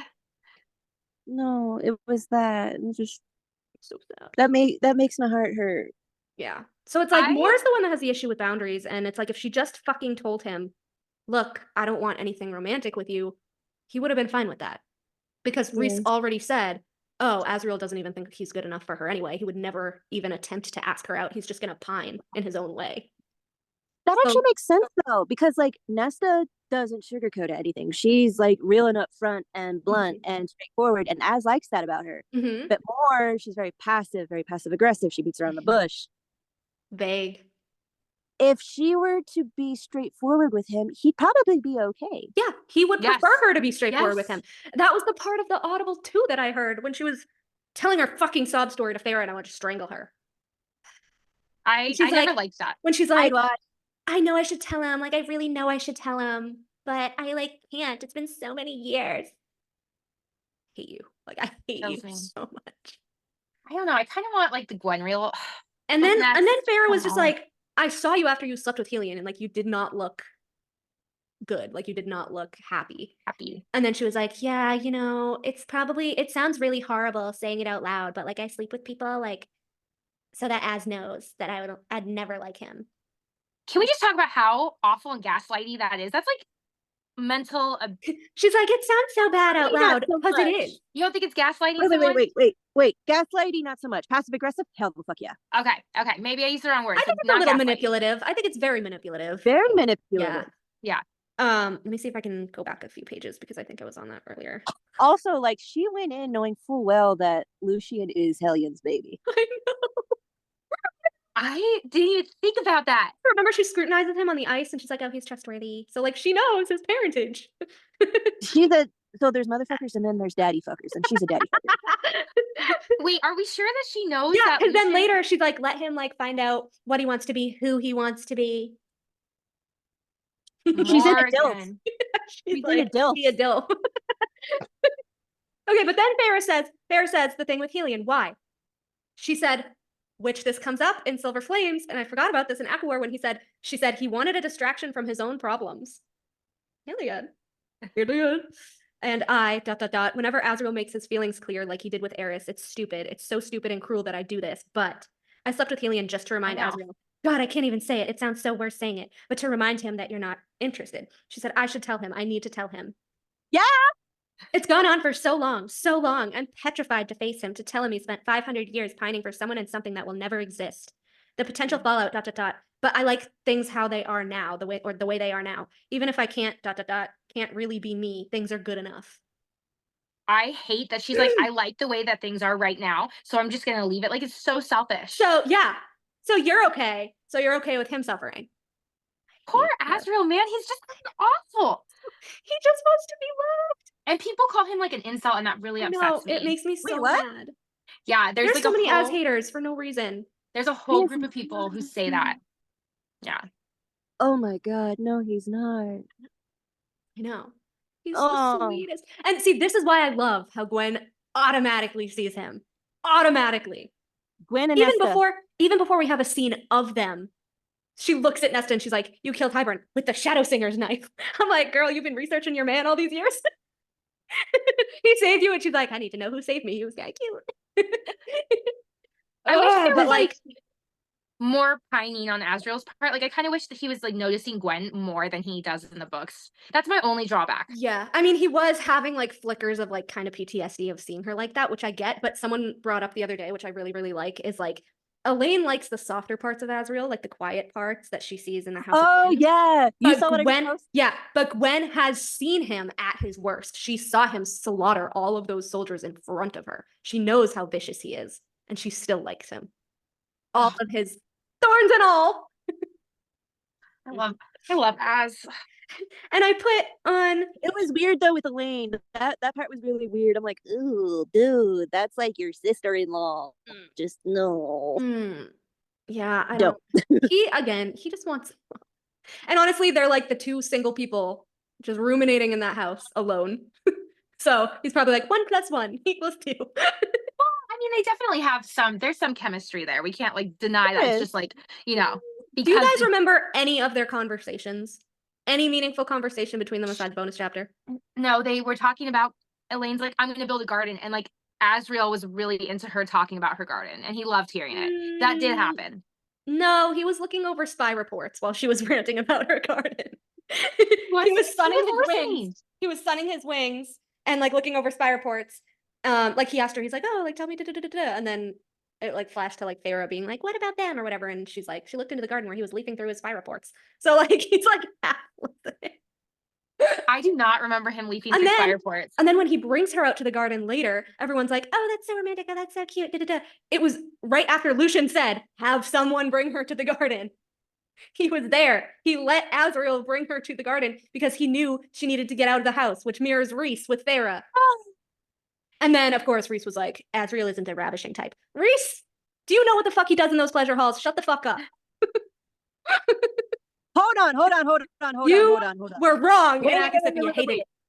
Wait, I know when they were young, they all had like a thing to where they would all do stuff in the same room. But other than that, bro, have you seen him recently ravage someone? Him and Were you ravaged by Azrael? Do you need to call a hotline number? Oh, dude, Azrael is going to be daddy? Azrael's gonna be such a fucking yeah, he's gonna be such a like, I don't know, power bottom. He's gonna love her, like dominating him with the ribbons. I can see it. You guys, I literally She's gonna tie him up with her white ribbons. when did these words like power bottom? I just want to know because I'm old. When did that become a thing? Probably when I don't even Wattpad know was what that- invented. I don't know. What was it? I said you never read Wattpad as a kid. What does that mean? A power bottom? Exactly what it sounds like. A lot of hip motion on the bottom. We need to introduce you. We need to introduce you to more some more erotica. Olivia. Literotica. I opened up you Literotica. guys' Wattpad just account. I'm like, trivia. what in the world? Literotica has been up before Wattpad. Has it really?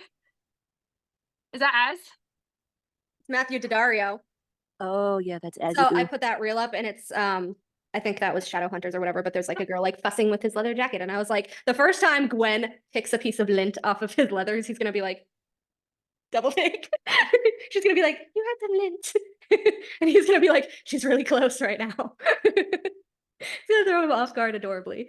I will say I do think it's interesting that in Hofast Azrael had what's it called? So Like that- a little Blindfold in his pocket. blindfold in his pocket. And I'm like, that's very A black strange. blindfold in his pocket, Azrael. He was on his way to the pleasure hall and he's like, what the fuck? All the spies were like, not today, bro. I know. He was pissed. I know. He's like, you fucked up my night. He was so mad at her. He was really pissed. Let's do the Corsta thing so that you can be here for it. Because I need more fan. I'm sweating like a pig. I'm turning red. Because we were talking about Azrael being the power bottom. I know. And then seeing Matthew Daddario, please. My So hard. favorite. I'm waiting. Now that we've gone over that Nessian don't have mating bands. And that as is a power bottom. I Real? don't really know what the fuck matrix I was in the other night where I figured it all out in my head like a fucking equation from young Sheldon. But I was literally just like sitting at work and I go, oh shit. And I was like, I have to write this down. And like, honestly, sometimes that show reminds me of me. Not often, but sometimes. He was doing he had a whole whiteboard of shit. And I go, oh fuck, that's me. And then someone commented on my reel. Someone commented on my reel, you're the Charlie Day-me. Because how many times have you told me that? Oh my god. Okay, anyways. I figured out why his agent name was Silverbow. I figured it out. There's a lot of little threads, plural, here. So let's try to follow them. Because I can barely follow them. Anyways, I said Nesta Archeron, heir of the Dust Court, magical reincarnation of Deanna who has moonfire, owns the harp which is gold with silver strings. Good? Okay. Deanna, her symbol was a bow and arrow, most notably a gold arrow, which we see in Tog that she is gifted by the priestesses during the service. But in the text, we never hear anything about her bow. So I said, technically, her bow is missing. I said, if her symbol was to match the harp, that would mean that if her arrow is gold, she would have a silver bow. Silver bow. Agent Silverbow. Deanna. Nesta. So how is Cormac? Cormac has the bow tattooed on him just like Rhys has the horn tattooed on her. I don't know. Or it's just a connection to Deanna, who I think is actually, which I'll get into, who I think is also the Luna in Crescent City. So I think his agent name is based on Luna, who is Deanna, who is Nesta, if that makes sense. I said, Cormac Donald prophesies to be a king, undiluted bloodline from the Dust Court, matching wordmark tattoo to the Dusk Peaks. He was known to Ophian as Agent Silverbow, and it was never explained why. He is the missing Dusk Court link. The missing link is the silver bow. He's the missing link. And then I said, let's also remember that Avalon, Cormac's home, was a part of the Dust Court, tethered to the mainland on Prithian by the mists. Cormac's powers are light and shadow. He's the embodiment of twilight, aka dusk. In Akasif, Dusk is mentioned over 5 times in relation to Nesta, not to mention the 8-pointed star, which appeared again on her back at the end of the book. In Hofast, Bryce pretty much tells Nesta to go figure out what the tattoo and her powers mean in relation to being able to open the chambers in the Dusk Court. Then I said, the Luna in Crescent City was also a huntress/moon goddess, which is why I think she's Deanna, and Nesta has Deanna's power. I do think the bow is going to show up at some point, though, which would be cool. I said she was also known as the Archer, Nesta Archeron. We thought it was Feyre, but I said she was also depicted with a bow and arrow. And then I said, Nesta mentions in Akasif that Feyre had taught her how to use a bow and arrow, and she uses this skill later on in the Blood Rite. Ah, Melanie. I know. Interesting. Archer, Deanna, Luna, Cormac's agent name being a code name for Deanna and Luna. I mean, I feel like at this point, if Cormac doesn't come back, I'm going to be really disappointed. Me too. There's more. There are more slides. There are a lot more slides. You guys already know the one about the word marks on the peaks. I've said that one a million times. I'm not going to do that one again, but this is from Cassian. And it's another little kind of quote that seems foreshadowy to me. So this is her breaking down actually on the hike. So this is kind of like the embodiment of her healing, right? It was supposed to be the embodiment of her healing. She pulled back from her chest, found his gaze lined with silver. I don't know how to get there. I don't think I'm capable. His eyes glimmered with pain for her. You are. I've seen it. I've seen what you can do when you're willing to fight for the people you love. Why not apply the same bravery and loyalty to yourself? Don't say you don't deserve it. And then it says he gripped her chin. And then it says, so this is the foreshadowy part, I think. He gripped her chin. Everyone deserves happiness. The road there isn't easy. It is long and hard and often traveled utterly blind. But you keep going because you know the destination will be worthwhile. I said Cassian unfortunately has no idea how right he is that she will find her destination, but it's not with him. It is with Cormac as her king in her own court, which is Dusk. Your Corsta theory kills me every time. And in Hofast, he forgets completely that he said that to her because he is Mr. Angsty and Cassian is the most furious with me of anyone. Like, that's sketchy. The road isn't easy. It is long and hard and traveled blind, but the destination is worth it. But yeah, maybe her entire that mating to Cassian is long and hard. No, maybe that quote foreshadows the struggle in their relationship, but they'll eventually stay together in the end. They're gonna fight, and they're gonna fight a lot, but they're gonna stay together in the end. I didn't see him fighting in Hofast. Another opportunity that she didn't do on purpose. We know the 8-pointed star was tattooed on you for a reason. Said it a million times. Tattoo of strange symbols on his left bicep. We know. Oracle of Avalon. I was destined to unite with a princess who possessed a star in her heart. We know. Our mingling would bring great prosperity to our people. Yes. Our people. Mingling. Meaning cross worlds and not sex. Calamai. The Great Right. Oh yeah, she would have to do the Great Right. Cassian ain't powerful enough for that shit. Here Take does it. back. Here does it. Come on. Take it back. And then I forgot about this one, which I found from fucking Einar, your favorite boy. I love Einar. I know he's a piece of shit. I love that piece of shit. I need more Einar in my life. I feel so robbed. He said, Cormac is powerful. His household is strong. I want you in Avalon because it's a safe hold. Even the Asteri cannot pierce the mist without permission. So old is the magic that guards it.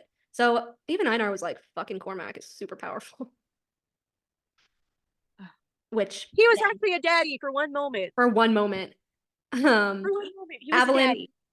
From up here, he could see the scattering of islands amid the vibrant teal of the ocean. Wasn't it a teal river in Valaris? Avalon had awoken into a paradise, and part of him ached to leap into the skies and explore every inch of it. This is about the prison, dusk, twilight. That's what the island was in its long buried heart. What her power bloomed into, the lands rising with it. It was, as she said, as if the island had a soul that now blossomed under her care, nurtured by the court she built here. Islands like those they'd seen in the carvings rose up from the sea, lush and fertile.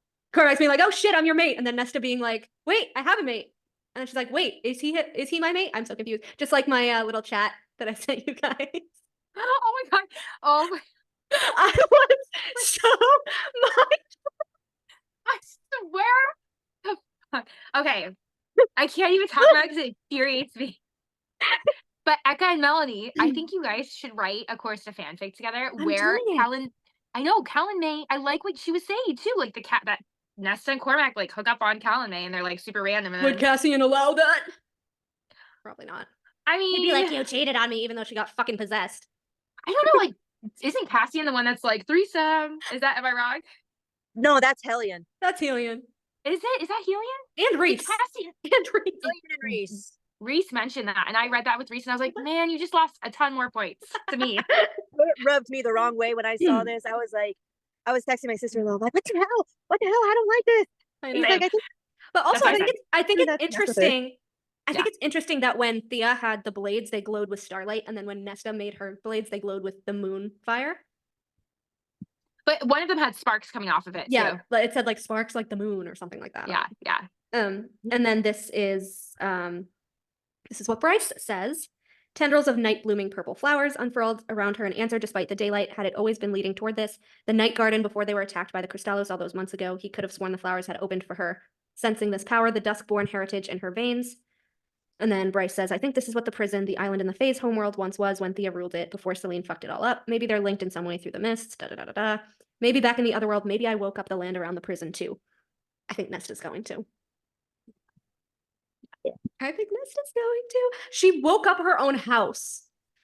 Yeah, Like, she made her own best friend. that's awesome. It was so awesome. And then, of course, the whole Twilight Raven symbolism, where I said Cormac means raven, ravens signify dusk. Not going to go over that again. He's the great king. And then this was more proof of the Deanna thing. It says, oops, hold on. It says, Deanna turns all Aelin's standard fire magic into moonfire. It is described as being the cold white light stolen from the stars. Rowan also noticed that the fire would be so cold that it burned. It's Nesta. And then Lanthus, which death god are you? Who are you beneath that flesh? I am nobody, she snapped. Whose fire burns silver in your gaze? You know whose fire, she says. But it's I still am true. nobody. I am nobody. I am no one. What are you referencing, ma'am? What is it? I am nameless. Nameless is my price. Oh, wait, okay, Nameless is my don't say price. it. Yeah, don't say Yeah. it. Don't say it. Lanthus's golden skin drained of color. It is not possible. And then he says, looking to the harp, his eyes widened again. We heard about you here. You are the one the sea and the wind and the earth whisper of. Nesta, you took from the cauldron itself. And then from Crescent City, which the Luna does remind me of Deanna, but it also kind of reminds me of Aelin too. I don't know. It says, the towering statue of Luna aiming her bow towards the heavens, 2 hunting dogs at her feet, and a stag nuzzling her hip. Artemis. Yeah. Wait a minute. 2 dogs. If she marries Eris, she gets the smokehounds, which are part of the wild hunt. True, And true. the stag, Tamlin kills the stag every Calanmai, the white stag. Oh, we got an alliance. Do you remember when we thought that the statue was Thur? Yes. It's not Thur. It said it was Thur. Yeah. Yeah, well, yes, but Thur is technically a planet, and I think they probably named their gods after the planets. I don't know, maybe like Luna, Thur. Or vice versa. Yeah, but I think Thur's real name was Theon, and I think that's why Theon wasn't in the Crescent City history and Thea was, because he was under the name Thor. Because it says, a powerful Fey male stood poised above an anvil, hammer raised skyward in one fist, lightning cracking from the skies, filling the hammer and flowing down toward the object of the hammer's intended blow, a sword. Sounds like Nesta, by the way. Yeah. Hammering the swords. And then Bryce checked the silver of the writing in the lower right corner. It just says the making of the sword. Her mother peered at her. In what language? She said the old language of the Fae. And then Rhys straightened. Nesta hammered the blades, all 3. First the sword, then the dagger, and then the great sword. Rhys and Amren exchanged a look. What? Cassian demanded. Rhys asked Amren, is it possible? Amren gazed at the blades. It has been such a long time, but yes. Someone please explain, Azriel said, peering at the 3 blades from a safe distance. Once the High Fae were more elemental, more given to reading the stars and crafting masterpieces of art and jewelry and weaponry. Their gifts were raw, more connected to nature, and they could imbue objects with their power. No one has been able to create a magic sword in more than 10,000 years. The last one that was made, the Great Blade Gwydion, vanished around the time the last trove went missing.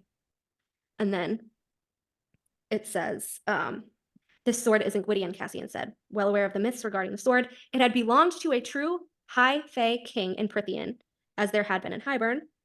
It had united the lands, its people, blah, blah, blah, blah, blah, blah. And then it says, yes, Amren said, only the great powers could do that. Gwydion was given its powers when the High Priestess Oleana dipped in the cauldron. And she basically says that Fionn made it with Oleana. So that the making of the sword was Fionn making Gwydion. And then Oleana dipped it into the cauldron. And then this is Nesta's. It did not go easily. It truly glowed like moonlight lay within the metal. Iridescent sparks danced along the blade, pure crackling magic. The light danced and spurted as if an invisible hammer still struck it. I want Nesta to go to Spring and see the Starlight Pool. Yeah. I am obsessed with that pool. I want Nesta to go and look at it. That's my last point. So the dagger radiated Oh, cold, okay. its blade gleaming so bright it looked like an icicle in the sun. The second sword seemed hot, angry, and willful. Which is weird that they gave Eris the cold dagger instead of the hot one that would go with his powers. Maybe to balance it. Yeah. Everything's a balance. Yeah, and which is why his like magic responded to Nesta's, because she had cold and he had hot. Like Cormac! Like Cormac, which is fire magic.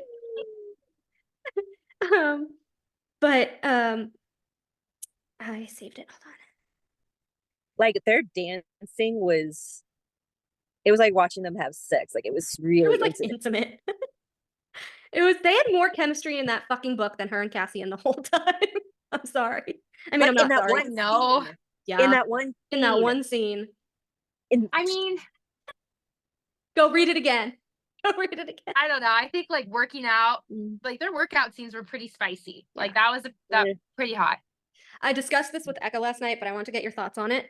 And it Oh, has to God. do with the Starlight Pool, because remember the first video that we did on our Instagrams was of the Starlight Pool?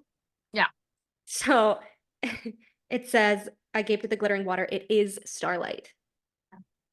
How? I was unable to take my eyes from the pool, the silver, but also the blue and red and pink and yellow glinting beneath the lightness of it. That's fucking dusk. Really? You think so? Tamlin Starborn! The red. Huh. Tamlin Starborn! He is. He has. I mean, he is. I know that we've worked that out. Mm-hmm. Because him, Feyre, and Bryce all have the same scent, which is, was it the lilac or lavender? Is that Lilac, the Starborn yeah. smell? Lilac's the Starborn smell, I think. Yeah. And we don't know Lucian's, we don't know Eris's, we don't know Cormac's, we don't know Rune's, we don't know Lauren's. No, we know we got a hint of Lauren.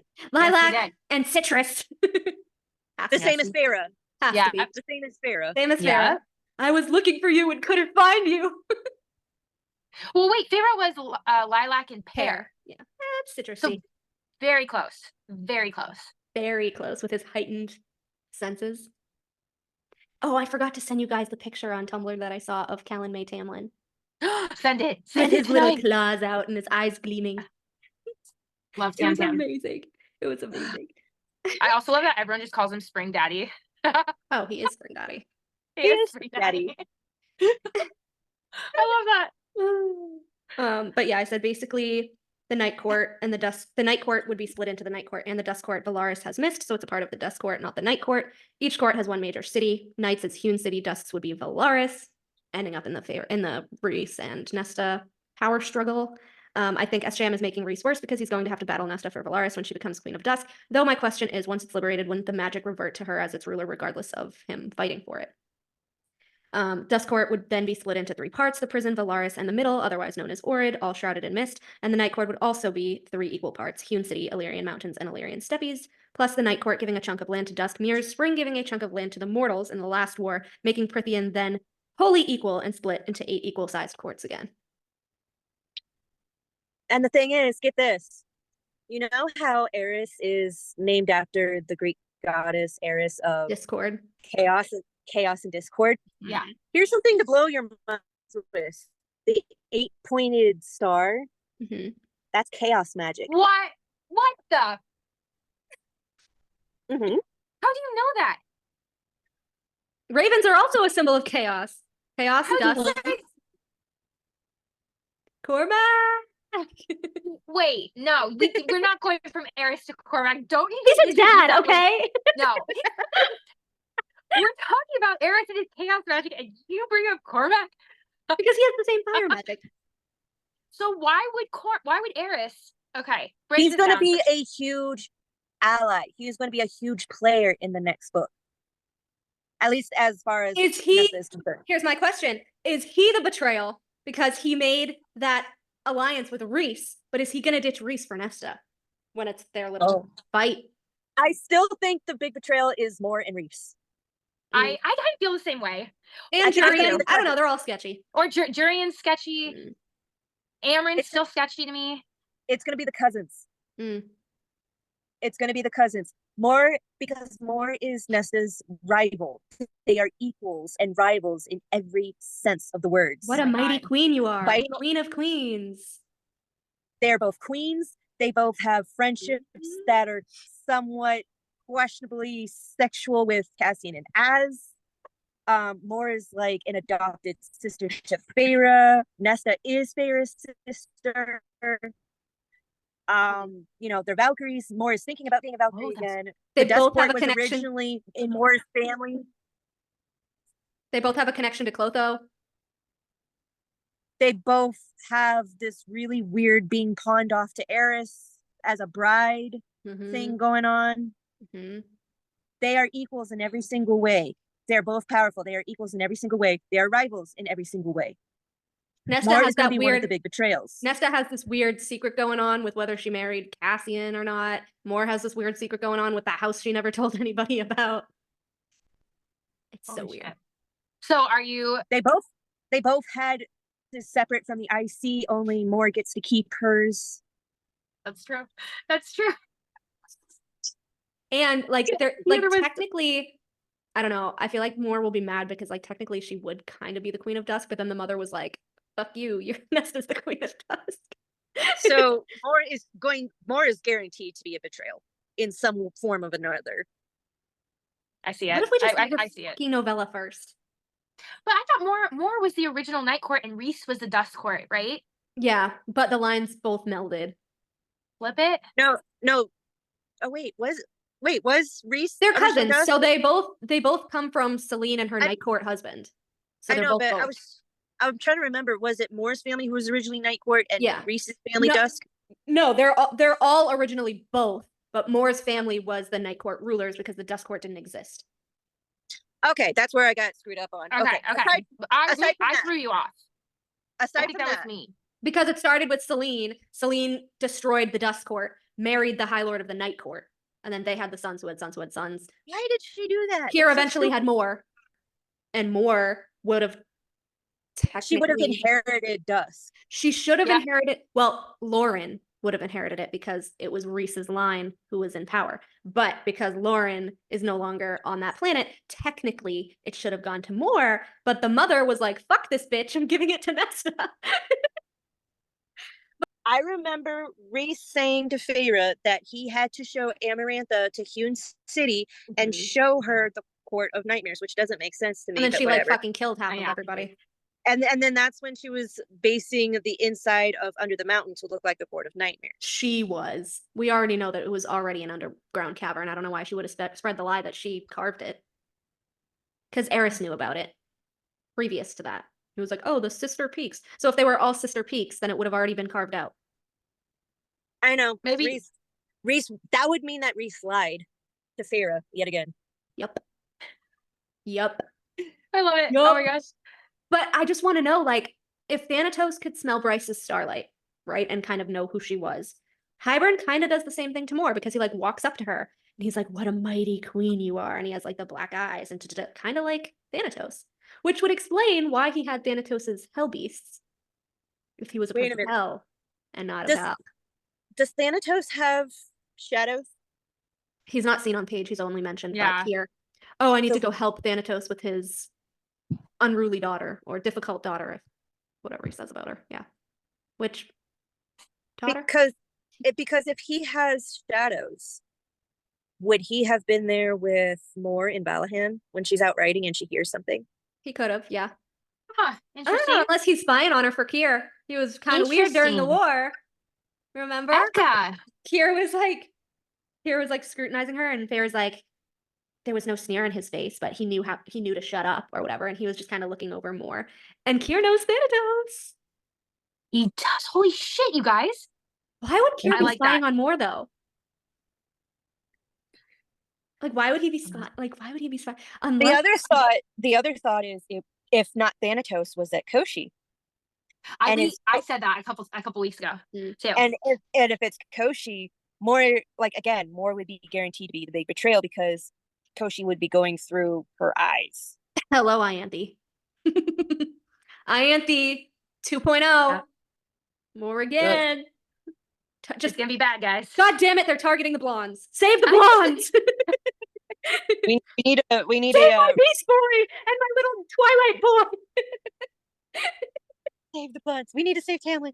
Well, Save the blonde bitches can kind of go, but save my blonde boys. The blonde boys. I don't know why people hate them so much.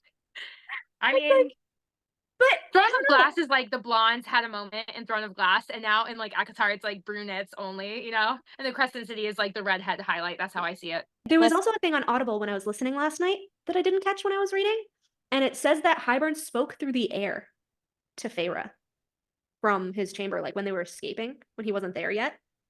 She said his voice rang out at them through the air. And like on Audible, it was so trippy. The way that they did it, it was so trippy. It like went all around your head. And I was like, oh. Is this graphic audio? Is Audible the same as graphic audio? Yeah. Really? It was so true. I was like, he spoke through the air? And then he like appeared on like the cliff or whatever, and he was sending the dogs after them and da-da-da. But I'm like, speaking through the air. I was like, do we ever see like the Princess of Hell do that? Or do the Valg do that we know of? I haven't seen a lot of the Valg yet.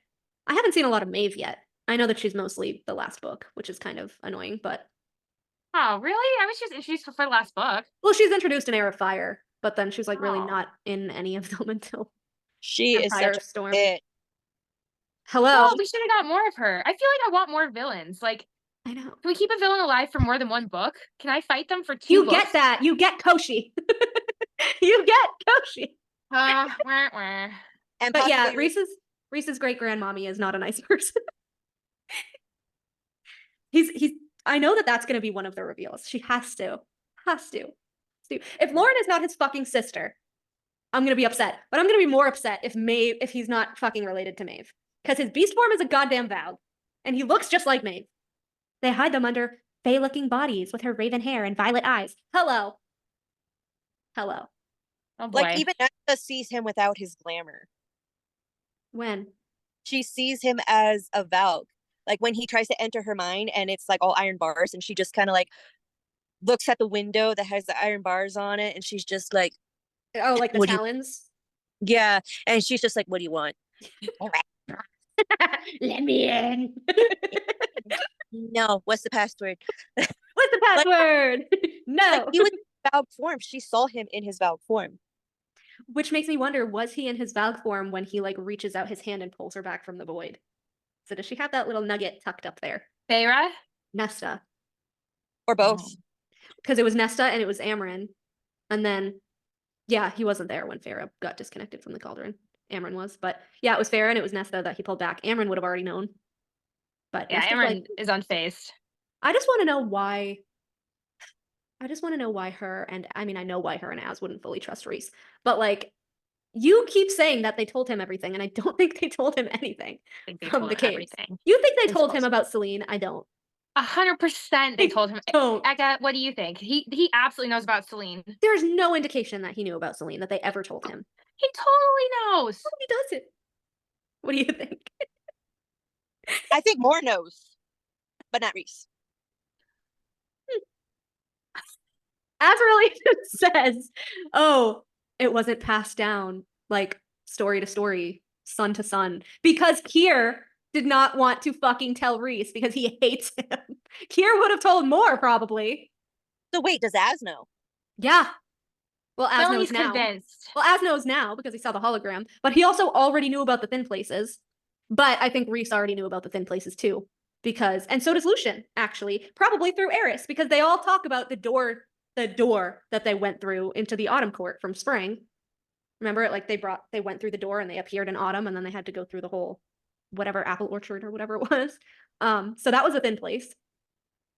So are there like doors / thin places at all of the borders? And if so, There, Wall. There's one in the wall. yeah, and in every court they have to have one too. yeah. There has to be one in every single court so that they can like travel between them. So if Rhys thinks that his thin place is in Valaris, and Valaris is actually dusk, this would make sense as to why he had no idea that there was one in Hewn City and no idea that there was one somewhere in Illyria.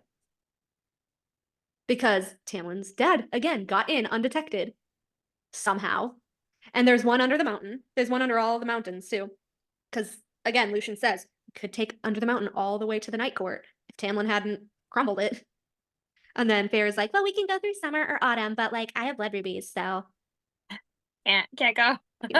One choice only. yeah. I know. Like, well, you're an okay fighter. Like, Az could totally take you, but you're good enough. Bitch.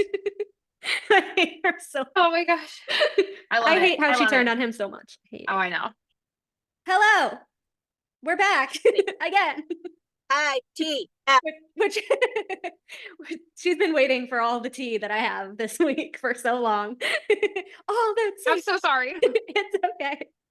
So if any of you guys have been following my Instagram, I've been posting quite a lot this week. And actually, a couple weeks ago, I was getting worried that I was slowing down and not figuring out things as much as I had been. That was It will happen eventually, the longer we go without an announcement. But yeah, it was dead at work this week, and I was overthinking, as I do, and things happened. So I spent my whole night on Sunday night, thinking about how not a lot of people believe me about Nessian's fake mate bond, including Olivia. Oh no. So I'm like, you know So what? much hate I on was those like, posts on your you know what? Instagram. I'm gonna dive in. I'm gonna do this fucking theory board that's been in my brain forever because I've never done the actual theory board on it. I'm just gonna get it done while it's dead at work. Let's do the theory board. Let's get all the quotes. Let's get all the screenshots. Let's do this shit. And I finally did it in 3 slides. Well, 2 slides. One was my Tumblr post that I had posted a while ago before the theory boards, but I did it in 2 slides. I thought it was going to be a lot more, but I mushed it into 2 little boards. All right. So let's start with that tonight, even though I have so much overflowing in my brain. Let's start with that. I've gotten some very excited comments and a couple very annoyed comments, but I figured that would happen. And with the annoyed comments, I could actually prove them wrong, which was also very funny. So, What'd they say? Did they say anything after you did it? Yeah. So so Rachel, who you guys know as Romanticy Deleted Scenes, used to be Prithy in Deleted Scenes. I love her so much. Oh yeah. Posted from her personal account. She said, Cassian and Nesta's emotions after Solstice are so mismatched. Nesta is pacing like an unfixed cat, unable to focus on anything, to the point that her friends are teasing her about her lust. Nesta feels how one would expect after accepting the bond, going into the frenzy, but Cassian is clearly able to go about his day as usual without any of the frenzy. Why is he not out of his mind with lust as well? Surely Rhys offers some sort of PTO if Cassian had wanted it, frenzy leave or something. And I like that. That's cute. And I said, it's because it's Nesta's spell using cauldron magic. It would be her. She was the one that made the bond, so she would feel the effects. Therefore, she's feeling the effects of the bond she created, while his connection is more superficial and fake on his side because it's just connected to her. Someone said, ooh, this is fire. Someone else said, okay, are there any descriptions of their scents merging, though? Because we know that scents usually merge. I said, not particularly, but in Hofast, Bryce does point out that Cassian smells like Nesta, not the other way around. But that also happened when Lydia and Rune had sex in their little day and night mind bridge thing before their bond snapped too, so sex can do that as well. It's not exclusively a bond. Someone said, it's breaking my Nessian heart, but this theory is also amazing, makes sense. Someone else said, I always felt that Nesta and Cassian are not endgame. It felt too much like first love, all the lust and immaturity, not sure what's coming for her, but doesn't feel finished. Someone else said, this is tempting, but we can't oversee the fact that Cassian's reaction and behavior toward Nesta since he first met her when she was human has been kind of along mate lines. And I said, however, that's not true because in chapter 22 of Akasif, he still says that he's waiting for their bond to snap, and they didn't have a bond before then or even following that in Akasif. And Tamlin did the same for Feyre. He almost married her. So love / lust / crushes do not equal a mate bond. And Lucian also did the same for Jasminda. He waited for the mate bond to snap into place, and it did. And they were super in love. So, and he even said like, oh, she had so much fun seducing me, and like they were super sexy. So, doesn't equal mate bond. Someone else said acceptance of the bond is a big part of it. And I said, yes, but he didn't bite the biscuit and there wasn't any formal bond snap scene. Also, when the bond does snap, as seen with both Rhys and Lucien, they're usually stumble. It's something kind of minor, but you know that it snapped. There's no super exaggerated fanfare to tell us that there's a bond or try to get us to know that there's a bond. So there's no real proof that they have a bond. That was just SJM trying to convince us a little too oddly. And then someone commented under that comment and said, this is true. Book gives the same logic for Azriel and Moore, since after so many years, their bond hadn't snapped into place and Azriel was still obsessed with her, which gives strength to the theory that probably Nesta made her bond with Cassian because she needed companionship and Cassian was the closest person in her vicinity wanting the same thing. We also need to remember Rhys and Feyre meeting with Callias and Vivian and how their bond didn't snap till after they got married, blah, blah, blah. No two mating bonds are the same. I said, exactly, yes, true, but there's always a bond snapping scene. Even Vivian explained hers and Callias's when he came back from under the mountain, and they both felt it at the same time. Then they got, or they both felt it after they got married when they had sex. She explains that they felt it snap. We never get a snap. We never get a snap. We never get a snap. An actual snap felt by both. That we don't have one. Someone else put, it strikes me as wrong that Cassian did not react the way he should have. He didn't stay around, he wasn't possessive, nothing. Either the bond is fake or Cassian isn't who he seems to be. Also saw another reel considering that he had been possessed by Bryaxis, to which I replied, that was also my reel. I don't know what's wrong with him, but he is not a good mate to her. And then someone else put, you're right, he didn't eat the biscuit. And then someone says, always thought of it as Rebirth of the Fae. They were at their darkest. They both needed tough love and not a typical love-filled bond. Needed people to push them to be better, even with extreme force. And I said, but they're not better, they're worse. He's awful to her and Akasif and Hofast. They're not getting better, they're getting worse. It's the opposite, right? And then there's something else, but I'll go into that because it goes into another theory. So those were the comments. A little bit of a mixed bag, but mostly convinced that it's not real. And I'll read the slides to you guys if I can pause Oh my it. God. Yeah. That is like heartbreaking to me on so many levels. Because what would you consider the bond snapping scene? There isn't one. Other than Cassian having to spell it out, but I felt like he had to spell it out to me. He was just like, call me your mate, damn it. She was like, no. You guys, but there was an entwining thread. I know you like to harp on the thread versus threads. They had entwining.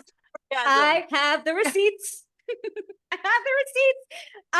That was the biggest point I wanted to make, was comparing that scene to Helian's scene of spells. That was my biggest point. Scene? What are you talking about? The scene where Helian describes spells and the things that he did with the Autumn Court soldiers. So similar. Crazy similar. But anyways, the first slide was my little Tumblr reblog. So somebody, Dusk/Muse, but I completely believe the theory that the mating bond between Cassian and Nesta is a curse from the cauldron because they don't make sense. Like, Cassian is great individually, Nesta is better individually, together they're horrible. Which I was like, gotta reblog this because yes. Yeah. In my reblog, I put, I've been saying this since Akasif, I keep going back to two different things. One, Rhys saying that there are threads to be woven here in regards to Nessian and Akafast after how in Akamath during Feyre's play on Tamlin and Hybern, she claimed that Rhys forced a mate bond on her and not a soul questioned that he could do that in the scene. Do you remember? How I think we touched on that before. How Feyre was like, he made me be his mate, and everyone was like, I believe it. Like, nobody questions that at all. I said it's especially weird when you remember the scene where they accepted it after the Symphonia thing. It's described as golden threads, plural, just as Rhys said. I think he could have made their fake mate bond, hello, Maeve's ancestor, to tame Nesta and also to link her and her dangerous magic to the IC's arsenal permanently.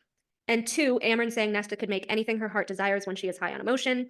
And then also her saying, like, you better be careful when you fuck her. You don't know what she'll do to you. And he was all pissed. I love that quote, though, because that's exactly what happened. I said, which means when she was depressed and desperately wanting to be understood, she could have made their mate bond accidentally. They did not have one prior to Akasif. Did they care deeply and try to protect one another in Akawar? Yes. Was it mate bond stuff? No. Azriel also protected Nesta in Crescent City 3, held her close, weeped for her, said thank the mother, all this stuff, was stroking her hair. And the Bat Boys protected Feyre in the same way in Akamath and Akawar when the Autumn Court brothers were after her. So that was my little intro to the theory right here. Now, the whole theory board with the quotes and everything. I started with the one quote in Akawar, which was weird before. Actually, this is right after Nesta saws off the King of Hybern's head. And this is a quote that I think I've gone over before, but in terms of Elaine, not in terms of Nesta. I said, the cauldron seemed to or the quote says, the cauldron seemed to realize what she'd done too as his head thumped onto the mossy ground. That Elaine, ... Elaine had defended this thief. Elaine, who it had gifted with such powers, found her so lovely it had wanted to give her something. It would not harm Elaine, even in its hunt to reclaim what had been taken from Nesta. The cauldron hates her. The cauldron wanted Hybern to kill Nesta. And the cauldron would have helped kill Nesta if Elaine hadn't interfered because it didn't want to hurt Elaine. And Elaine saw it. And Elaine, what? Elaine saw it. That's why she appeared, and which is why I say that is not the foreshadow, because Nesta would have died first. So wait a second. What, like, why is it so pissed at what Nesta stole? I'm so confused as to, like, because I think that she stole Deanna's essence from the cauldron. And why would that piss the cauldron? Because Deanna was dangerous. She was a dangerous god. She possessed people. She only wanted power. And this goes back to Amryn being suspicious, because remember, Amryn says, we don't know if she's going to use that power for good or evil, and she'll make a trove of nightmares, and And Amryn's talking about her like she's already evil. Amryn fucking knows. Because Or she's projecting. But Lanthus also knew, because he's like, which death god are you? Whose silver fire is in your eyes? And she's like, you know who. And he's like, it's impossible. Lanthus knew. Amryn knew. They're both fucking Valg. Come on. So anyways, I just put as a little note for that quote that I just said, I put, the cauldron wanted revenge on Nesta. Many of the spells Helion dealt with and felt but couldn't see were because of the crown. And we all know that the trove was made by the cauldron. Keep that in mind. The cauldron magic is attached to both the trove and to Nesta. Nesta has cauldron magic. So does Elaine, but we're talking about Nesta right now. And the cauldron hates her. So Nesta has its magic, and the cauldron hates her for it. It loves Elaine, but it hates Nesta. So now we get into the part where everyone says their supposed bond snapped and the golden threads and all of this. So wait, can I ask you a real quick question before we go further? So are you saying that, okay, so you said Amryn and Lanthys are Valg, and then Nesta could potentially be a god, and they were always on opposite and Tog on opposite, always fighting, is that correct? Yeah, so the Tog gods were, their whole prophecy with Aelin was trying to destroy the Valg, trying to destroy Erewhon and the whole Valg army, Erewhon and Maeve and all that. And basically, Elena didn't want to be the girl, she wanted to live her life, so then she passed it on to the next descendant, which was Aelin, and made Aelin the sacrifice for the lock. And as I said before, we know that Aelin simply threw, well, I haven't gone through Kingdom of Ash, maybe Eka can help us out here. Wait, don't say anything Kingdom of Ash. No, but I don't know how she kills the whole Valg army. I know that she kills all the Ilkin with her fire, but as far as the Tog gods, it has nothing to do with the fight. I don't hear anything about Kingdom of Ash, though. No. Is this something with it? No, well, it's only what you already know about the gate. So I was wondering if, you know, the theory that we talked about, how we thought that maybe the Tog gods created the Valg by accident, and then they're like, oh fuck, because they turned against them. Yeah, we talked about this. We did not talk about this. We did. It was filmed. We filmed it. We filmed it. It was episodes we filmed ago. it? Yeah. You and me. We talked about how I don't. I swear to God, I don't recall that. We did a whole thing where we talked about where the Asterian Valg came from, and how I said maybe the Tog gods were the same species, but like it was a hierarchy. Remember we talked about the hierarchy? I remember that. Yeah. So Aelin threw the Tog gods into the gate, into the Hell Realm, which is where the rifts are, which is why I said I think she fucked up. And that's how they got out to the other planets, and they're the Asteri. Okay. So the only kind of thing that I'm confused about is the difference between Tog gods and Valg/Asteri, because we know that they're the same thing. I just think it's a hierarchy, and the Tog gods were just literally the rulers of the Asteri before they turned against them. So you think that the Valg are like the fallen angel equivalent of the gods? Yes, like the Lucifers of the Tog gods. I think they were created kind of like how the Asteri then created the archangels to serve them. I think the Valg Asteri were created by the Tog gods to serve them, and they didn't want to be the underlings and kind of formed a coup against them. And that's why the whole Valg god fight started, because they wanted the upper hand. But yes, to answer your question, that's what I think. funny. So yeah, so I think that Nesta stole Deanna's essence from the cauldron, and it's very upset with her for doing that. I don't okay. know where along the lines Deanna was destroyed. Like we know Elena? No, we know we know Elena was destroyed. But the rest of them got through the Hell Realm, so I don't know where along the line Deanna would have been destroyed and returned to the cauldron, but that's a story for Twilight of the Gods. Y'all need to pipe up. Do you That's a know story. Eka? I have suspicions. They were misplaced. That's the story for Twilight of the Gods. We're gonna see it. What's the story of Twilight? What you just said? How Deanna got destroyed and how Nesta got her power from the cauldron. Deanna didn't get destroyed. She got misplaced. Isn't that kind of the same thing? No. Well, if Nesta has her power, how is she not destroyed? Wouldn't she just burn out? I suspect that Thea is actually Deanna. What? Oh my gosh. I don't- Explain. People, I don't see that explain. only because of their personalities. Oh yeah, true. Like Thea had kids. Like Deanna didn't give a fuck about anybody. She was like, I will eat all of Aelin if you let me. And they were like, we need this bitch to be the sacrifice. You get the fuck out of her body right now. Yeah. So like Thea really cared about her kids, even if she didn't really care about other people. But that's the only reason why I'm like, I don't think. I don't know. I don't know. But I don't know. Aegis is a prince of hell, and like if she ended up in the hell realm, it would make sense if she ended up being Thea and their mates, and she's like, "Oh, I actually give a damn about our kids because they're our kids." Yeah, but would Deanna have kids with like a Fae king? I don't know. It was because they were Fion's kids, not Aedis's. Oh, And Thea was Maybe- also a Fae. maybe she just got really drunk, and that's why one of them is dark-haired. I'm going into that later, okay? Calm down. I'll get Yeah. there. I'll get Yeah. there. Unless Yeah. you want to do that one first. That one might be a little bit quicker if you want to just delve into that one real quick and then get back to Nessian threads. Do it. Do it. All right, so I realized something the other day and I couldn't unrealize it, but the Fae in Prythian, right? They're all born with their power, aside from Yeah. High Lord. 'Cause I mean, they're born with power, but not like High Lord power yet, you know, but the heirs have power. So I realized that Selene and Helena didn't have any of their mother's starlight until she physically took it out of her body and gave it to them. Okay. They weren't born being like their mother.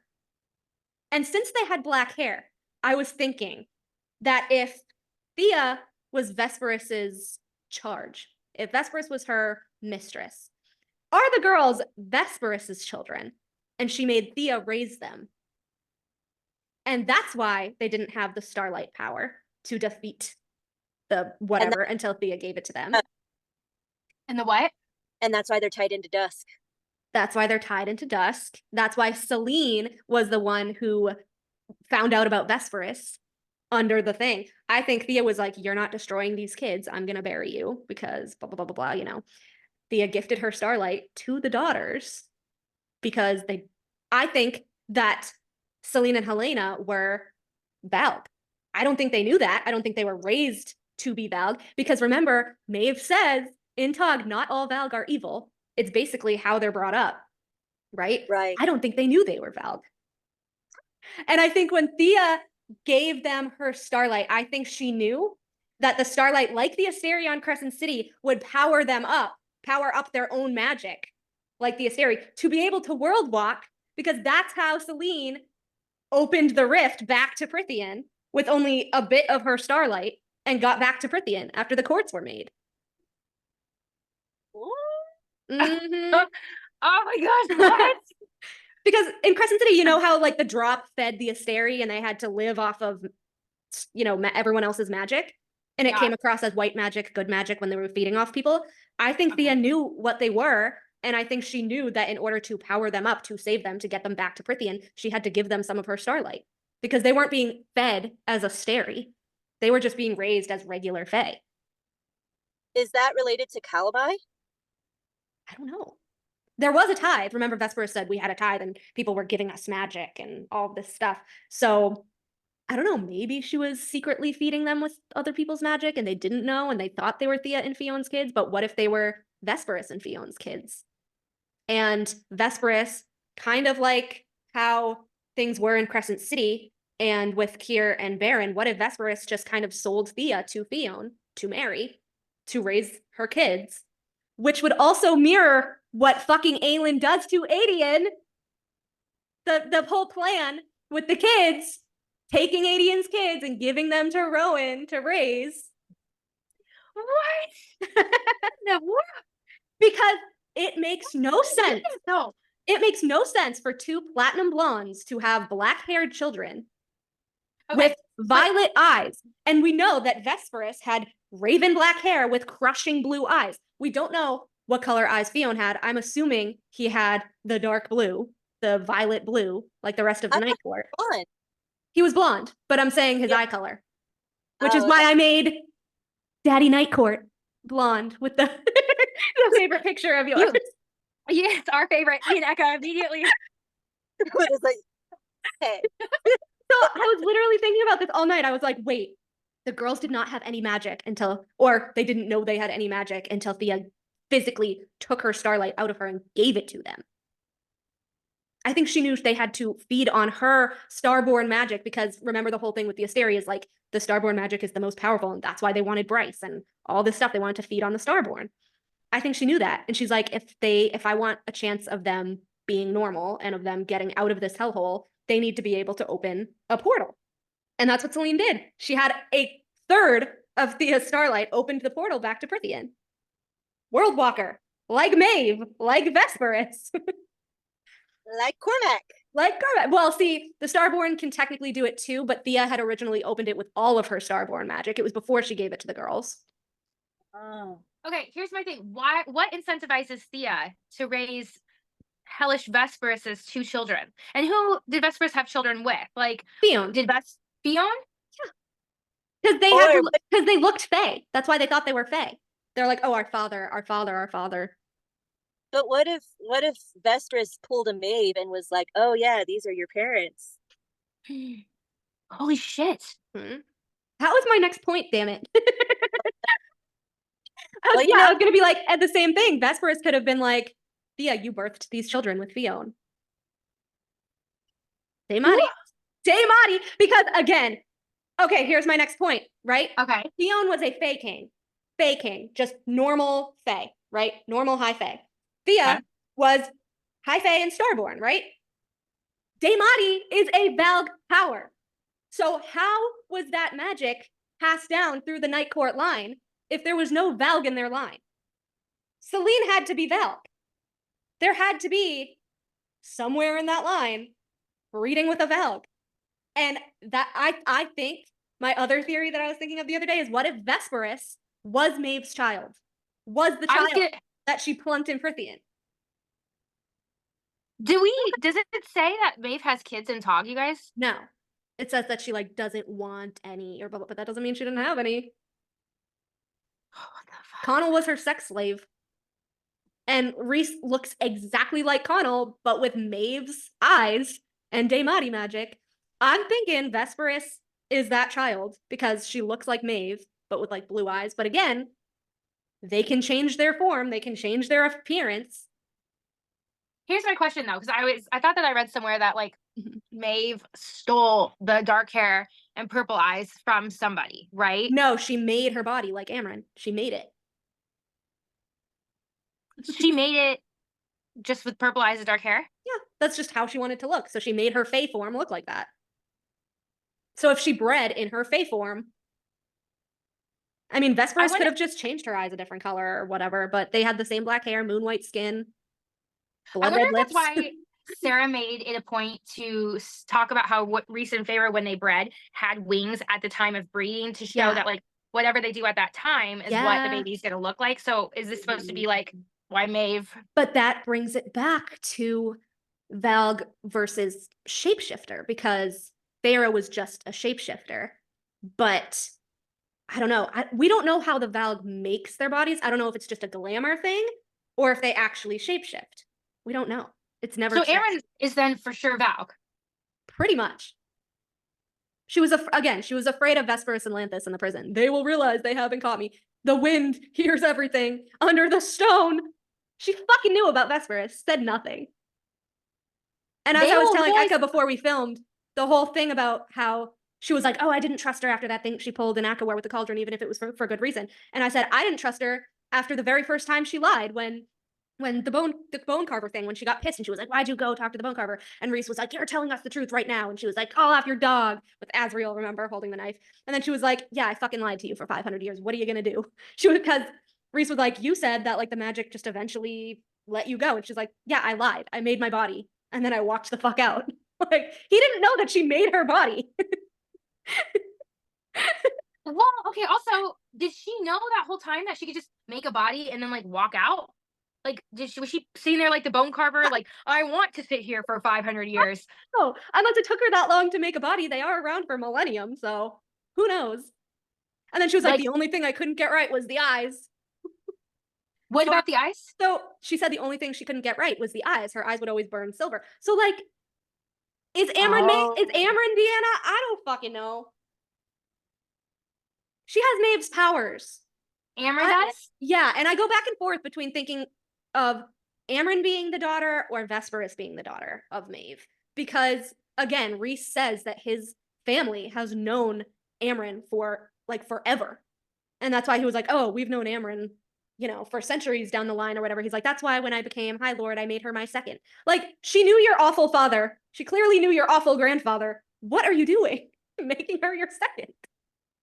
This bitch has secrets. What the What's going through his head? Why would he do that?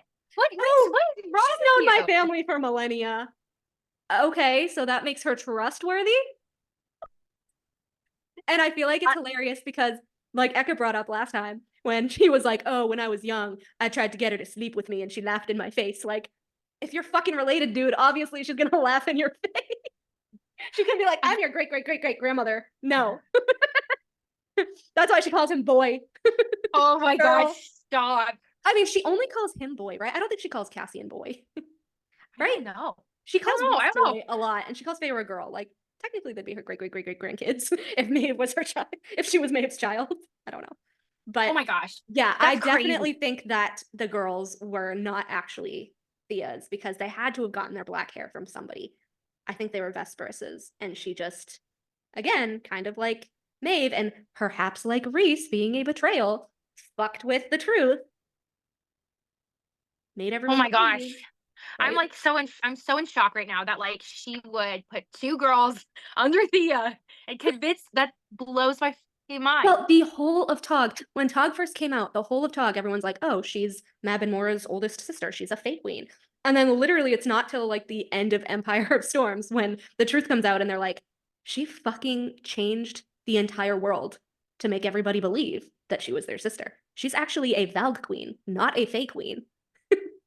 And Oh my they find gosh. out that she fucked with the whole planet to think that she was a Fey queen when she was the Valg queen. The spiders and all of the Valg were her army, her handmaidens.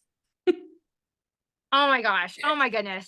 What in the That's what why in the she world? made the most powerful Fae take a blood oath to her.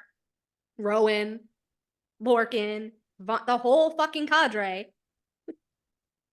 Because she knew that she was eventually going to have to fight Aelin, who was the prophesized god, the youngest god that was prophesized to defeat them all.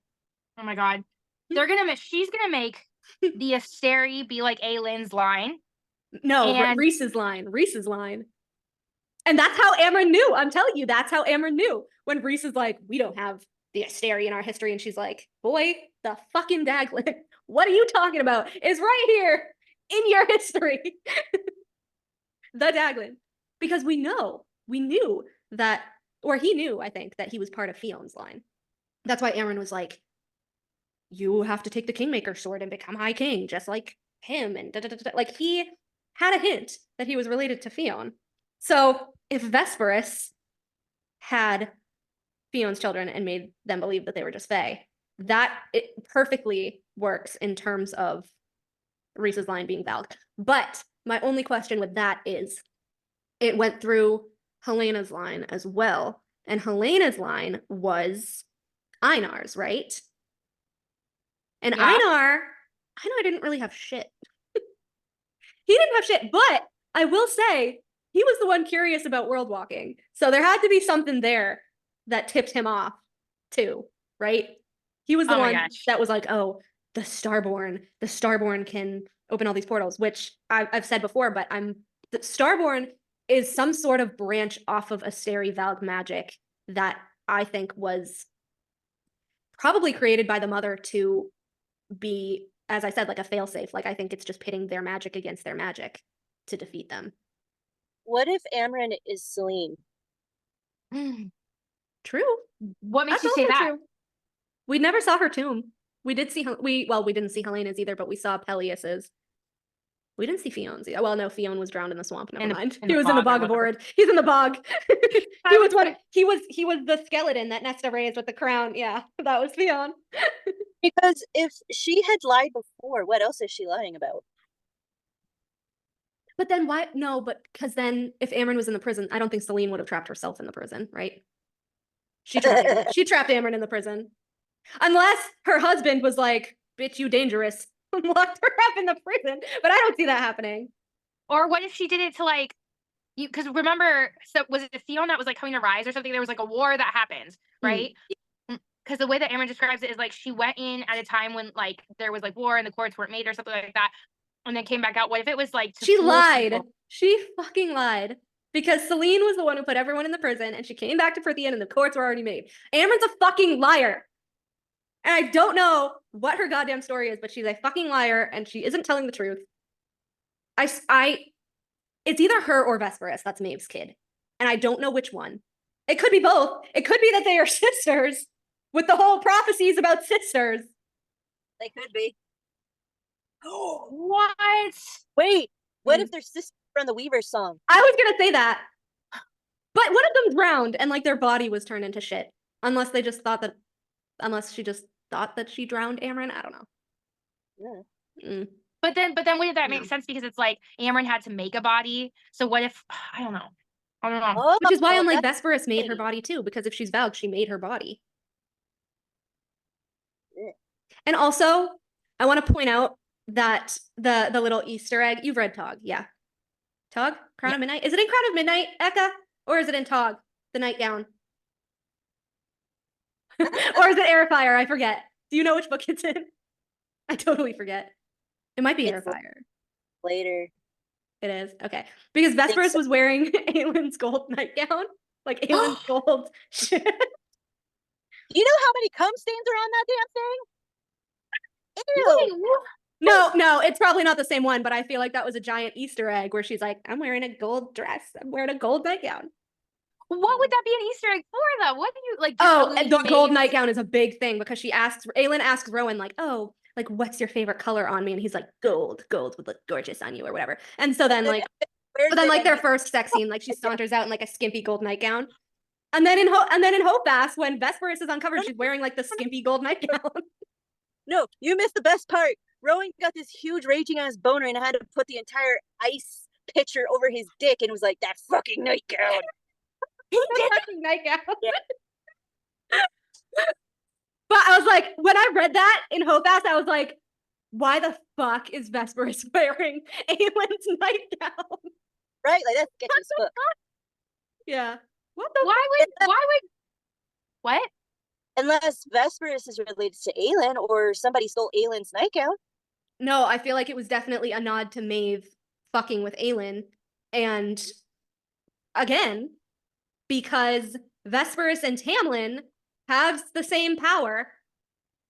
They have the same what the fuck do you call it? Oh, Selene, not Vesperus, never mind. Selene and Tamlin have the same power, which is weird too. As we've said, Selene crumbled the dust court on top of the prison, and Tamlin crumbled under the mountain with a wave of their hand. Same again. Tamlin is the bastard Starborn line. I swear to God, that's why the Night Court fucking hates the Spring Court, because they're both part Starborn. But how would Tamlin have gotten? Ugh. Well, you have to think, like 15,000 years of generations. There's gonna be some crossbreeding somewhere through the courts. Yeah. Right? Yeah, right. Which is how I think the Autumn Court has some, the Day Court has some, Spring Court has some, you know? You guys, that's so much to think about right now. I can't believe she put Vesperus in a gold. I like didn't even remember that. A gold nightgown? Yeah, the gold nightgown. And in the glass coffin, which Sleeping fucking Beauty ties back to Tamlin because I'm convinced he's gonna be Sleeping Beauty. Oh my gosh. And he's I'm, like, fucking Aelin's descendant. Full of Easter eggs. Full of fucking Easter eggs. Full of I'm it. so stressed. I'm so stressed.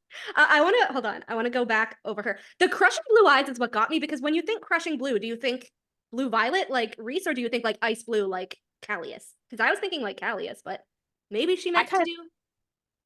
Maybe like forget me not eyes, like forget me not blue. Kind of a deeper blue. Yeah, A little bit deeper. like blue. Blue. So Starborn has to be a branch of Asteri magic because Vesperus says, yeah, you related to Hesperus, that whole fucking thing. She says, I am the evening star. So that means like she is the beginning of dusk. She is the kind of like the first of the dusk line, I guess. And dusk bred with night to make Rhys and Az and Mor's lines. True. Right? We'll call you the evening star too, Happy. She says, is it not fitting? A wave of long fingers, Captain Sharp Nails. Sharp nails. Sharp nails. That sounds like the Iron Teeth Witch, right? But the witches were Valg, were half Valg. Yeah. Again, Nuan had the gold eyes of a Valg king. A Valg king had gold eyes. Valg kings have gold eyes, yeah. So yeah, I drank from the land's magic. The land's magic drank from me. So who's to say that that's not how the girls were getting their nutrition and they just had no idea? A planet that was once green as this one is. That wasn't enough. We grew too populous. Wars broke out between the various beings on our world. Twilight of the gods. I'm so excited for this, but some of us saw the changes in the land beginning, rivers running dry, clouds so thick the sun could not pierce them, and left. Our brightest minds found ways to bend the fabric of worlds, to travel between them. Wayfarers, we called them world walkers. Now Maeve says, I learned from the wayfarers and the world walkers. They're all from the same planet. Amarin, Vesperus, Maeve, the fucking Asteri. But then doesn't that make Maeve different? Not really. No? Well, she was a Valg queen, so no, not really. I feel like maybe she was just one of the younger ones, and then I feel like maybe she escaped, what the fuck is his name? She escaped Orcus before she could learn, and then she had to go back and learn. That's what I thought. Oh boy. Maeve just really did not want to be married. She was like, get me the fuck out this marriage. She ran from Orcus, ran from him, and he's like, I will follow you to the ends of the earths of the planet. Does he really like her? Or like, that's why she made her fae body and convinced everyone she was a fae queen to hide from him. Ooh. She kind of like more. I know, she sounds like more. How wild would that be? Shen and Bryce says, you trashed your planet, then went to feed off others. We had to find sustenance. Why did you need to rely on the Dread Trove? Once we left our homeworld, our powers began to dim. Too late, we realized that we had been dependent on our land's inherent magic. The magic in other worlds was not potent enough, yet we could not find the way back home. Those of us who ventured here found ways to amplify that power thanks to the gifts of the land. We pooled our power, and imbued those gifts into the cauldron so that it would work to our will. We made the trove from it, and then bound the very essence of the cauldron to the soul of this world. So you destroy the cauldron, you destroy the world. You gave the world a kill switch. We gave many worlds kill switches. Okay, pooled our power. Starlight pool. Well, so are there multiple cauldrons then? Is there a Tog cauldron and a Princeton cauldron? She said there were kill switches on many worlds, but she didn't say they were all cauldrons. Like we know for Crescent City, it was just a first light core. Kind of thing. Was this sort of compassion the reason Thea didn't kill you?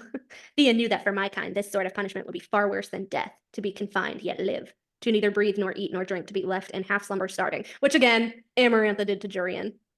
Funny. Oh my god. That gleam in her, followed by, which I never caught this, that gleam in her eyes, it wasn't solely rage, but it was madness. That's what they say about Jurian. Jurian. Wait! What if the cauldron turned him into a Valg? I was gonna say, what if we're overlooking Mr. Jurian and he's not who we think he is? Cassian said that, human or whatever he is now. Yeah. What if Jurian's like the Valg? I don't know. Also, she kept you down here as a trophy. It's giving Tamlin's dad. I believe she drew pleasure from my suffering. I don't blame her. You are a leech, blah, blah, blah. Vesperus took another step toward Azrael. Oh, that's parallel to Aelin. Huh? What? That's another parallel to Aelin, how she was a trophy for Maeve. You find out later. Okay. Okay. Oh my gosh, you guys. Okay, we hid pockets of our power throughout the lands in case the vermin should cause problems. You can't tell me the Starlight Pool isn't one of them. We pooled our power. Bet. There are no such places, Azrael countered coldly. Are there not? Have you looked beneath every sacred mountain at their very roots? The magic draws all sorts of creatures. I can sense them even now, slithering about, gnawing on the magic, my magic. They're as much vermin as the rest of you. Fucking dragon. Slithering about. I swear there has to be a fucking dragon. I swear it. The worm is one of them too. But the worm is a dragon, remember? Mm-hmm. Why store your power here? It's an island. It's not weird, exactly... isn't it? I don't know if she heard the worm dragon theory that we yeah, came up with. the worm WYRM is just a legless dragon. Yeah. Well, I knew that. But I'm imagining the Texas bullworm from SpongeBob. Everyone says that. Everyone else, the Texas bullworm. Okay, this is the part that I love because people were really mad about my Valaris Mist theory, but I swear to fuck, she said. I knew they'd be pissed about that because I even was like a little upset. I was like, oh man. Said there are certain places, girl, okay, Amryn, that are better suited to hold power than others. Places where the veil between worlds is thin places, and magic naturally abounds. Our light thrives in such environments, sustained by the regenerative magic of the land. This island is a thin place. The mists around it declare it so. Didn't they? The Bone Quarter, surrounded by impenetrable mist, held all that second light. Every world has at least one thin place, and there are always certain people more suited to exploit it, to claim its powers, to travel through them to other worlds. Fucking Nesta and Rhys! I'm telling you, it's not going to be a Tamlin and Rhys fight. It's going to be a fucking Nesta and Rhys fight. Oh my god. Oh my god. The Northern Rift was wreathed in mist too. A tear between worlds, a thin place, and the riverbank where she landed in this world, it had been misty there as well, right in front of the fucking townhouse, which is what I said. Do you think it's coincidence that Feyre picked that spot, or do you think like Rhys knew? No, that was the townhouse. The townhouse. Oh, it was the townhouse? Mm-hmm. I thought it was the river house. No, she landed in front of the townhouse. I think it just said Rhys's house. I think it was the townhouse because then they bring her to the House of Wind. Was it the river house? Yeah. It doesn't say. He has 500 houses. It could have been any of his fucking. Well, it was whatever house is in Valaris. It was the river house. I thought it was the townhouse, but okay. But either way. Will Nesta allow you to live there, Rhysand? Will she be gracious enough to let you live in her city? Well, that's why. So people were pissed about that theory. Yeah, that it's going to be Nesta's. But I have a point. And it says, yeah, it had been misty there too. Thea had the gift, Vesperus says, but did not understand how to claim the light. I made sure never to reveal how during her training, how she might light up entire worlds if she wished, if she seized the power to amplify her own. But you, Light Stealer, she must have passed the gift down to you, and it seems you have learned what she did not. So that was Bryce. Thea never learned how to access the power I catched beneath my palace. She had no choice but to leave it there, buried in the veins of this mountain, her loss and my gain. So obviously that was the first light core that Bryce grabbed when Vesperus went to grab it. And the fact that Nesta has now killed like 3 Valg. 3! Beheaded 3 of them! And then Tamlin, Amarantha, the same exact way with the fucking head chop. Like, and then it says Vesperus's pale skin looked even whiter, deepening the red of her lips to a near purple hue. Her long black hair draped down her slim form, pooling on the stone beneath her like liquid night. It also says, where the fuck is the part about, hold on. Blue fire simmered in the creature's eyes. Kind of sounds like Azrael siphons a little bit, but yeah. Okay. Okay, here it is. Hold on. It was before here it is. Chapter 24. Okay. The crystal coffin revealed the features of a sleeping female, humanoid, pale-skinned and slender. Her silky golden gown accentuated every delicate curve of her body. Bryce had never seen skin that pale. It glowed like a full moon. Her dark hair was too dark somehow. It didn't reflect the light at all. It shouldn't have existed in nature. The void? And What? Truth Teller's blade. Both of them suck in the light like the void, which makes sense because Truth Teller was made from the cauldron, the void. Oh my gosh. Oh my gosh. Blowjob red lipstick. You love that part. I love that. My gosh. What? Okay, see, this is Azrael. The male now held the star sword at the ready, Truth Teller gripped in his other hand. Both swords. He must have had some starborn blood in him, perhaps a distant ancestor. Maybe his possession of the knife somehow allowed him to also bear the star sword. As if in answer to Azrael's question, the female in the coffin opened her eyes. They were a crushing blue and they glowed. Like Amaran's. Wait. Say it one more time. They were a crushing. Oh, that best friends. Yeah, crushing blue and they glowed. Amaran's eyes glow. Silver, Amrons but they were like glow. fire, though. I thought Huh? Amrons were different. Aren't they more like they had Silver fire in them? flames. Silver flames. Yeah. Hello, silver flames. That was Nesta. Nesta's the only one that has silver flames. And what did Amron's eyes do? No, They Amron glowed? also had silver flames. But I think that's why she hates Nesta, because They weren't flames. It was like smoky. like searing silver, like starlight almost. I'll have to look it up. Okay. But yeah, crushing blue and they glowed. But Amaran's does glow too. So the golden gown. When I read the golden gown, I was like, Sarah fucking J Maas, what are you doing? The gold gown and the blowjob red lipstick. Where did the blowjob red lipstick come from? What have we seen that before? Oh, okay. I feel like she was thinking about No, Taylor but Swift Maeve when she wears wrote that. Maeve wears like I think dark lipstick that's almost purple, and then it says like in the light it was almost purple. Bryce says so. That's kind of a comparison to Maeve. Huh. So does Amarantha. So yeah, so does Amarantha. Blood red. Fucking Amarantha. Kneel, soldier, make the tithe so I may regain my strength and leave this cage. Azrael's like, the fuck you doing? She was gonna take his magic, wasn't she? Oh. Was it Thea who stole the horn for you, who put it in your flesh?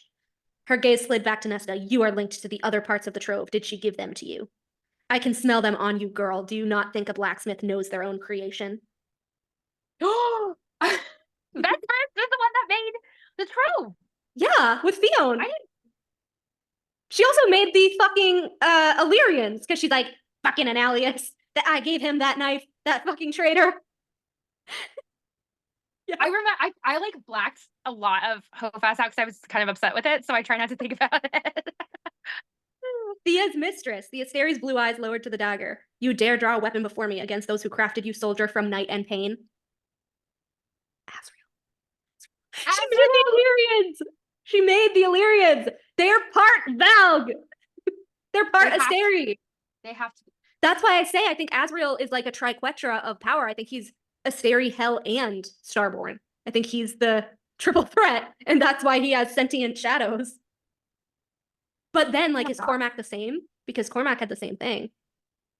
I don't know. Well, if that's the case, then if Cormac doesn't come back, does Azrael and Nesta get together? I hope not. Do you know that is the latest theory going around the fandom that I have seen is that Azrael and Nesta, have you guys seen it? Yeah, I've seen it before. They're like, they had more chemistry than Nessian. Yeah, I've seen that. They did, though. He was like, okay, No I lie. feel like that was such a little sister thing. I don't get why people think that's romantic, but whatever. I mean, it was a little romantic. He's like, It's not like he was like breathing on her and like trying to kiss her. It was like he was literally just hugging her. but like, Well, I know, me? but remember, They're besties. yes, but at one point, Nesta wanted to sleep with Az at the same time with Cassian for That was one threesome. fantasy when she first met them and was like, oh, they hot. They all sweaty from training. I mean, also, who wouldn't? I mean, it was in her mind. It was a secret thought, okay? Let's not air Nesta's business. It's a secret thought. Like, it's okay. Fine. She didn't really know at the time that he was her brother-in-law. It's fine. The bond didn't snap yet. How crazy. I mean, Sarah would never do this, but like, if she broke up Nessian and put Nesta and Azrael together. I actually kind of wouldn't hate it though. No, I would hate it because I really want Gwenreal. But as in terms of like, I don't know, in terms of them being kind of good for each other, I can kind of see it. But I could kind of see it too. It says the Asteri's eyes flared with recognition of the star sword. Did Fion send you then to slay me in my sleep, or was it that traitor Analius? I see that you bear his dagger as his emissary or his assassin. The words meant something to Azrael. The warrior let out a small noise of shock. So Azriel knows something. Azriel knows, doesn't he? If Az has Annalius's dagger, that makes him part of Annalius's line and not Cassian. Like Not everyone was like, Cassian's Annalius, Cassian's Annalius. And then they're like, nope, Azriel's Annalius. But why is But, like- Azriel like recognizing that? Well, he knew the name. I think he was just like Oh. shocked that she's like, oh, I made all of you. So I think that was him realizing, fuck, like we were made from the Asteri, like we were made from the Daglin. That's where their raw killing power comes from. I think that was him putting all the pieces together. Right. Like, fuck. And again, he doesn't tell Rhys. Thea's been dead for 15,000 years. So have the rest of your buddies. Okay, also, this part reminded me of Elaine, which is weird. So Bryce says the whole Thea's been dead thing. Your people are little more than a half-forgotten myth in this world. It says, for a heartbeat, it was the creature's turn to blink as if a memory had cleared. Then she said, more to herself than them. Thea was so charming that day, told me I looked tired and to replenish myself in the crystal here above the well, but she sealed me within instead to let me starve to death over the eons. In my dreams, she danced upon the stones above me, danced upon my grave while I starved beneath her feet. As if a memory had cleared. That reminds me of the whole, I can hear your heart beating through the stone. Can you hear mine? Because Lucian was like, he wasn't sure if she was actually addressing him, but he replied anyway. No, lady, I cannot. She was fucking hearing Phesphorus. But then, you know what's weird to me is like I thought that too, but like why was Elaine nowhere in Hofast when Vesperus was literally introduced and then immediately killed? But again, like she didn't know whose heartbeat it was. She just assumed it was Lucian's because he was our mate. Because again, Starborn power can blind an oracle or whatever. Release me, slaves. Oh, this planet will be long dead before eternity has ended. Its star will expand and eventually devour everything in its path, including this world. So, does Amren think that Nesta's gonna be the one to like blow up the fucking planet? Because she was like, this bitch. You better not give her those swords. You better not let her learn her magic. You better keep this a secret from her. Like, they did not want her knowing about her power.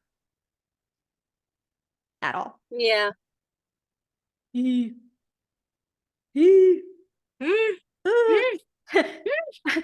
And this part makes me laugh, okay? Because I know for a fucking fact that Sarah's doing this shit on purpose.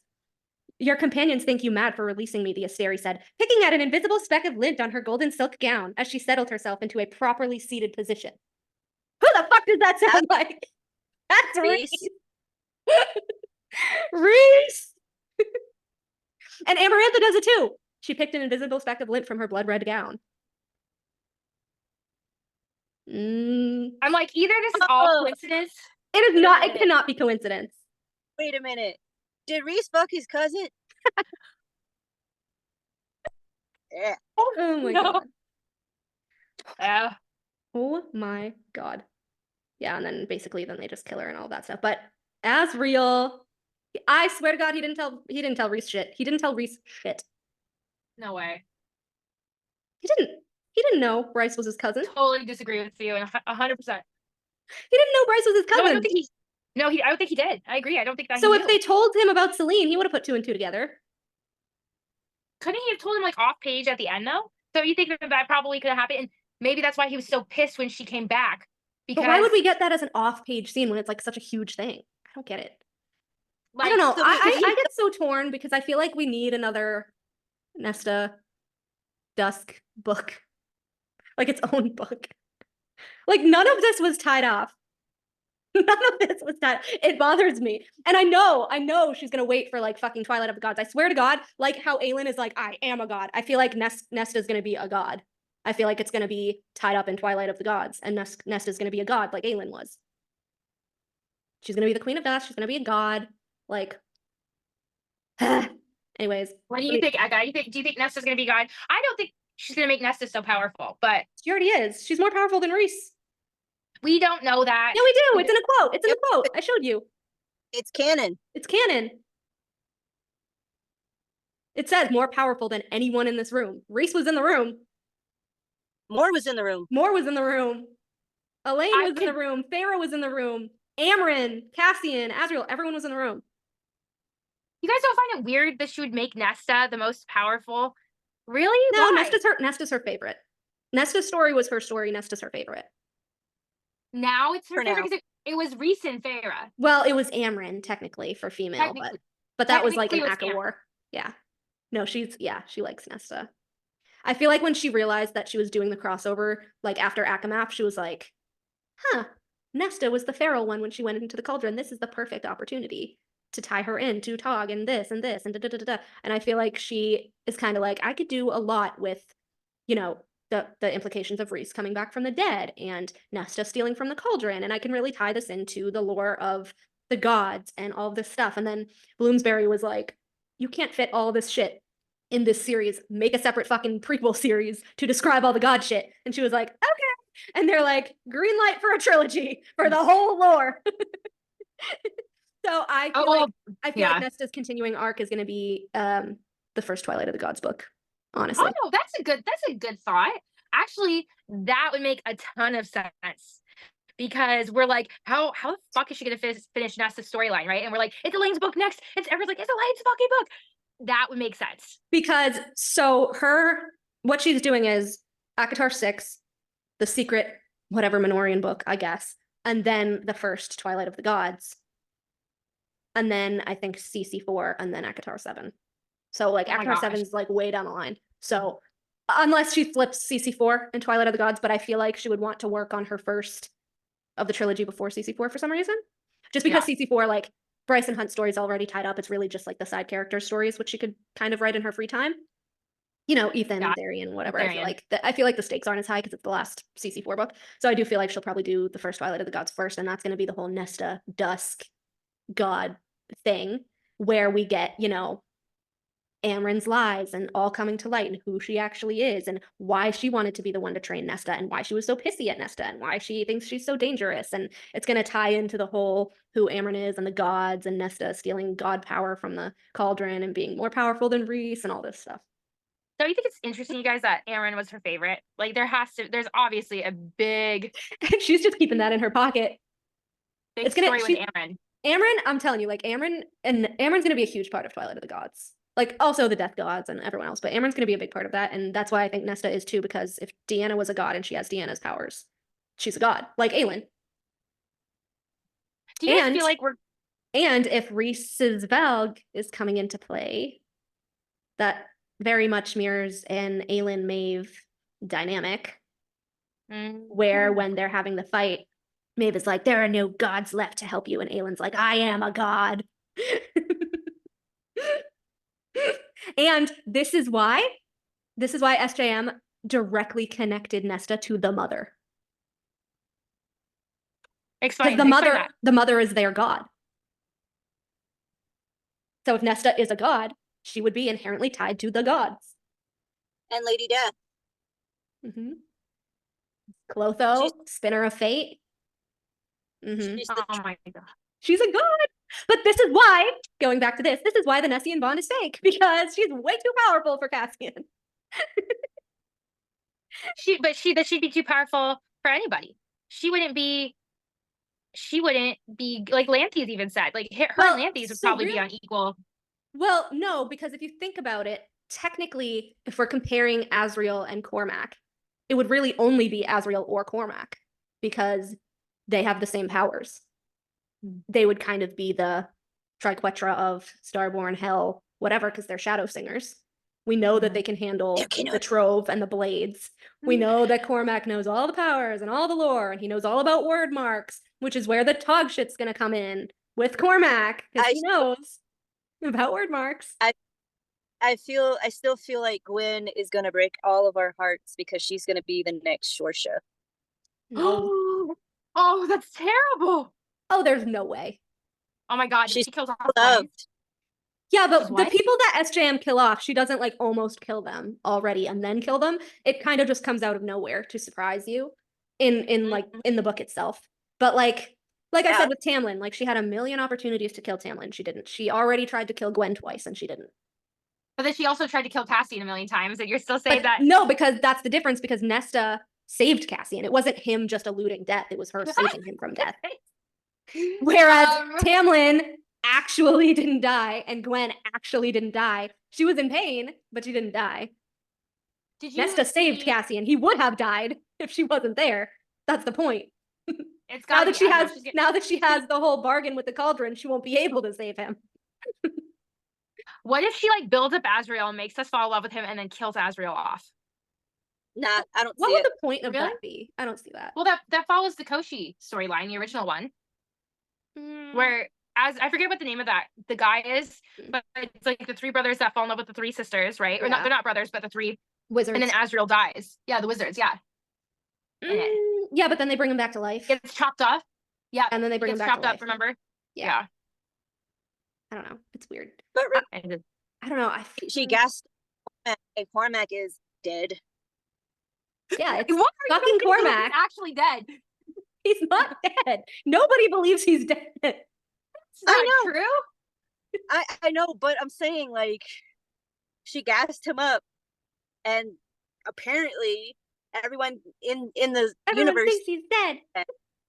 but we know he's not, but It would have been way better if Elaine had said, everyone thinks he's dead, instead of she. Yeah. Right? Yeah. That would have been way better. Because now, We're like, Cormac. SJM's like, fuck, I gotta think of a she. I know. I'm concerned because it's like going on. Like she's been very quiet. I'm like, Is it fucking Lauren? Is it stop who is freaking it? out. She's and I what? want to say It should be I Lauren. Lauren. I'm Anyway. concerned, you guys, that she's redoing the entire like Lauren storyline. I think she's taking it out. She might. What? But that just gives me more room for Briar. No, I'm actually No. gonna be pissed if Lauren doesn't show up though. Like if Cormac and Lauren, like those two people, like if those two people don't fucking show up, I'm gonna be pissed. Cause too many hints. Too many hints. If she drops their storyline, I'm gonna be fucking pissed. Can you imagine I'm Cormac concerned. just popping up? Cormac not popping up till Twilight of the Gods? Or ever. He might never ever come back on page. He definitely will. Definitely will. I swear to God. I swear to God. Anyway, back to fake Nessian, because we took a long ass detour there. Well, I'll just say the quotes, and then I'll say the Helian quotes, and then I'll have the little caption that I put. So Wait. You also have to bring up that voting thing that you shared in the chat, because that might make her happy. the Tanwin thing? Mm-hmm. Yeah. That like 46 or 47%. Yeah. So I'm writing my crossover, obviously, fanfic. And so before I kind of wanted it to be more like an interactive fanfic. So I've been doing polls to see what people wanted me to put in and whatnot. So like my first poll that I told you was like, do you want Cormac to be Moore's long lost son or long lost brother? So everyone chose son, shockingly. I was like, yeah, okay, cool. All right, we'll do that. And then the one that I put up yesterday was, do you want Cassian to actually die, or do you want Tanwin to come back and for him to have like a real mate story? And so it was like 55 to 45 that they actually wanted him with Tanwin and not die. Well, okay, that makes me feel better. Yeah, people don't want Cassian to die. That does help. Thank you, Aka. So. I appreciate that. I mean, it was for a fanfic though, so Melody, let it be. No. Oh, I also did, which I was shocked at this one too. I put up the picture of Tamlin with Nyx, the little picture that I did. And I said, do you want this to be a separate one-shot fanfic, or do you want me to write this storyline into Twilight Entwined, which would be the reason that Tamlin gets better for the war? And so 71 to 29 said to write it into Twilight Entwined. Tanwin taking care of Nyx? Tamlin. Oh, Tamlin. Yeah, Maybe. because I don't really want to be like Hofast, where I just kind of forget about Feyre and Nyx for the whole thing. So I kind of want to intertwine the whole issues with Nyx too, because the thing that I sent you, I don't know if you guys read it, but Rhys is obviously getting a little unhinged. And so the quote that I sent you was as being like, there's something up with him, and Cass just being like, oh, he has a toddler, he's just grouchy, whatever. And Az is like, no, like my shadows can feel like something's not right. He's never this crazy, like he always kind of keeps his cool, he is kind of as icy rage like me or whatever. And so I wanted to actually do the whole Nyx and Tamlin storyline to make people believe like, oh, that's what it is. Obviously, if his kid is popping off to go visit Tamlin, he's going to be pissy. And then I'm just going to hit him with the Valg shit and be like, oh shit, there was something else. Poor Tam Tam. Oh man, poor Tam Tam. So yeah, like I feel like Nesta and Tamlin working together is going to be amazing, but anywho. Yes. I posted a reel on my story and someone tagged me in it, and it's this girl saying like, how do people not believe that Rhys isn't going to be the villain that connects the whole Massiverse? And I was like, someone tagged me in this, and I was like, thank you for tagging me in this. I was like, yes. So she had a few points. She put, Rhys shows up in all of the worlds, which we know, basically. Rhys called the Red Star representing Tog a bad omen because he knows someone in the world can beat him, which I still think Tog is the past, but I think that's more of a Nesta thing than anything. She said his perspective and Feyre's are always told in the first person and nobody else's are, meaning unreliable narrators. He could have manipulated the Bat Boys into taking a blood oath with him, which is what I said about the fucking Illyrian tattoos. I think the Illyrian tattoos are the blood oaths to Rhys because he needs Human City's permission to fight, but not Illyria's, which is weird. And then she also put, Elaine practically disappeared in the Acotar books. Could Rhys have manipulated her to isolate Nesta because Nesta was right about him the whole time? Yes. And Nesta's more powerful than him canonically, so he cannot manipulate her mind. Like everyone else is. I swear to fucking God, he's been doing that to Feyre. I swear. You think it's Feyre, but I swear to fuck it's Rhys. I swear it's Feyre. But Feyre wouldn't remember her own memories, and she doesn't. What are you talking? She The thing about there was two things. The first one was the thing about Tamlin never even crawled to me. Excuse me? We were all there. We were all there. You said he crawled to you. We saw him crawl to you. What are you talking about? She was with Rhys that time. And then there was something else, and I had it in my mind earlier today, and I can't fucking think about it. But there's another scene where she does something exactly like that, and she talks about something that happened, and like it's completely 180'd. So weird. I mean, it would make sense. Oh, it was when all he wanted was just to fuck me. Excuse me. Yes! You have his You're the bitch that went for his pants. What are you talking about? Yeah. See? You know what? Like when we say that Rhys is the villain, it does make sense in those regards because those memories are clearly like twisted. Yeah. And it's Tamlin memories. But do you think I don't think she could do it? And Tamlin, I swear to God, Tamlin was sleep. Sorry. Tamlin was the one who sent her that music, not Rhys. I swear to fucking God. I'm convinced. I said this in someone was like, it's canon. It's written that Rhys sent it, but remember, it's Valaris music. I think he planted the Valaris music in her head because when he specifically took her to the city that night, he had to know that the band was playing. He had to know. And he's gonna be like, I know who's playing. It's gonna be my music that helped her get through. I swear to fuck. He's like Maeve. He's like Maeve. I swear. But I think Tamlin sent it, not Rhys sent. No, I know, but I'm saying that Rhys changed her memory to make her think that it was the Valaris music that she heard. Because remember, she hears the Valaris music and it triggers the memory. Mm-hmm. That would be wild if he did that. Right? But do you guys remember this part too in Acotar when like she's talking about the music and Rhys seems surprised, right? Do you guys remember that, or am I making that up? I think off guard. Yeah. I think he purposely took her out to the city that night because he knew the music was going to be playing, and he was like, oh, well, if the music helped her, it's going to be me. And also the arm thing. Red lingerie. Not just that, but the arm thing.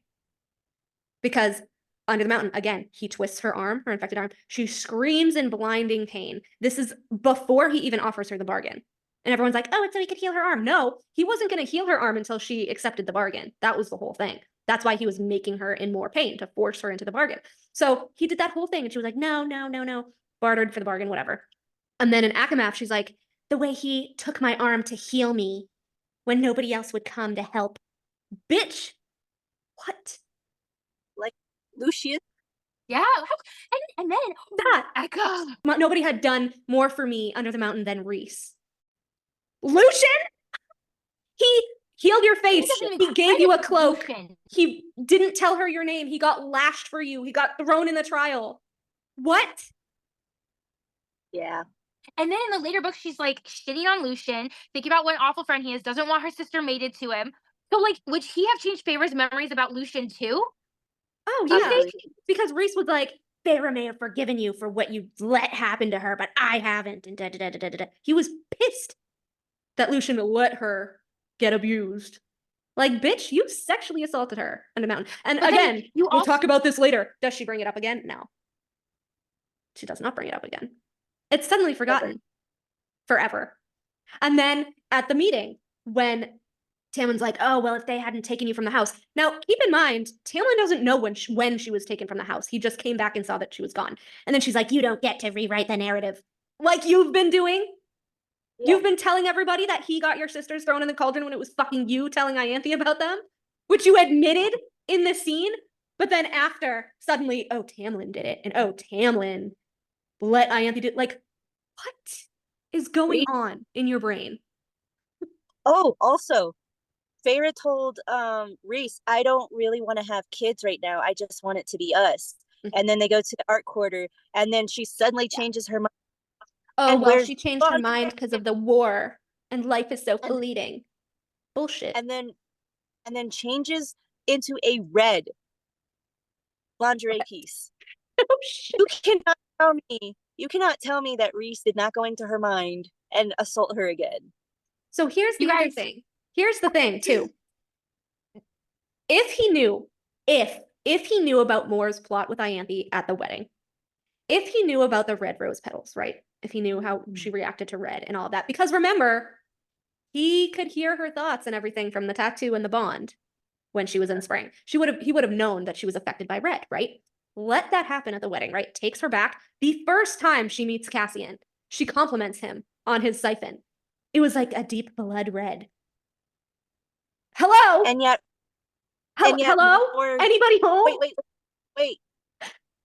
She noticed that Moore did not wear red, even though that's her favorite color. Yeah, she wore turquoise. Oh, look at that. What? But she's complimenting Cassian on the blood red of his siphon? No reaction? How is there no reaction?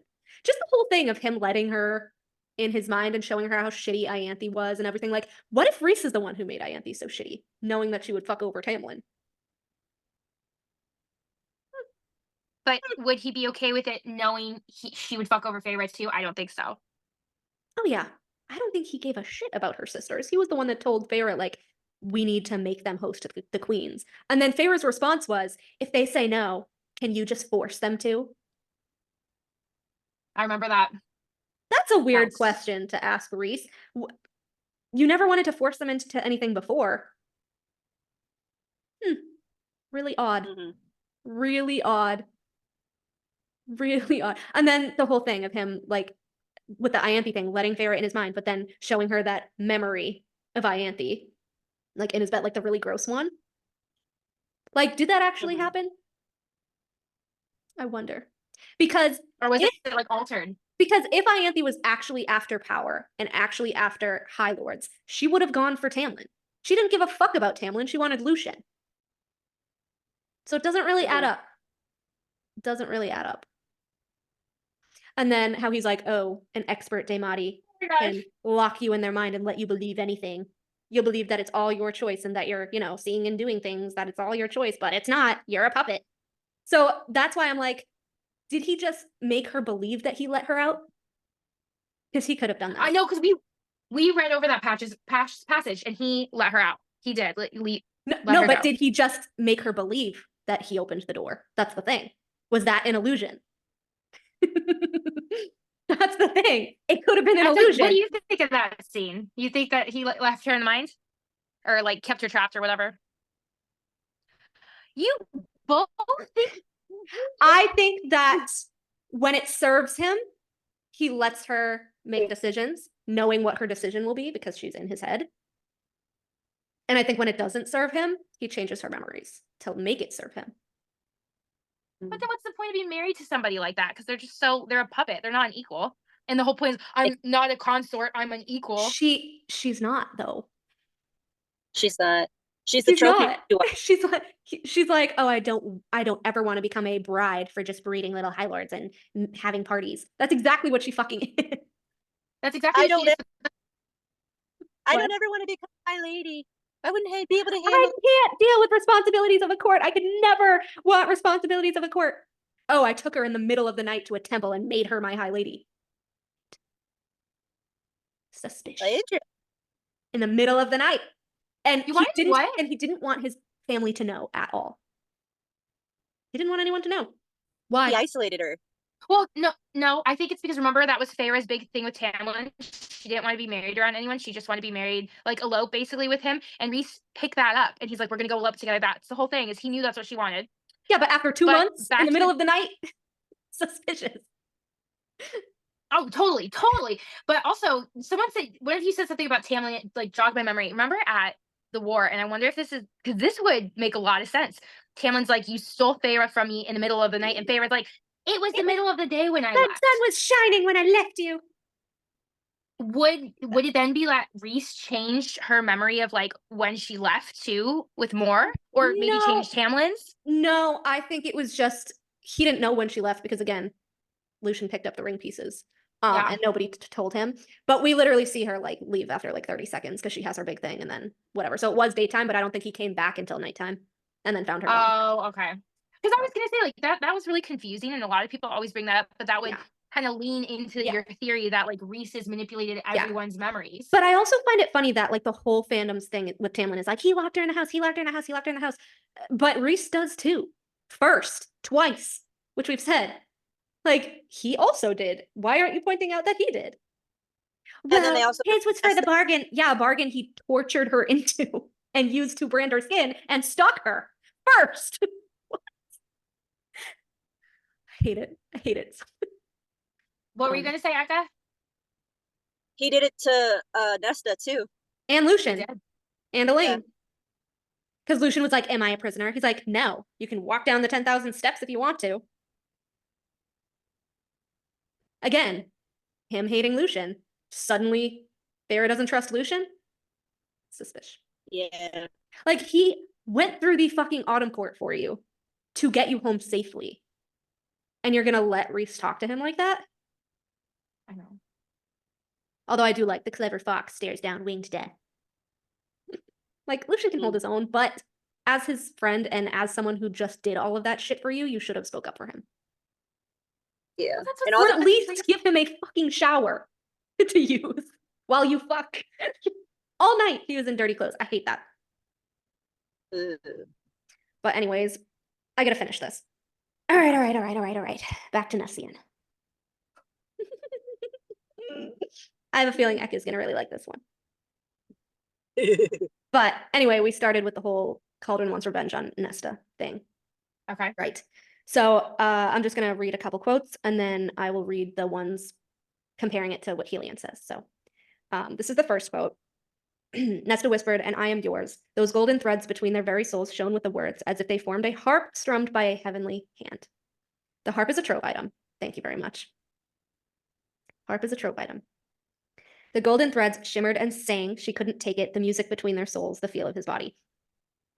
When else was music singing but in the service when she was lord to the harp? And then the other one is, she let her iron walls unspool toward him, whatever the fuck that means. Thread after thread of pure golden light flowed into him, which, is that her starborn power? And he met it with his own, but he doesn't have any. So again, if it was a made bond, it would go both ways because she made it. Where those threads wove together, life glowed like starfire. Thank you very much, starfire. She had never seen anything more beautiful. And then starfire? Wait. If she has the power of the cauldron and the mother, if she has the power of the mother, and the mother is the one who decides to make bonds, that makes sense. Made, yeah. Cassian roared as he came. It said the sound was the summons of a hunt, a symphony, a single clear horn playing as dawn broke over the world. So Deanna is goddess of the hunt. Symphony reminds me again of the service that brought her to the harp. And then a single clear horn. We know the horn is also a trove item. That was in Bryce's back. And then she says, she whispered, where is it?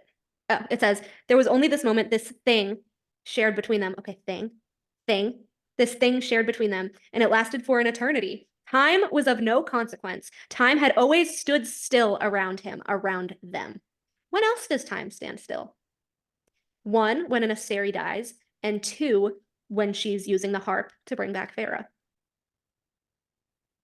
If time is standing still around him, it means she's using cauldron magic. Or trove magic, technically. And then this was Gwen. Merely one existence, our existence, or if it might be possible for words to overlap, occupying the same space but separated by time, and a whole bunch of other things. And then, when the harp's final string wavered like a whisper of thunder on the air, Nesta covered Feyre's body with her own. Time would resume soon. She did not have much longer. And do you remember what happened before that? Light flowed into Feyre the same exact way. Do you have that passage when the light flows into her? Yeah, I had it, and then Can you read it? yeah, I'll bring it up. That'll be super upsetting. I'm telling you, if she like breaks Nessian up or something, I mean, I will just be shocked. I will be shocked. And if she truly makes Rhys the villain, I will be shocked. Do you know the outrage? The outrage that's gonna happen if any of those two things happen. Like, if either of those happen. As iridescent light began flowing from Nesta's body into Feyre, Nesta kept holding her sister. Even Rhys stopped fighting. No one moved. And this is when she's using the cauldron, the connection to the cauldron, because she says, I give it back, I give it back, I give it back. Light glimmered down Feyre's arms, legs, suffused her ashen face, began to fill the room. Cassian's siphons guttered as if sensing a power far beyond his own and beyond any of theirs in the room. Tendrils of light drifted between the sisters. Tendrils, like thread. The reds. Oh my God. Iridescence filled her and filled Feyre, filled the bundle in Moore's arms. The light exploded, blinding and warm, a wind sweeping past them as if gathering every shard of itself out of the room. As it faded, the dark ink splashed upon Nesta's back, visible through her half-shredded shirt, as if it were a wave crashing upon the shore, a bargain with the cauldron itself. Yet Cassian could have sworn a luminescent, gentle hand prevented the light from leaving her body altogether. The mother. A luminescent, gentle hand. The mother. Luminescent? The mother. Yeah, so the mother would have done the threads between her and Cassian. No, because the mother wasn't in that scene. That was Nesta's power. That was Nesta's cauldron But it's power. the same power. Because the tendrils and the threads are exactly the same. No, because the cauldron and the mother aren't the same thing. The mother prevented the cauldron from taking her magic back. If my mom was in the same room as me and my husband and trying to from losing Not my the shit, mother. That was Nesta using cauldron magic. They're different. that was weird. So then this is the Helion one. I forget whose POV this was. Maybe Rhys? Oh, it's Rhys's, yeah. Yeah. Yeah. I'd never seen such spell work. I'd sent my power over her. They're talking about Vasa's curse. Helion 2. Hunting for any possible threads to unbind it. I found none. It was as if the curse was woven into her very blood. Poor Vasa. Poor Vasa. I'm convinced Vasa's gonna die. Wait a minute, that's almost like a blood oath. Yeah, it is. Foshi made the curse is like a blood oath. But I don't think Vasa ever made it to him. I think he just forced it on her. Which is weird. Because usually don't they have to be willing? Right? Like didn't the cadre Yeah, like the cadre and Maeve. Also, Vasa knows that the queens of the realm will be a threat until they are dealt with. But we don't even know if they were dunked in the cauldron. Az said that the reports were murky, and they didn't know. Even if we sweep in to stop them from triggering another war, we'll be seen as conquerors, not heroes. We need the humans in the other territories to trust us if we can ever hope to achieve lasting peace. That's very manipulative. That's a very crazy line, Rhysand. Send Lucian as our human emissary. But then Az is like, he can't be trusted anymore because he's friends with them. What the fuck, Az? Yeah, that was Rhys. It says, I'd never seen such spell work. I'd sent my power over her, Helion 2, hunting for any possible threads to unbind it. I found none. It was as if the curse was woven into her very blood. He's talking about Vasa. The curse on Vasa. The Reds. The Reds. Laurel. A spell lies upon them. I can feel spells like threads, ones that can enchant, feel like bindings around an individual. Helion. That's Helion. He can feel them. He can't see them. And Lucian wasn't really in Akasif. Would he have seen a spell between Nesta and Cassian? We don't know. And Helion was very distracted with the Autumn Court soldiers. Because remember, I was talking about like his touch telepathy and everything. That was really cool. I put a study in spells, Nessian's mate bond, which is never described as such ever, only the thing between them. Feels fake, not a bond I made. Spell, threads, plural, is always described when talking about a spell, not a bond. One thread is a bond. Also, the horn was also a trove item, which we realized during the crossover. Time and a harp strummed by a heavily hand in the same scene. Their threads are connected to the trove and the cauldron. It's Nesta's power that accidentally brought this bond to life. It's not real. And then chapter 22 of Akasif, it says, he supposed deep down that was what he was holding out for, a mating bond, what he'd seen between Feyre and Rhys. Chapter 22 of Akasif. They didn't have a mate bond. Then in chapter 30, Nesta was messing with the cauldron by scrying, remember? That was her first scrying scene. And then she has the nightmares of the cauldron taking her. Her power was connected to it. She was floating in the void, so much so that Rhys had to use his powers to go into the void and pull her out. But Nesta was poking and prodding at the cauldron, even if she didn't mean to. Chapter 30. After Cassian was like, I want to mate bond. Suspicious. Very weird. And then, Nesta frowned. You have somewhere to be? He was already hopping into his pants, scanning the floor for the rest of his clothes. Nesta silently pointed to the other side of the bed where his shirt lay atop her dress. Snowball fight. I'll be late. Nesta had to unload each word of his statement, but she could only ask, what? Without so much as a farewell kiss, he vanished. 3 days passed with no word from Cassian. He'd been replaced in training by a stone-faced Azriel, who was more aloof than usual and wouldn't even give her a smile. I said him being able to leave her should be impossible if they just consummated their bond. They should have been in their frenzy. Phazand was locked in the cabin for days in their frenzy after they accepted the bond with the soup. Nessian never had a frenzy. And then this was, I'm just going to skim this, but these were the quotes that we went over last time of her scrying. The silver fire in her eyes, how death watched him, how he made out with whoever was possessing her, remember? The ice, and when he was like putting his tongue in the roof of her mouth. I said he was not making out with Nesta, he was making out with Death herself. In my opinion, I think it was Deanna who possessed her, but couldn't fully take over like she did with Aelin due to Nesta being connected to the cauldron and the mother. Nesta stole her moonfire from the void/cauldron. And then Cassian says at the end of Akasif, which I forgot, actually, when I found this quote, I was like, ooh, you could have ruled the world with your power, he said carefully. I don't want to rule the world. Her eyes were unguarded in a way he had never seen.